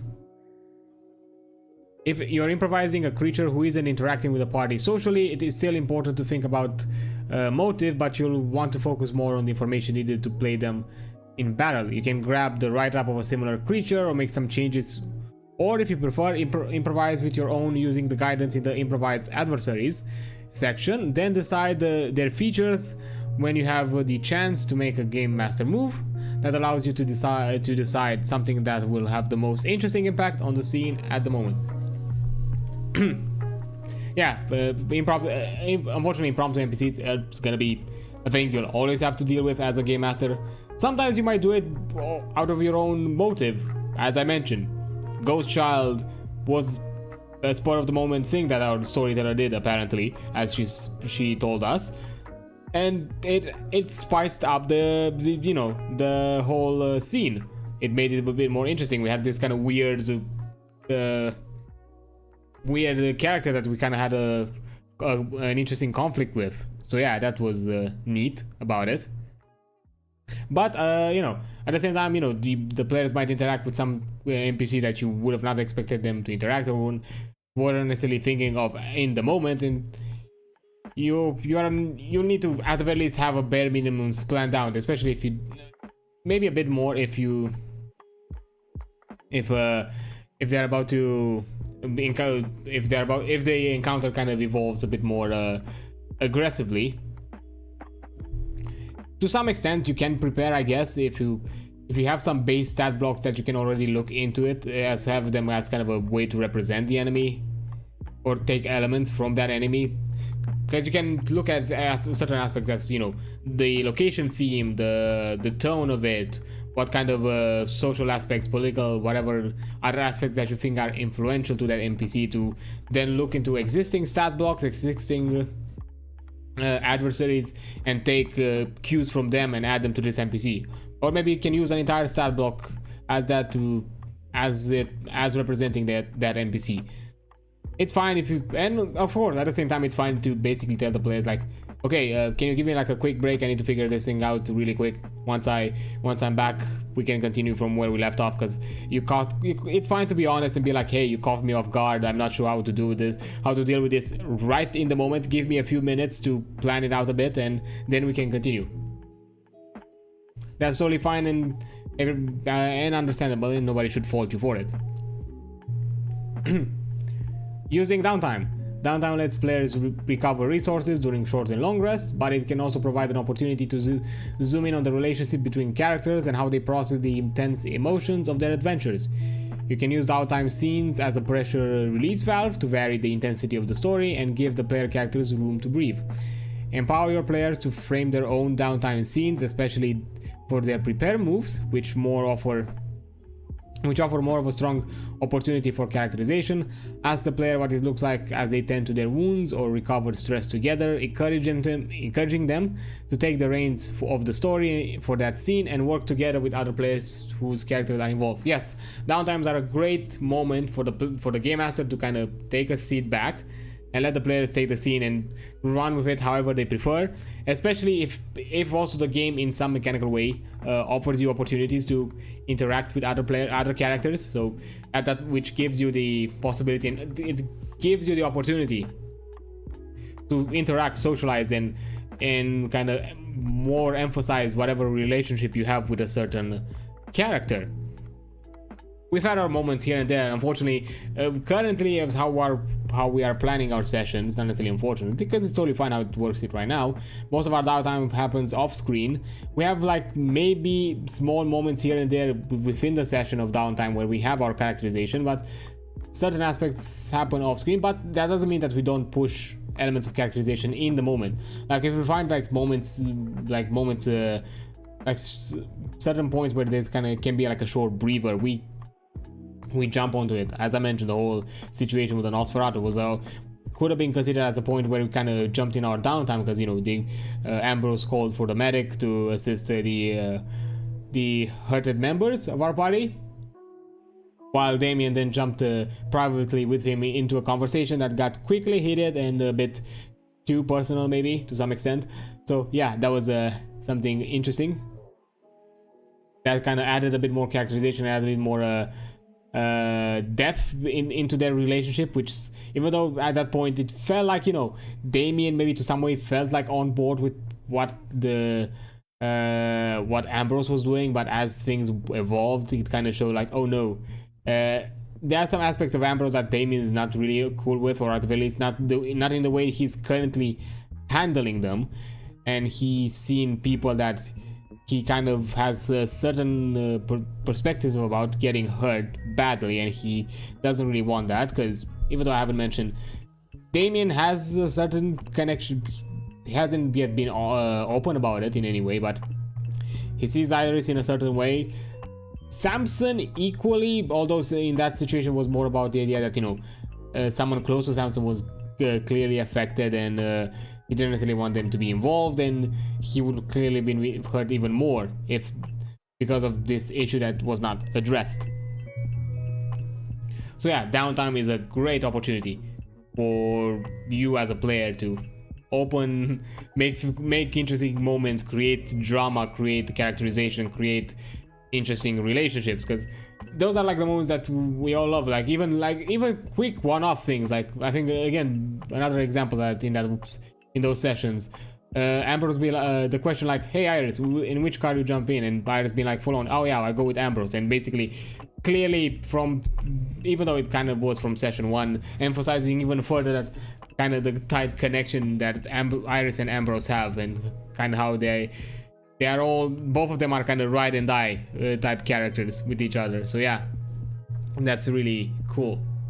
And yeah, even if you don't have like often a lot of opportunities of downtime, you can still find moments of where breather moments, or moments where you kind of take a break in between the big scenes, where you can add here and there elements. And who knows, sometimes it might even evolve into full-on scenes where you start going back and forth with discussions and topics, and it really emphasizes your characters. Because again, that thing that I did with Ambrose was me fully kind of riding the wave of kind of something that Ambrose set up.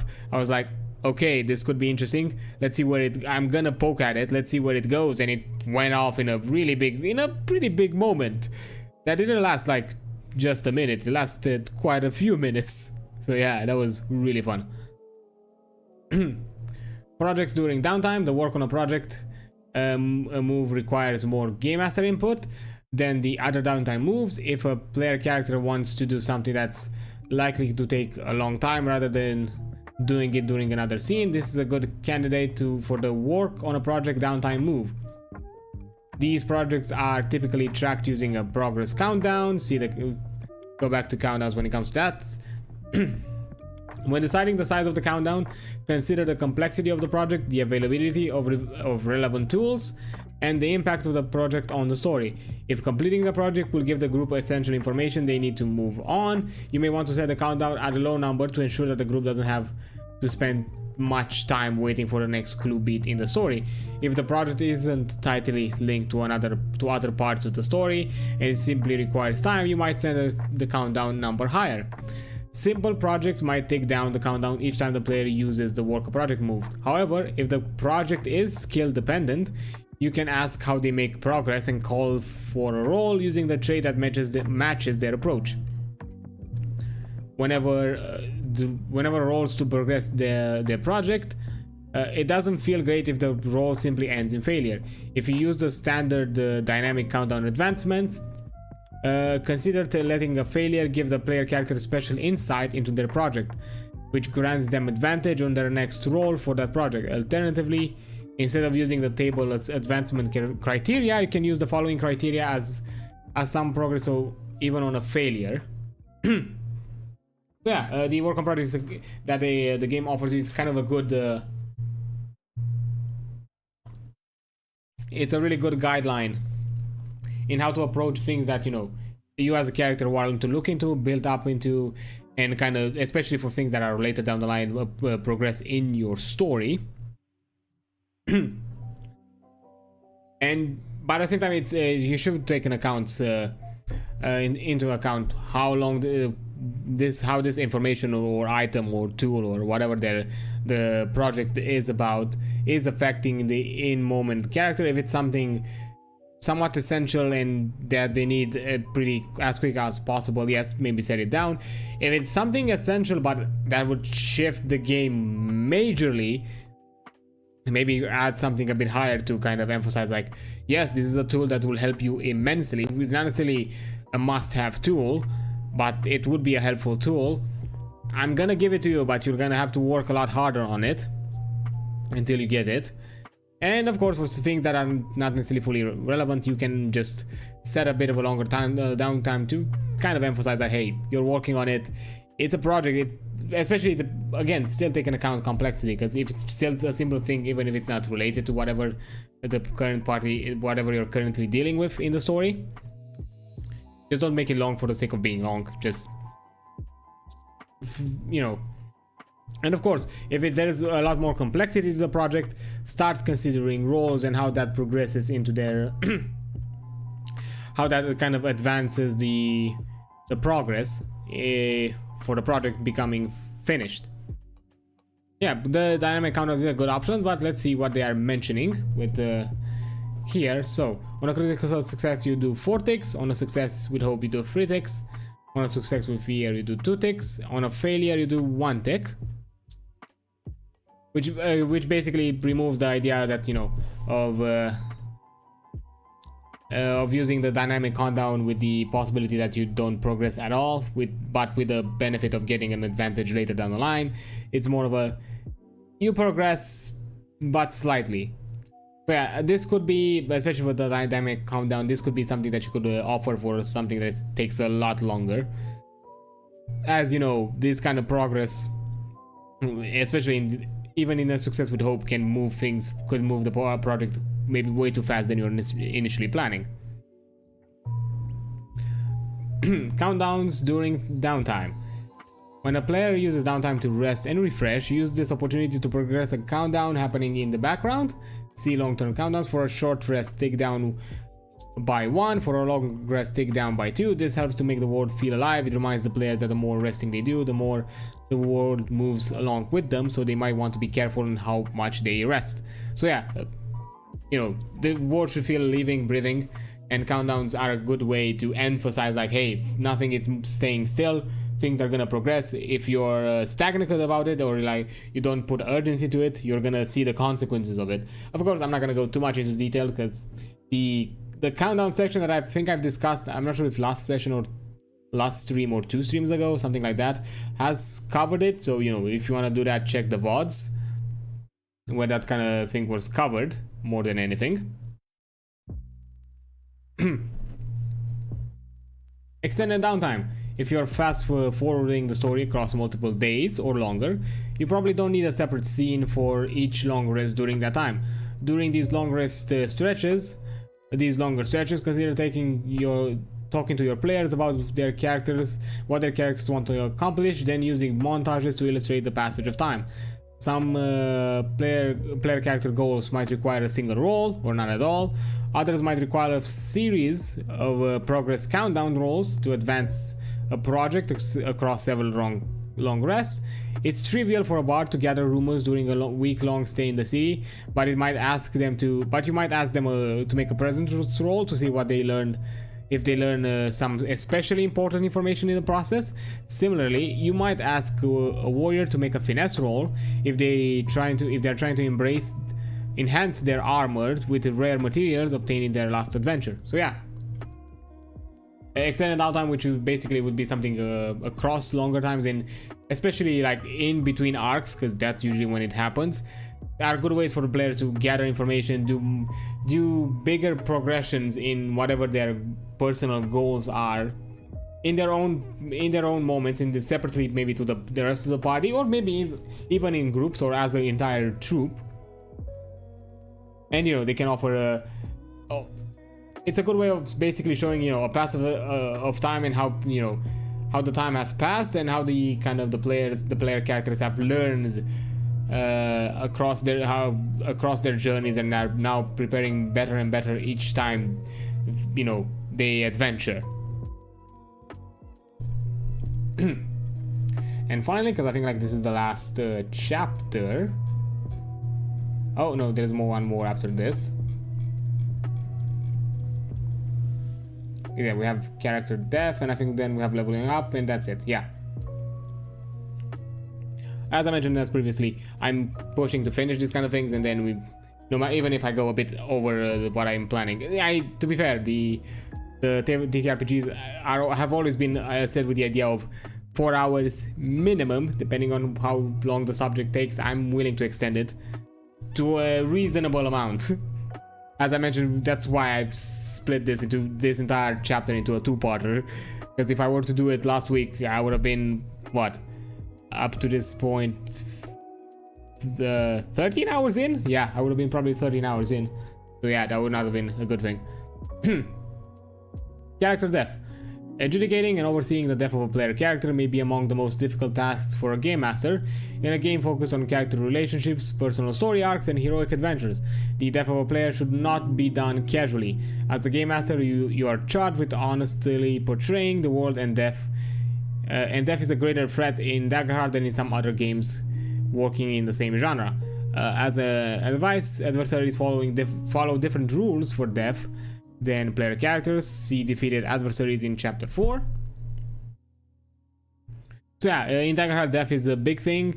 Like aspects like resurrection as abilities offered available to player characters. Only a max level character is able to resurrect a player, and only specific player. I think you need to be Valor domain, not Valor domain. I think it was Valor. Not Valor, I forgot I forgot what the domain was called right now. But it's available to a specific domain, and it's a capstone ability. So it's a max level ability. So yes, death is a big thing in Daggerheart. If you die, you die. Choosing a death move.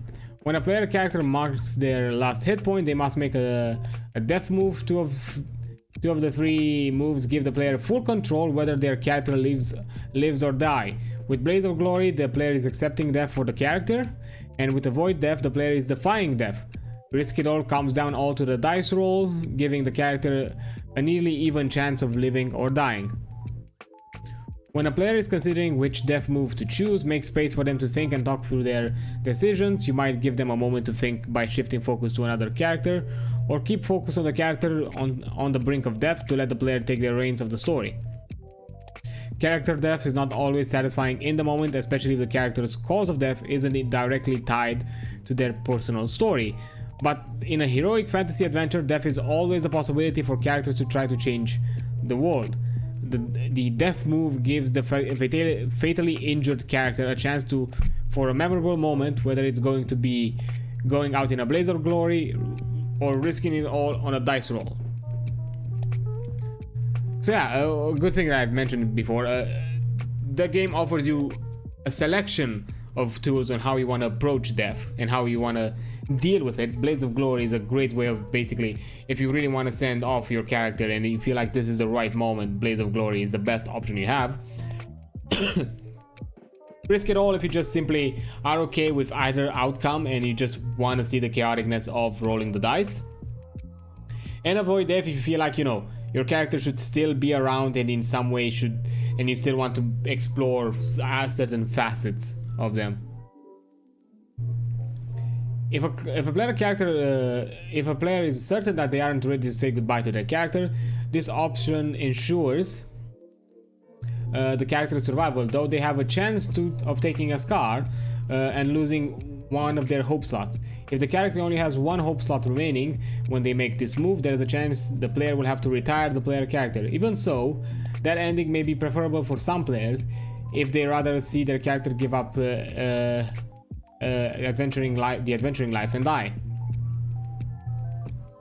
Yeah, this is kind of like an alternative option. If instead of you wanted to see your character dying, you know, this could be more of a metaphorical way of dying, where the character is just simply sent off, but they're still part of the world, they're still existing, they're still living in it, and they could still influence it and still be a part of it in some way, but no longer as an adventurer that you control. It's something more to the game master whims now. A low level character is much less likely to take a scar than a higher level character, giving a chance for their story to play out more fully. But as the character gains level, the chance of gaining a scar is greatly increased, making the Risk It All or Blaze of Glory more appealing. Using this move, the character stays unconscious until healed by an ally or until a group takes a long rest. Try to give the player a chance to participate in play if the group isn't able to heal their character or get a long rest in short order. This might take the form of inviting them to temporarily control an NPC, or might involve narrating a scene of the character at the knife's edge between life and death, visited by the spirit of a departed loved one, receiving a vision of a disaster they need to survive to avert, or something else to keep them involved in the story. Even without gaining a scar, this move still comes at a cost. It makes the situation much worse. That might be some kind of escalation due to others in the party tending to the fallen character, like a new wave of enemies approaching. Or the character's misfortunes might turn the tide against the heroes, like an important item being seized by adversaries. So yeah, even though avoid death seems like the safest option, which is, it still can lead to metaphorical death, and it can still lead to complications. And it can be a great tool that you as a player, as mentioned here, if you are in this kind of avoid death and the body has no way of assisting you, can still participate in some other ways, like, you know, having visions, having moments of recollection, or simply participating as some kind of as an NPC existing in this encounter.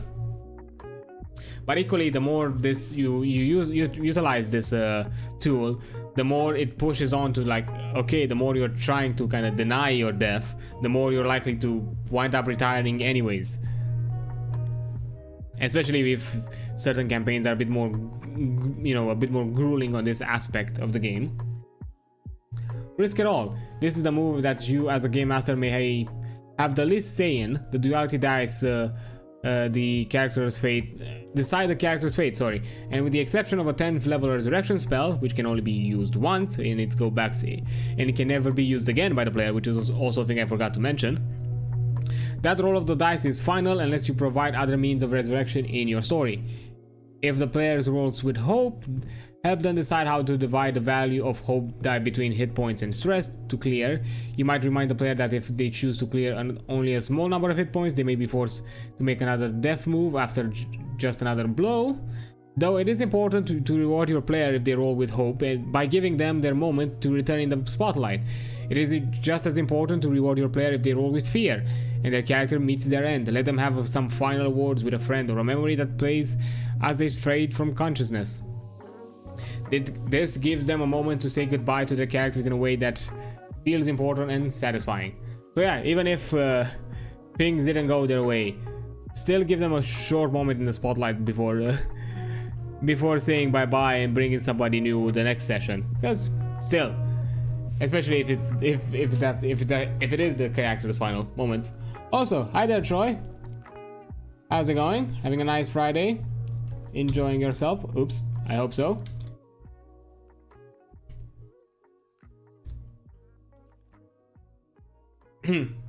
Yeah, just give me a... Oh, I just got home. Oh, that's nice. Yeah, I'm currently kind of finishing the... because I went through... What was it? Yeah, the running an adventure chapter. I checked the... Today I looked into session 0, safety tools, and running a session.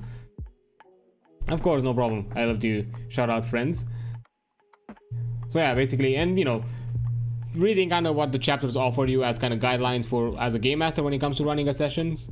And not the same way, kind of offering my own input and my own experiences out of it. But to be fair, the game, the rulebook itself offers some really good guidelines, which, for example, in the safety rules sections, I don't think I have anything to add. I think they covered it pretty nicely. Like, if there was anything to add there, it's more particularities that each group would have in their on their own when it comes to safety tools more than anything. But the general was, the main aspects of it were covered, similarly to how to kind of prep for a session 0.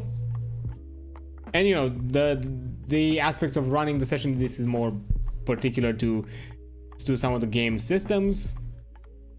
But yeah, currently I'm finishing off with the aspects of character depth when it comes to you as a game master, how you kind of put your own what you kind of what exactly you do here, what exactly not do. Fuck, I'm words today, hard. How you partake in this moment when it comes to character depth, and then I think we are also jumping into the last one, which, yeah, it's leveling up. So yeah, narrative focused final words and are really nice, and it should be something offered, especially for to be fair, this game really emphasizes those aspects anyway, so kind of offering that spotlight is good to do. And for the Blaze of Glory, if the player decides that a character will go out in a blaze of glory, work with them to ensure that the one action that they take is as meaningful as possible without breaking the integrity of the story. You might rule when the Seraph goes in a blaze of glory, leaping down the throat of the god shark seeking to swallow the sun. The Guardian can deal a fatal blow to the foe, even if they had more HP left than critical success could possibly deal. But it might be a bad idea to let the same Seraph shatter the barrier between the mortal realm and the worlds above, allowing their god to walk freely among mortals. You're like, yeah, fuck you, I'm bringing my own god here. You deal with it. Again, this think about the group's agreement about tone when deciding the scale and action of Blaze of Glory. Yeah, the Blaze of Glory is a great kind of send-off, and it's a great a tool that you can have, and it's the aspect that I like about Blaze of Glory, that it's something that is on the table for the player, that they can decide at any time when they feel like it's their moment for the character. Because you can have characters where they've went through the story, they've finished their arcs, you feel like whatever story you had to tell with them is done. So, and depending on what kind of character they are, Blaze of Glory could be their go-to instead of just simply, oh yes, I'm gonna go and retire. Equally, Blaze of Glory could also be a good method for you as a player to be like, to go to your game master and be like, hey, I'm no longer enjoying this character, or maybe I no longer see the point of going continuing with this character, even if their character story may have not been fulfilled. But I don't want them to end with the simple aspect of retiring. I still want them to leave some kind of like a standing mark on the campaign. So I feel like my way of saying goodbye to this one, to this specific character, is me having a Blaze of Glory, and then from that point on have a discussion with the game master and be like, okay, let's build together, let's see where we can facilitate this possibility for you. Or who knows, maybe be open about the situation in the moment where you realize you can do it it feels important enough for your character to leave a mark and to make an lasting change. And you know, mention that to the party, mention that to the game master, and see where you go from there. And as mentioned here, you know, collaborate with them and see what they're doing. See where that leads you, and how exactly his final blow kind of, you know, helps the rest of the party. When disaster looms, there are times when a fight goes poorly for the player characters and they're bound for total disaster. When multiple player characters are making death moves and there is a real risk of a completely party wipeout, or a TPK as some of us like to call it, it's important to check in with the players as the scene unfolds. How do they feel about the scene? And the changes that the whole party will be left and the chances the whole party would be left dead or incapacitated. Is this a good place for the campaign story to potentially end? Should the player characters cut their losses and flee? Player characters that choose avoid death option in death moves are left completely helpless, and if all of the PCs take the option in a scene, the party... Oh, sorry. Player character that choose to avoid death option in the death moves are completely helpless, are left completely. And if all of the player characters take that option in a scene, the party is left at the mercy of their adversary or fate, aka the GM. So yeah, you can also play around with the idea that, you know, a TPK is not necessarily a TPK. It could also be your party being captured, kept alive for other nefarious purposes, or for the benefit of whoever defeated you. It's also useful to consider the motivation of the adversaries present. Do they really want to kill the player characters, or do they just want the party out of the way so the adversaries can pursue their motives? Would they be more likely to leave the player characters for dead, or to take them prisoners to gloat, or extract information? If your players aren't interested in a heroic tragedy at the moment, work with them to decide what makes sense in the scene. Do you keep playing it out? Do you agree that the party is taken captive, living to fight another day? Death is a real threat in Daggerheart, but the game is always a collaboration. And if the whole party is going to meet their end, it should be because everyone at the table is interested in that story. If the players don't want the party to get wiped out, but it's harder to come up with any way they survive, look to their background questions and their relationships with factions and prominent NPCs. Does an old ally show up with reinforcements to drive off the enemies? Does an agent of the Seraph God or nature spirit friendly to the druid whisk the player character's way to safety? Does an associate of the syndicate rogue provide the covers for the player characters to withdraw? Basically, if you wanna, you can do a Deus Ex Machina. Nobody's saying you couldn't do one. Of course, don't push it too hard with these kind of things, but you know, if you feel like this, you don't find any reasonable action for the adversaries to lead to a point where, you know, it would be also in the benefit and the wants of the players, then yeah, look into more out of the box alternatives. And you know, a Deus Ex Machina sometimes can be that tool. If the group decides that their party story is done, but they want to continue the overall campaign, hold a mid-campaign session 0 to make new characters and figure out how to connect these new characters and their party to the existing story in a way that everyone is excited about. The next section provides additional guidance on introducing new characters, whether 1 or 2 new player characters join the party or a new party picks up from where they left off. So yeah, in case of course, it's totally valid for the campaign to end. They should have, you know, if the party wants to pursue whatever plot has been ended, has not been able to be stopped, even though their initial party died, they should have the opportunity and should have the benefit. And you know, building up new characters with stories, and you know, maybe you can also slightly metagame this aspects of the game. Now you know, as you know who are you facing with, and you could some way weave it into the story that, hey, some of the information that your party found out trickle down, so you technically, whoever would jump into the fold now would be more aware of the kind of threat they are facing and know to prepare accordingly. So, introducing a new character. If a player character dies or retires from adventuring, you should work with the player between sessions to develop a new character for them to play at the current level of the party.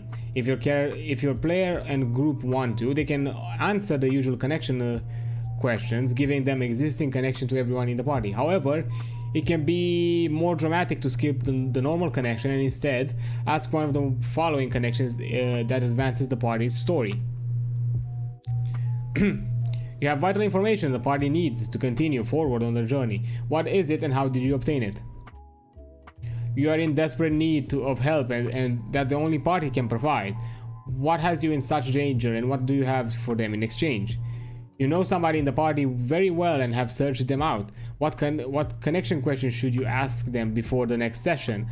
And what do they need them for? What do you need them for?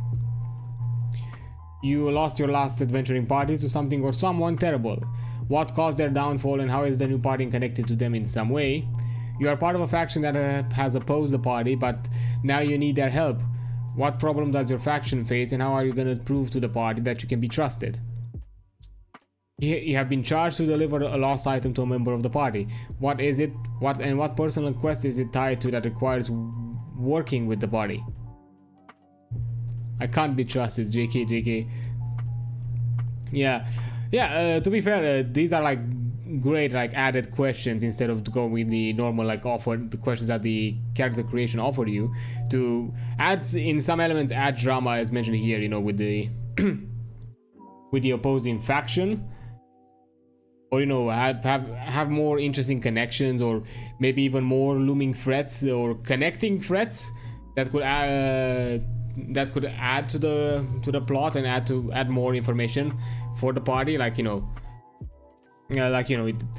the new character faced a great danger that somehow is connected, and the party dealing with them might offer them some information they would have not known for beforehand, aside from whatever, you know, the player character can offer for themselves, which could be in connection with whatever else the player character, the new player character has in. Because yes, you can have this question, one of these questions or multiple of these questions, and at the same time still have some of the connections that you have from the character creation, so you can still build upon, kind of have a mix and match if you wanna. Like yes, you come here offering something new, something relevant to the plot, something relevant to the player characters, and equally you are someone of intrigue to somebody or multiple members of the party.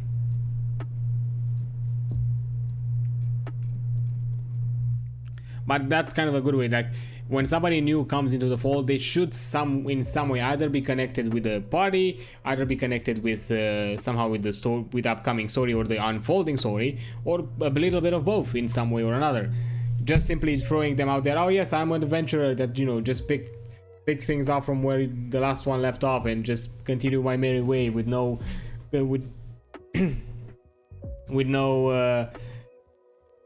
without taking any consideration of the consequences, especially considering that clearly what you all are doing is dangerous. You lost somebody. For dramatization purposes, you're still in a grieving process. Who knows, for the extra drama, some people might see the new character as a replacement, and they may not necessarily want that, to add more friction and more more characterization and so on. So, you know, don't keep it plain. Add spice in it. Add a bit of spice. And finally, leveling up your party. You can level up your party at any time you wish, though it's often simplest to do it as the end of an important session, such when your party reaches the end of a story arc. See planning later in this chapter, which I don't think I've seen it mentioned, so I don't think it is. I think it's in the running a campaign section. All players should level up at the same time, following the level up guide specific to their class. Ask them to reflect on what their character has learned in their previous arc and how it might have changed how they are. Then choose two options from the level up list. You know, for more information about the mechanical aspects, we've already covered them in a previous stream, I think a few weeks ago. I forgot at this point how long it's been. If you're running a short campaign, you may want to level up every other session or whatever cadences feels like appropriate for your campaign's length. This will accelerate the power growth of your player characters, but also allow them to experience the full arc of their characters before the campaign ends. When your player characters level up, they'll gain new abilities, spells, damage thresholds, experiences, and more. So be sure you review what changes for them. This is a good time to plan some opportunities for them to use those new features over the next arc. For example, if a player character's new ability helps them eavesdrop on a conversation, you could begin the next session with an espionage mission, where that skill comes in handy. Similarly, if a player character chooses the experience of an animal whisperer, they likely enjoy encountering some wild animals that can potentially be tamed during an upcoming arc.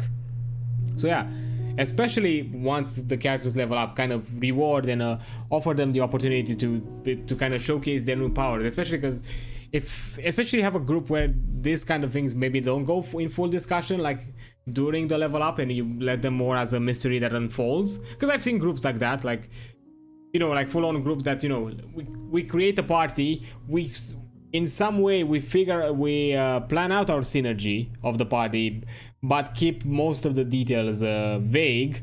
So then, you know, when we jump into the actual story, into the actual sessions, we're basically discovering what everybody else is doing as we go. So basically it's a discovery experience for everybody, which adds an element of excitement to see one of your players be like, oh shit, you can do that, that's cool, and that kind of a thing.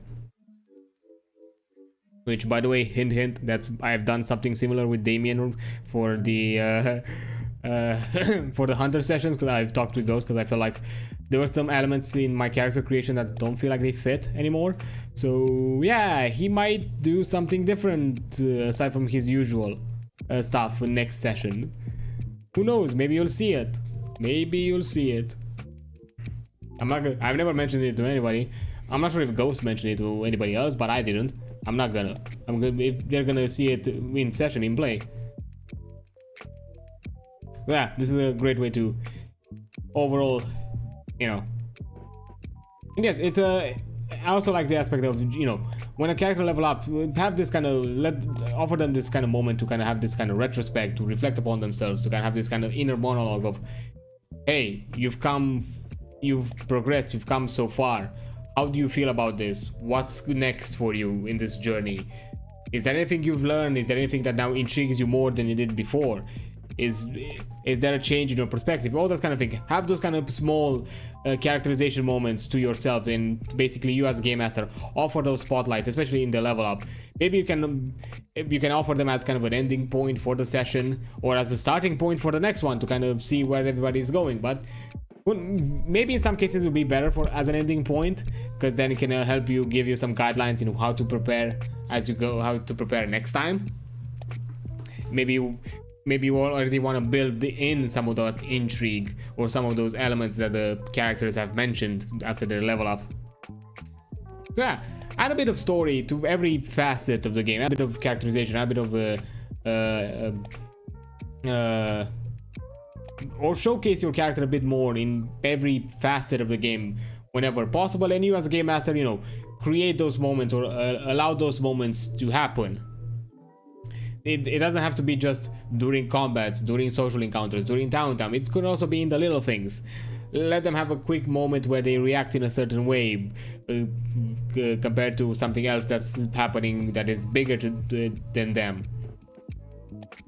Maybe they're participating in another character's, I don't know, conversation or encounter, but they don't take a big part in it.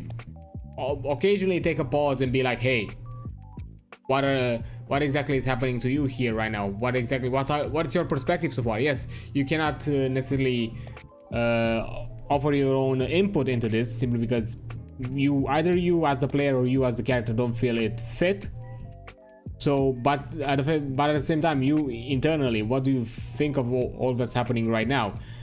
You know, offer those occasional like quick moments in the spotlight, and then go back to whoever is kind of the main focus, so that everybody doesn't necessarily feel left out, and they're not literally the same. They're just full-on viewers. But yeah, that kind of covers it with the running an adventure chapter. Honestly, it covers really good topics. It gives you some decent guidelines, some good starting off points. Of course, as I mentioned before, many things that this chapter mentions, you're gonna learn with time, and you're gonna get used to them time. You're gonna forget some of them. You're gonna make some not so great decisions utilizing some, while others, it's totally fine. It's part of the learning experience. You won't be a perfect game master from the beginning. You won't be.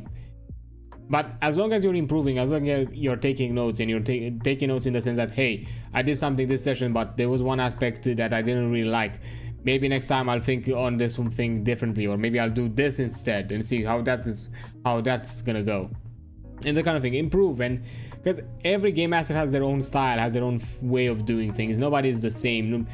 Don't necessarily emulate other people. Do what makes you feel more comfortable when doing these kind of things, and embrace elements that you know you are comfortable with. And of course, occasionally explore, do things that maybe are slightly out of your comfort zone, but slowly and surely, step by step. Because with time, you're gonna get more comfortable with those aspects as well, and then you jump into something new until you have basically a set of tools at your disposal, physically, mentally, whatever,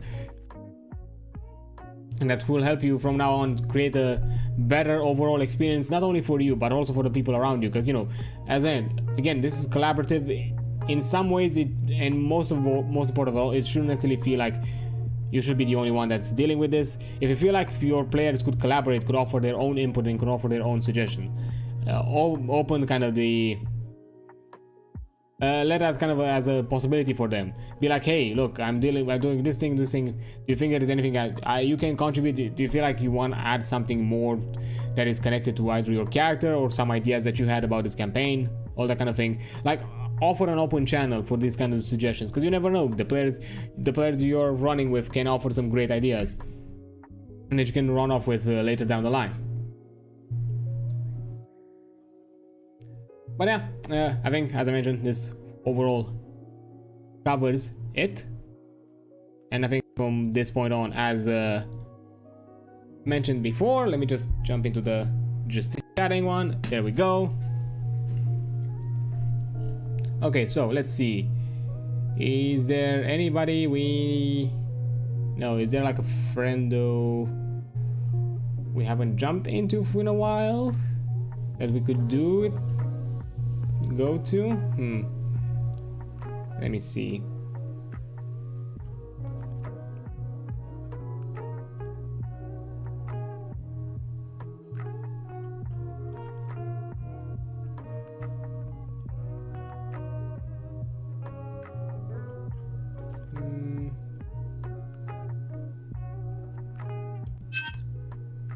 Why not?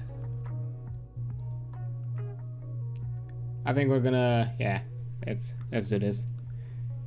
It's an RPG game, why not? Close enough. We're gonna jump into choose stream. We've been here before from time to time, so let's do that. Let me just do my starting raid thing. Raid channel. Search and filter. I chew. And yep, start raid. For anybody new here, this is usually the raid message. So yeah, again, thank you all for being here, who chatted, who lurked, who did all that good stuff. And also for the raiders, thank you VRoid for raiding into the stream. It's been the support has been appreciated. But yeah, that concludes it for here. On Sunday, I'm gonna jump in with some more Dark Deity, to some more turn-based RPG with hot people.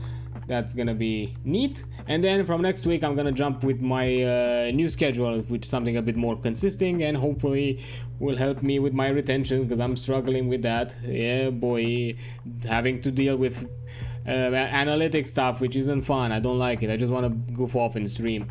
But anyhow, it comes with the job, I guess. But yeah, thank you for being here. You're amazing. Don't you forget that. See you on the flip side.